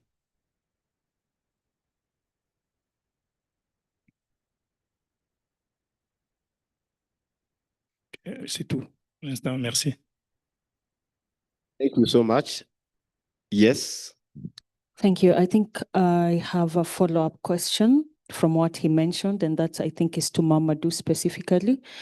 I would love to understand what have been the hanging fruits from this project and how can we learn? What are the lessons learned? Because you realize Africa has the same problems. So what can we learn from your project that we can literally apply in our situations as well? Thank you. So thank you so much. And yes, the last one. This is a follow-up question to what I had asked on the intergovernmental relationship in your countries. You mentioned the Ministry of Environment, that is Abdou. You mentioned the Ministry of, is it Livestock? How do you work collaboratively with the Ministry of Lands, or are they part of those two ministries? And the other question is, how is your land use planning? Perhaps you could maybe elaborate both countries. Yeah. Merci beaucoup. So thank you so much. And so Abdul, you get the question. So we will allow you to answer to the question. We have one question online. We have Miriam Kizimini. Yes, Miriam Kizimini, over to you. Ask your question, open your mic and ask your question. Thank you. Merci à tous pour cette session. Je suis Myriam Kizimini. Je suis chargée des communications des ILA RDC et représentant des jeunes au conseil des ILC. Ma question s'adresse à notre frère de Togo. Quels sont les résultats ou bien les résolutions qu'ils ont prises après les consultations pour les jeunes? Merci. Thank you so much, Miriam. So if we don't have any other question, so we'll allow the presenters to respond. So right now, let's hear from Abdul. Abdul, are you online? If yes, open your mic and then you have quite a number of questions. And yeah, go ahead. Thank you. Merci beaucoup, cher modérateur, notre doyen Moussa Antoine. Merci pour les différentes interventions. Je pense que si j'ai bien noté, j'ai 3 questions à répondre. Et je vais commencer par la toute dernière en venant à la première. Donc, la troisième question m'était adressée concernant les groupes marginalisés. Comment est-ce que la CFN arrive à prendre en compte l'aspect des questions en lien avec la marginalisation des groupes vulnérables? Effectivement, comme dans chaque pays, nous devons savoir que cet aspect-là est vraiment récurrent et le Togo n'est pas épargné. C'est vrai, nous avons des textes, nous avons des lois qui sont bien élaborées, qui insistent sur la prise en compte des droits fonciers de ces groupes marginalisés. Et la CFN, en tant que coalition foncière au niveau national, avec des démembrements au niveau des régions, nous misons plus sur des sensibilisations pour attirer l'attention d'abord des populations. Parce qu'il y a les lois, certes, mais les populations, la majorité de la population n'est pas encore informée. Et il y a cette population-là aussi qui est informée, mais qui doute toujours à agir, si nous prenons le cas des femmes. Aujourd'hui, nous avons des femmes qui sont bel et bien sensibilisées, mais qui n'arrivent pas à réclamer leurs droits parce qu'elles sont longtemps restées dans un système qui dit, voilà, la femme n'a pas droit à la terre à cause des coutumes. Si la femme a droit à la terre, elle ne respecte pas son mari. Donc, c'est maintenant que la CFN est en train de lutter pour sortir cet aspect-là, ces idées dans les têtes des femmes pour qu'elles puissent véritablement accéder à la terre. Mais il faut noter que depuis l'avènement de notre code foncier de manière en 2018, beaucoup de travail, beaucoup d'activités ont été menées dans ce sens pour éveiller la conscience des populations. S'il faut noter peut-être la traduction de la boîte à images, du code foncier en boîte à images. Voilà quelques actions phares que nous avons menées. Cette activité a été menée en parfaite collaboration avec la FAO, qui a financé la traduction du code foncier des dispositions relatives au milieu rural en boîte à images pour faciliter la compréhension aux populations. Donc, en termes de ce que nous faisons, c'est un exemple que je peux donner. Et par rapport à la deuxième question, la prise en compte du foncier dans l'aspect climatique. Et justement, dans ma présentation, j'ai évoqué le fait que le foncier n'est pas au centre du document de la CDM 2.0. Donc, l'étude que le consultant a eu à mener, il a été ressorti que vraiment, quelques aspects sont pris en compte par rapport à la gestion des ressources et par rapport aux engagements en matière de gestion durable des terres et aussi des actions en lien avec la conservation des écosystèmes. Donc, je disais que les populations ou bien le gouvernement mobilisent des populations pour la mise en terre des plans, mais sur des terres qui ne sont pas sécurisées. Donc, il y a toujours le risque parce que toutefois, ce projet peut être dégradé et voué à l'échec. Et s'il faut prendre la première question par rapport à comment est-ce que nous collaborons avec le gouvernement, est-ce que c'est au niveau central ou bien c'est au niveau déconcentré? Je dirais les deux, parce que ce projet spécialement a été mené avec la direction nationale. c'est pas régional. La direction nationale, on a travaillé avec la direction nationale pour le cadre de ce projet avec les CDN. Mais au niveau de nos régions, nous avons des points focaux qui collaborent parfaitement également avec les acteurs des services déconcentrés de l'État. Vous voyez, donc au sein des plateformes au niveau régional, nous avons également les démembrements de l'État qui font partie de ces coalitions foncières au niveau régional, donc qui sont justement l'image de la coalition foncière au niveau national. Donc voilà, ramasser ce que je peux dire en attendant de rebondir sur d'autres aspects. Merci.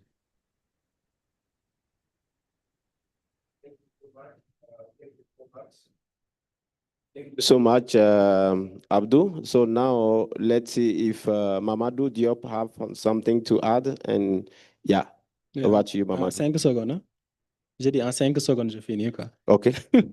D'accord. Alors, par rapport à la question, si nous travaillons avec les gouvernements au niveau national et au niveau local, je dis que ce que j'ai présenté, c'est un processus qui a été conduit par les acteurs de la société civile, qui a eu des concertations au niveau local. OK. Pas doucement. OK. Now it's okay. Maintenant, c'est bon? Allô, monsieur l'interprète, vous m'entendez? OK, merci beaucoup. Donc, je disais que dans le cadre du processus que je viens de présenter, OK, c'est un processus qui a été conduit par les acteurs de la société civile avec des consultations au niveau local avec les autorités territoriales. Et pourtant, la restitution a été faite au niveau de Côte-Siège par l'État du Sénégal, c'est-à-dire le gouvernement central. Donc, ce qui veut dire qu'il y a un travail qu'on fait dans ce sens-là. Mais au-delà de ça, il y a beaucoup de travail qu'on fait avec le gouvernement. On a rédigé la loi d'orientation agro-silvopastorale et halieutique. Et cette loi-là, même les jeunes ont contribué. On a invité le ministre, c'est moi-même qui ai fait la présentation devant le ministre. Et aussi, à travers la loi aussi, il y a aujourd'hui une proposition au niveau de la table du Sénégal. Et ces concertations ont été menées au niveau local par les acteurs de la société. Ils prennent en compte les questions foncières et qui prennent en compte aussi la lutte contre l'accaparement des terres.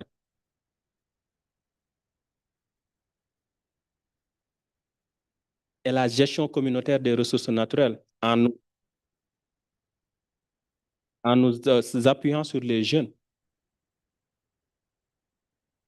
OK. D'ailleurs, même avec la plateforme sur la plateforme des jeunes sur le foncier, et avec Yila et l'Europa,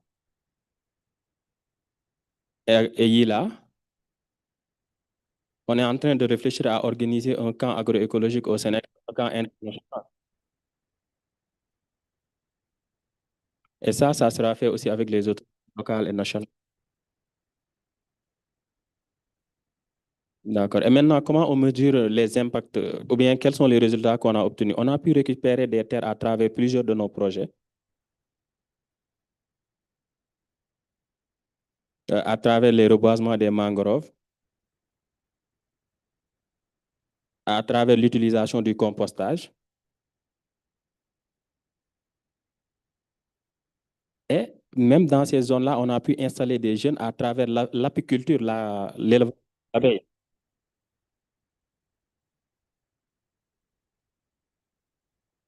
C'est ça. Donc, ce sont des résultats concrets qui sont là.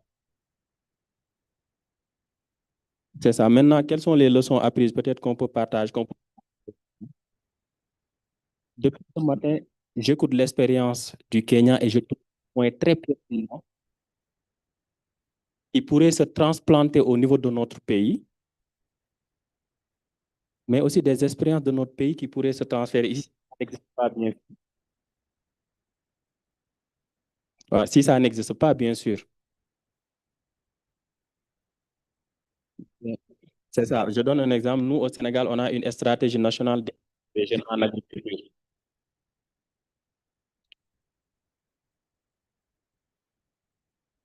C'est ça. Donc, je ne sais pas si vous l'avez ou pas, mais peut-être après, on pourrait parler. OK. Et on est en train d'insérer dans la loi d'orientation pour avoir un fonds national dédié à l'installation des jeunes, qui ne sera pas un projet, mais qui sera un fonds budgétisé par l'État du Sénégal et qui sera accessible à tous les jeunes.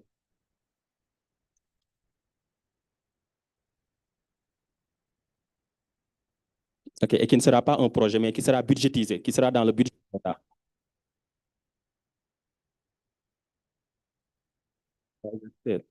C'est ça. Donc, c'est sur ça, même par rapport au foncier, je pense que j'ai un peu répondu par rapport à la mangrove, la récupération des terres. Et on est là pour 2 jours. Chez moi, on a un proverbe pour dire, qui dit, ce qu'il y a de plus grand chez le bœuf là ne peut pas être contenu dans la marmite. Est-ce que vous pouvez traduire ça en anglais, interprète? En fait, le bœuf, ce qu'il y a de plus gros chez le bœuf là, on ne peut pas tout mettre dans la marmite en même temps. Interprète, c'est compliqué de traduire ça, mais bon. Donc, ça veut juste dire qu'après, on va continuer les discussions, Inch'Allah. Thank you so much. Thank you. The biggest thing that we can find with the cow, we cannot put it in the bottle. So it's like a script in his community that he just script. So thank you so much, Mamadou, and we are really happy to hear from you. And I don't know if Dr. Lange is online. If not,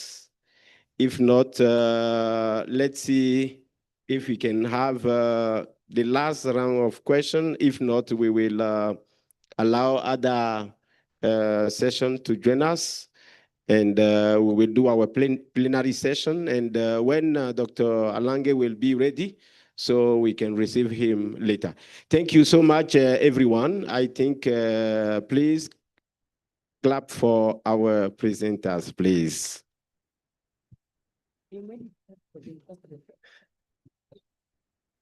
Yeah, thank you so much. And yes.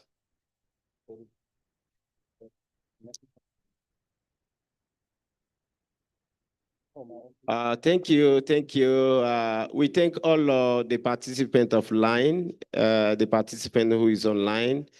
Thank you, Teresia, Godwin, and yeah, Emmanuel, and a lot of people who are online. We are really grateful. Yes.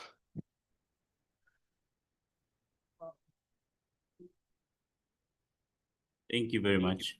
Thank you. Any question online? Hi, hello. Mine is not Emmanuel. I hope you can hear me. Yeah, Emmanuel. Yeah, we are hearing you. Yes. Thank you. Thank you very much. Mine is not a question, it's an appreciation. Thank you so much for allowing us who are distant to be able to participate and attend. I really appreciate this. I've shared this with my colleague here at the office. The young, we are having a small office for young on issues of land. So we appreciate the opportunity to share. We are connected from Dar es Salaam, Tanzania. Asante sana. Thank you very much. Merci beaucoup. Asante sana. Merci beaucoup à vous aussi. So now let's go to our different place so that we can have 2 rapporteurs. We have 1 rapporteur from the first group and the other rapporteurs from the second group, so that we can a little bit capture what you have learned from your different groups, so that we can move forward. Thank you so much. And I don't know if, yes, If you can give us just a music so that when people are coming, we will continue to enjoy our moment before those who are in the second group breakout room, they will join us. Thank you. So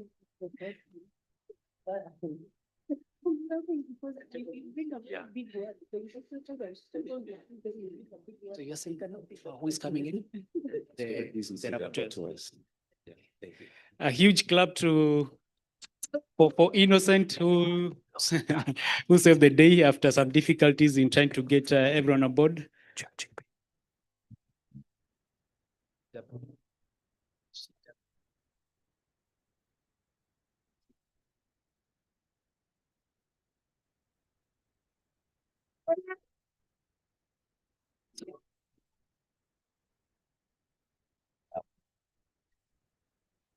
So we can have the rapporteurs ready. You'll have 2 minutes each as we wait for Dr. Lange to join. Dr. Lange, if you are around, please. If not, where are the rapporteurs? One of the rapporteurs, we can quickly give him or her 2 minutes. It's conflict of interest. So. Yeah, so we can quickly. So Evans, Dr. Evans Kipruto will report. For you have just 2 minutes, please. Thank you so much, Sebastian. Good afternoon. Good afternoon. Is it evening? So I'll report on behalf of this group that was here. We had 2 presentations, both presentations in French.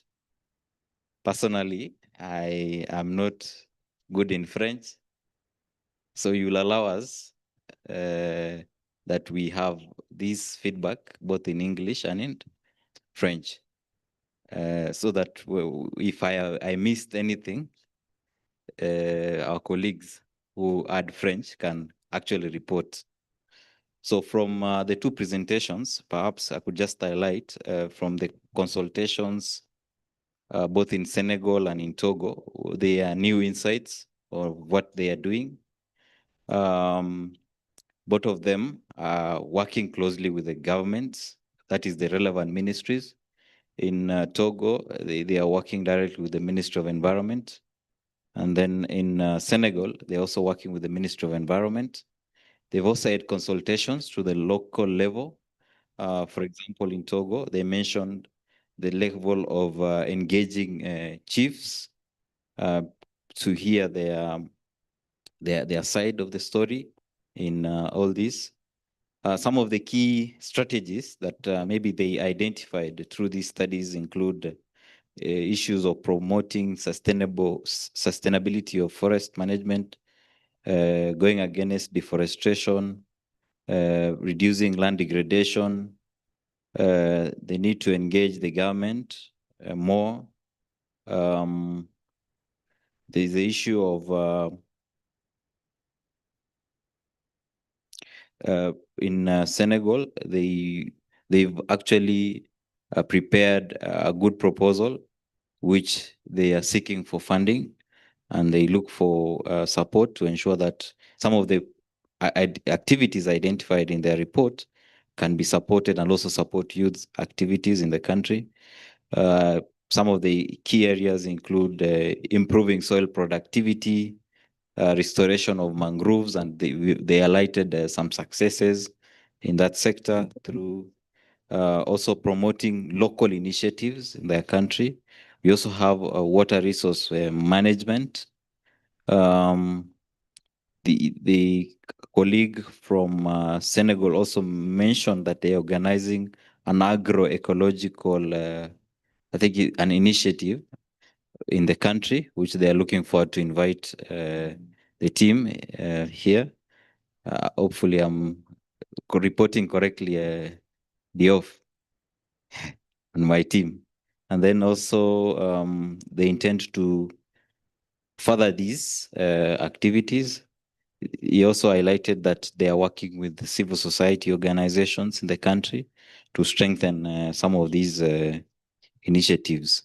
So I'll allow my other colleague, maybe perhaps you could do it in French so that everybody, we are together. Otherwise, merci beaucoup if I'm correct. Asanteni sana.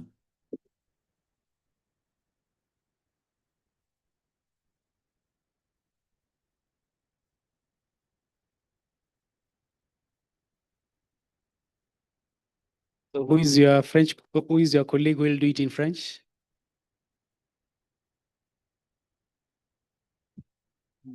Can you? Mm. All right. So we'll move to the second rapporteur. I think it's you, Lauren, right? With your team, of course. Yes. Sebastian initially didn't want me to present the outcomes of my group. He wanted somebody else to do it. So I'm going to ask, is there anybody else from my group who wants to do it? Or should I just proceed? Sebastian, they've allowed me to proceed. So please, there's no conflict of interest. Yeah, so from my group, of course, I will start with the conversation gets sweeter when it's ending. So we were able to capture a lot when we were really almost closing. So I will start from there. One of the things that we've been able to do and how we can be able to empower young people to be involved in the International Year of Rainlands and Pastoralists is one of them is to create more awareness on the International Year of Rainlands and Pastoralists and how are we going to do that. So I believe we all know the International Year of Rainlands and Pastoralists is next year, 2026. And before then, at least we must be prepared both psychologically and mentally and physically, so that we can be able to approach 2026 with clear mandates and clear actions that defines what young pastoralists want and what young indigenous youth want. So one of the things that we are looking at, of course, one is to use social media platforms to create more awareness on IYRP. And how do we do that? We are looking at establishing hashtags to ensure that we share more information on IYRP across. We were told that Gen Z have the platform and Gen Zs have the energy to ensure that information reach so many people within a very short time. So with that, we are looking at having hashtags to ensure that we need to have hashtags to ensure that we create more awareness. There's, of course, alongside the hashtags that already exist on IYRP, we have the as an hashtag that is already there, but we need to have more, of course, at the local level that people clearly understand. So that is one. Another one is that we need to have grassroots movements on IYRP, and also, even though we have global and regional movements that already exist. And with that, of course, we are looking at using the platforms that we have, such as this one, the Youth and Land Mali Stakeholder Platform, as one of the platforms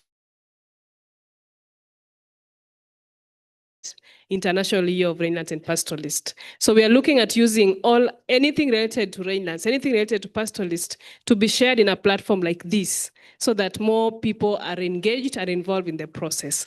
And another one is that there's an advice that countries need to move from policy conversations to action, because we realize we talk too much. We come here, we talk about policy, then go and sit down. But now when it comes to implementation and putting all those into practice, that is now where we draw the line. We say, we can just take a back seat and watch. But now it is time for us to start the action and get into practice.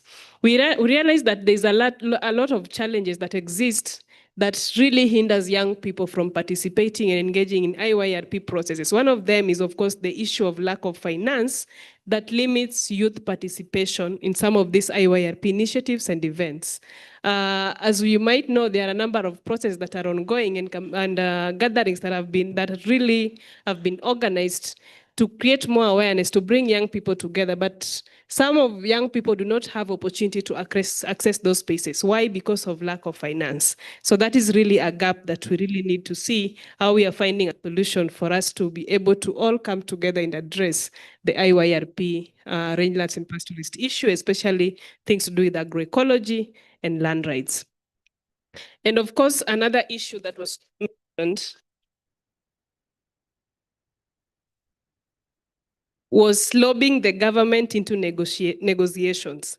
How do we do that? We need to ensure that our governments also take part in some of these processes. So we should just be working alone. We need to ensure that we bring the governments also to be part of our process so that clearly they understand exactly what young people need. And one of the key things was said was that we need to amplify the voices. And how do we amplify the voices? Using platforms like this one. We need to ensure that the voices are heard, not only heard, I'm hearing you, but I don't integrate what you're saying into action. So we need to ensure that the voices are heard and issues integrated and informing policy conversations. And of course, there was the issue of financing for adaptation and mitigation, because you're talking about climate change. But then now there's limited funding when it comes to funding youth-led initiatives, especially on issues to do with mitigation and adaptation. And then there was a challenge to the young people that we need to be involved in budgeting processes so that we are not left aside, and we should not be crying at the back of the banners that this has left us out, and yet you are not ready to be part of the process. So let's take up some of these opportunities as they come so that we are part and parcel of the process. We should not just go and sit, but meaningfully participate, meaningfully contribute to some of these conversations so that we have more young people voices included in the budgeting processes and more finance allocated to support youth initiatives. And of course, young people should continue working with regional bodies because that is where policies are emphasized. So with regional bodies here, we are talking about, we have the Africa Union, we have the IGAD, because there are so many, we have the ESC, the East African Community. And then these are the spaces where policies are being made, decisions are made in some of these spaces. So we need to ensure that we work closely, especially the platforms and working groups that already exist. Let's ensure that we don't just work on our own, but let's look at how we can be able to engage the likes of IGAD, the likes of AU, to also be part and parcel of our processes. And of course, there is a lack of representation in some of these IYRP working groups. If you look at the working groups that already exist, especially on the International Year of Rainlands and Pastoralists, we realize that even though we have a youth working group that is there, the Youth Working Group on International Year of Rainlands and Pastoralists, but there are other working groups that are existing. So we realize that we focus more on the youth and we leave on the others. So how can we be able to also integrate our voices to also be heard in some of those working groups as well? So we also need to be part and parcel in some of those working groups. So yes, I will stop it at that, Sebastian, so that I don't take much of the time. Thank you. Asante sana Lauren and asante sana Evans. Thank you, colleagues, for your active participation today. Apologies for the earlier mix-ups. We hope to learn better next time. But I think we've all learned a lot today, right?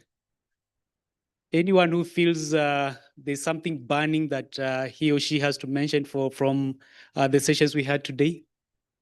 Just one. Anyone that feels, no, I have to mention this? Yes, here we go.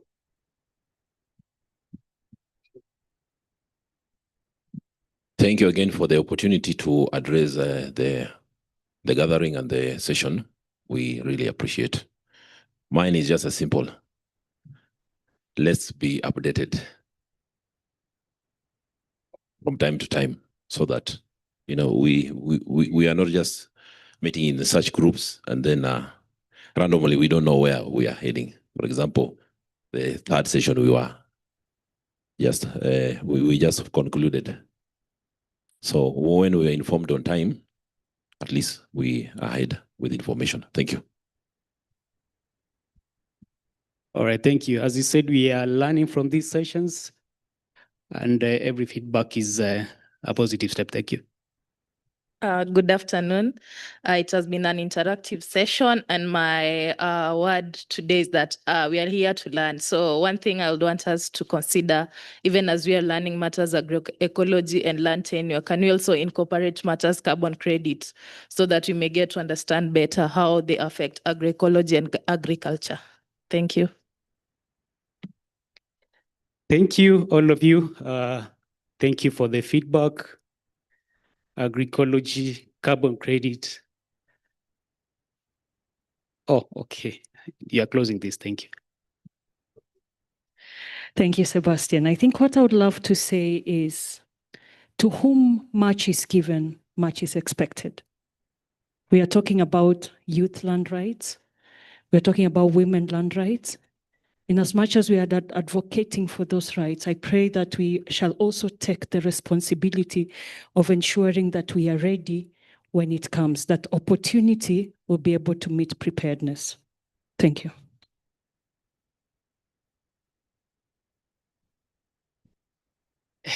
Energy is losing Arudi. I see people are now getting energetic. Okay.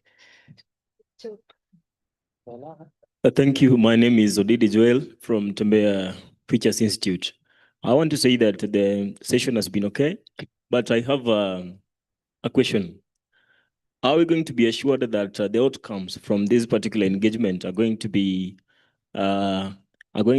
concrete policies on regional and national level, so that we don't keep repeating ourselves? Because I am sure that such kind of similar events have always been there before. Yeah. That's a good question, but it's also a challenge to all of us to come up with the resolutions that are practical, that are easy to implement. So I'll throw the ball back to all of us, that tomorrow, as we wind up with the resolutions, as we said, will be very practical. So I think for today we could stand up and stretch a bit. Please, let's stand up. Let's stand up, please.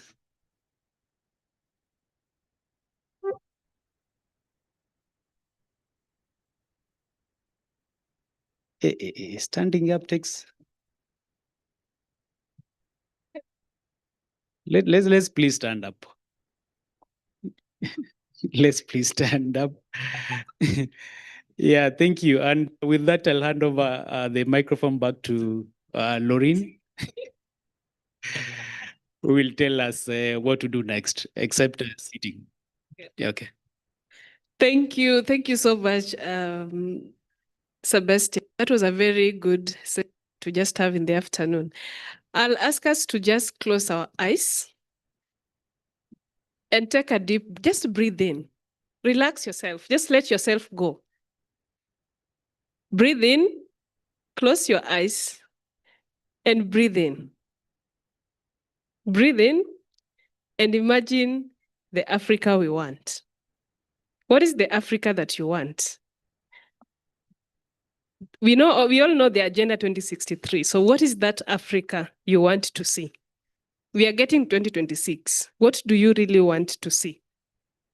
We've been talking about land rights. We've been talking about climate change. We've been talking about involving youth in agroecology. What is that thing you want to see? So breathe in, close your eyes. I'll give you 2 minutes to think about it. 2 minutes. Mamadou, you're not closing your eyes, so that means you're not thinking. So think about it critically, and please open your eyes. You can breathe out. I know you didn't breathe in, but it's fine. I will forgive you. It's okay. It's okay. So now, I'm going to pick randomly. You just tell me, what is the Africa you want to see? What do you think of as the Africa you want to see?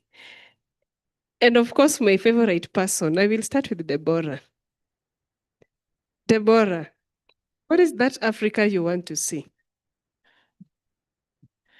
Deborah is for justice. So I look for a just, equitable, respectable Africa. Thank you. Thank you so much. Thank you. A just, equitable Africa. Thank you so much. I see an Africa where youth are represented. They pick up from the old and move forward. Thank you. An Africa where youth is represented, where youth pick up from the old. So let me give it to our lady over here. Thank you. I envision an Africa where we go back to appreciating community. We are communal people. So I see an Africa where we appreciate community and we move away from the silos we've been talking about today. We are not competitors, we are complementers. Thank you.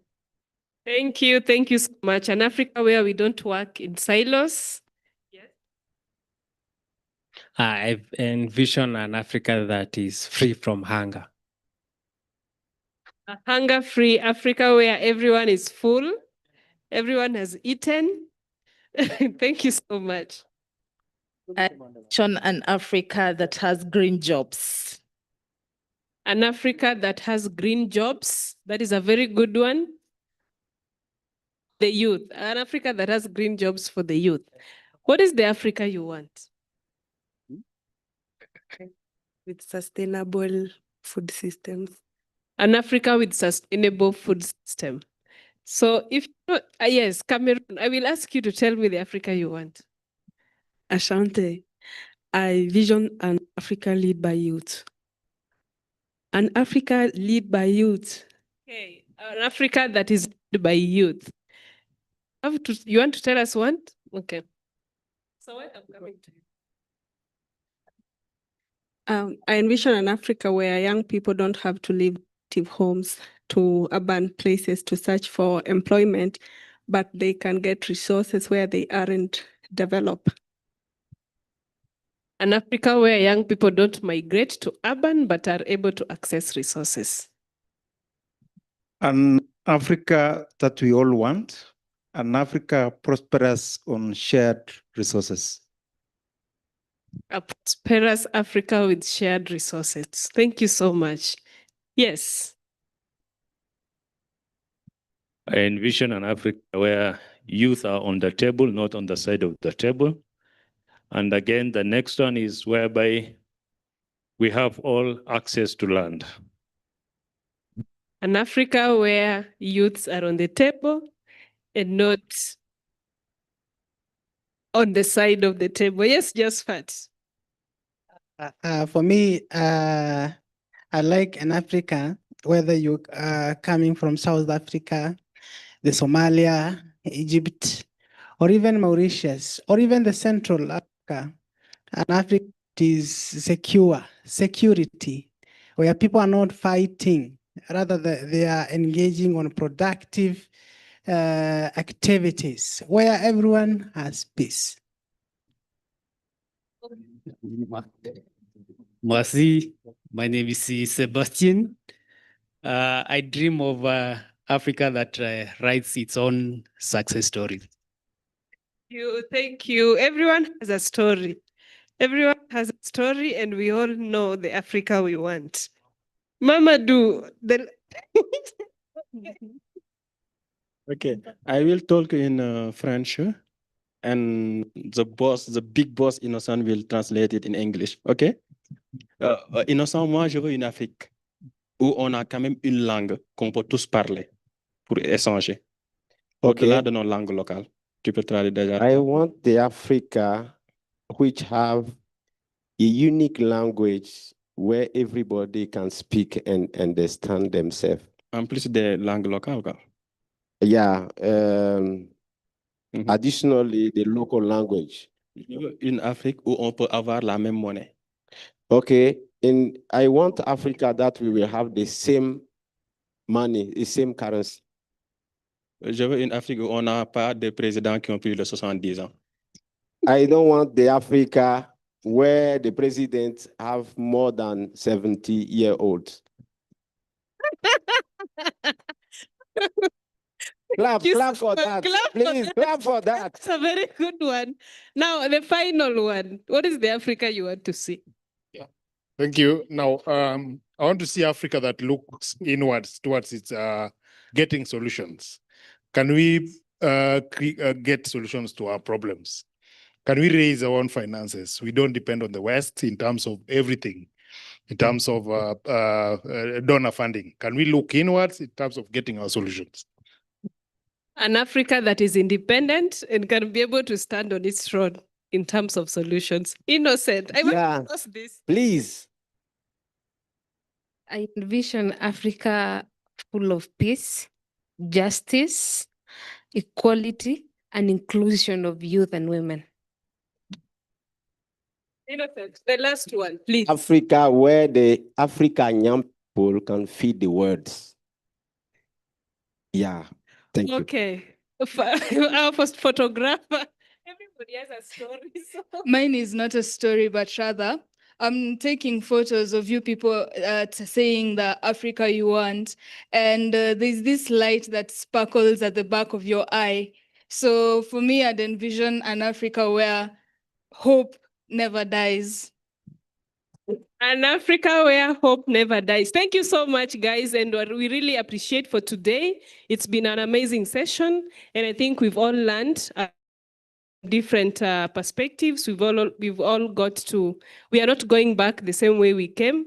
And so today we are going to end it at this and then just welcome back tomorrow so that we can all develop a joint position paper on the Africa we want. We've all talked about the Africa we want. Let's all come tomorrow and then we can be able to develop a joint position paper highlighting all the issues that we have talked about so that that issue can, that even pick up conversations in policy and also be able to address the many challenges that young people are facing. So allow me, ladies and gentlemen, to close the session and ask you guys that there's tea served out. And you can dance if you want because the DJ is going to play music for. So if you want to dance, you can. But allow me to close the session. Innocent, what do you want to say? Tomorrow we are starting at 8:30 exactly. So kindly purpose to be here so that we are able to finish as soon as possible. We will be developing a communique.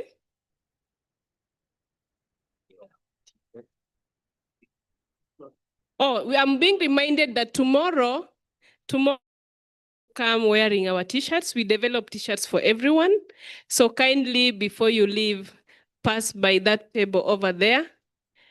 Just next to your name, you will tick your name and you pick your t-shirt and kindly come back tomorrow wearing your t-shirt because we want to really advance our voices, empower us ourselves and make our voices heard for the Africa we want. So please head to the table one by one, pick a t-shirt and then go and see you back here tomorrow at 8:30. And don't forget to take coffee because the hotel is very generous enough to give us coffee.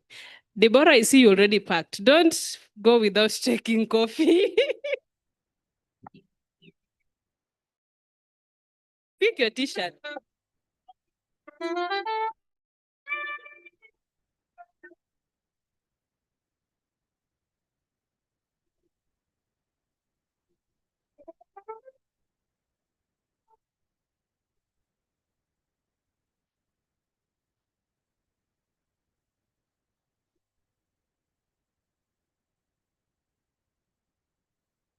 Please, could you sit down a moment so that we cannot be all there for the t-shirt? So please sit down. And we have some of the people you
Action.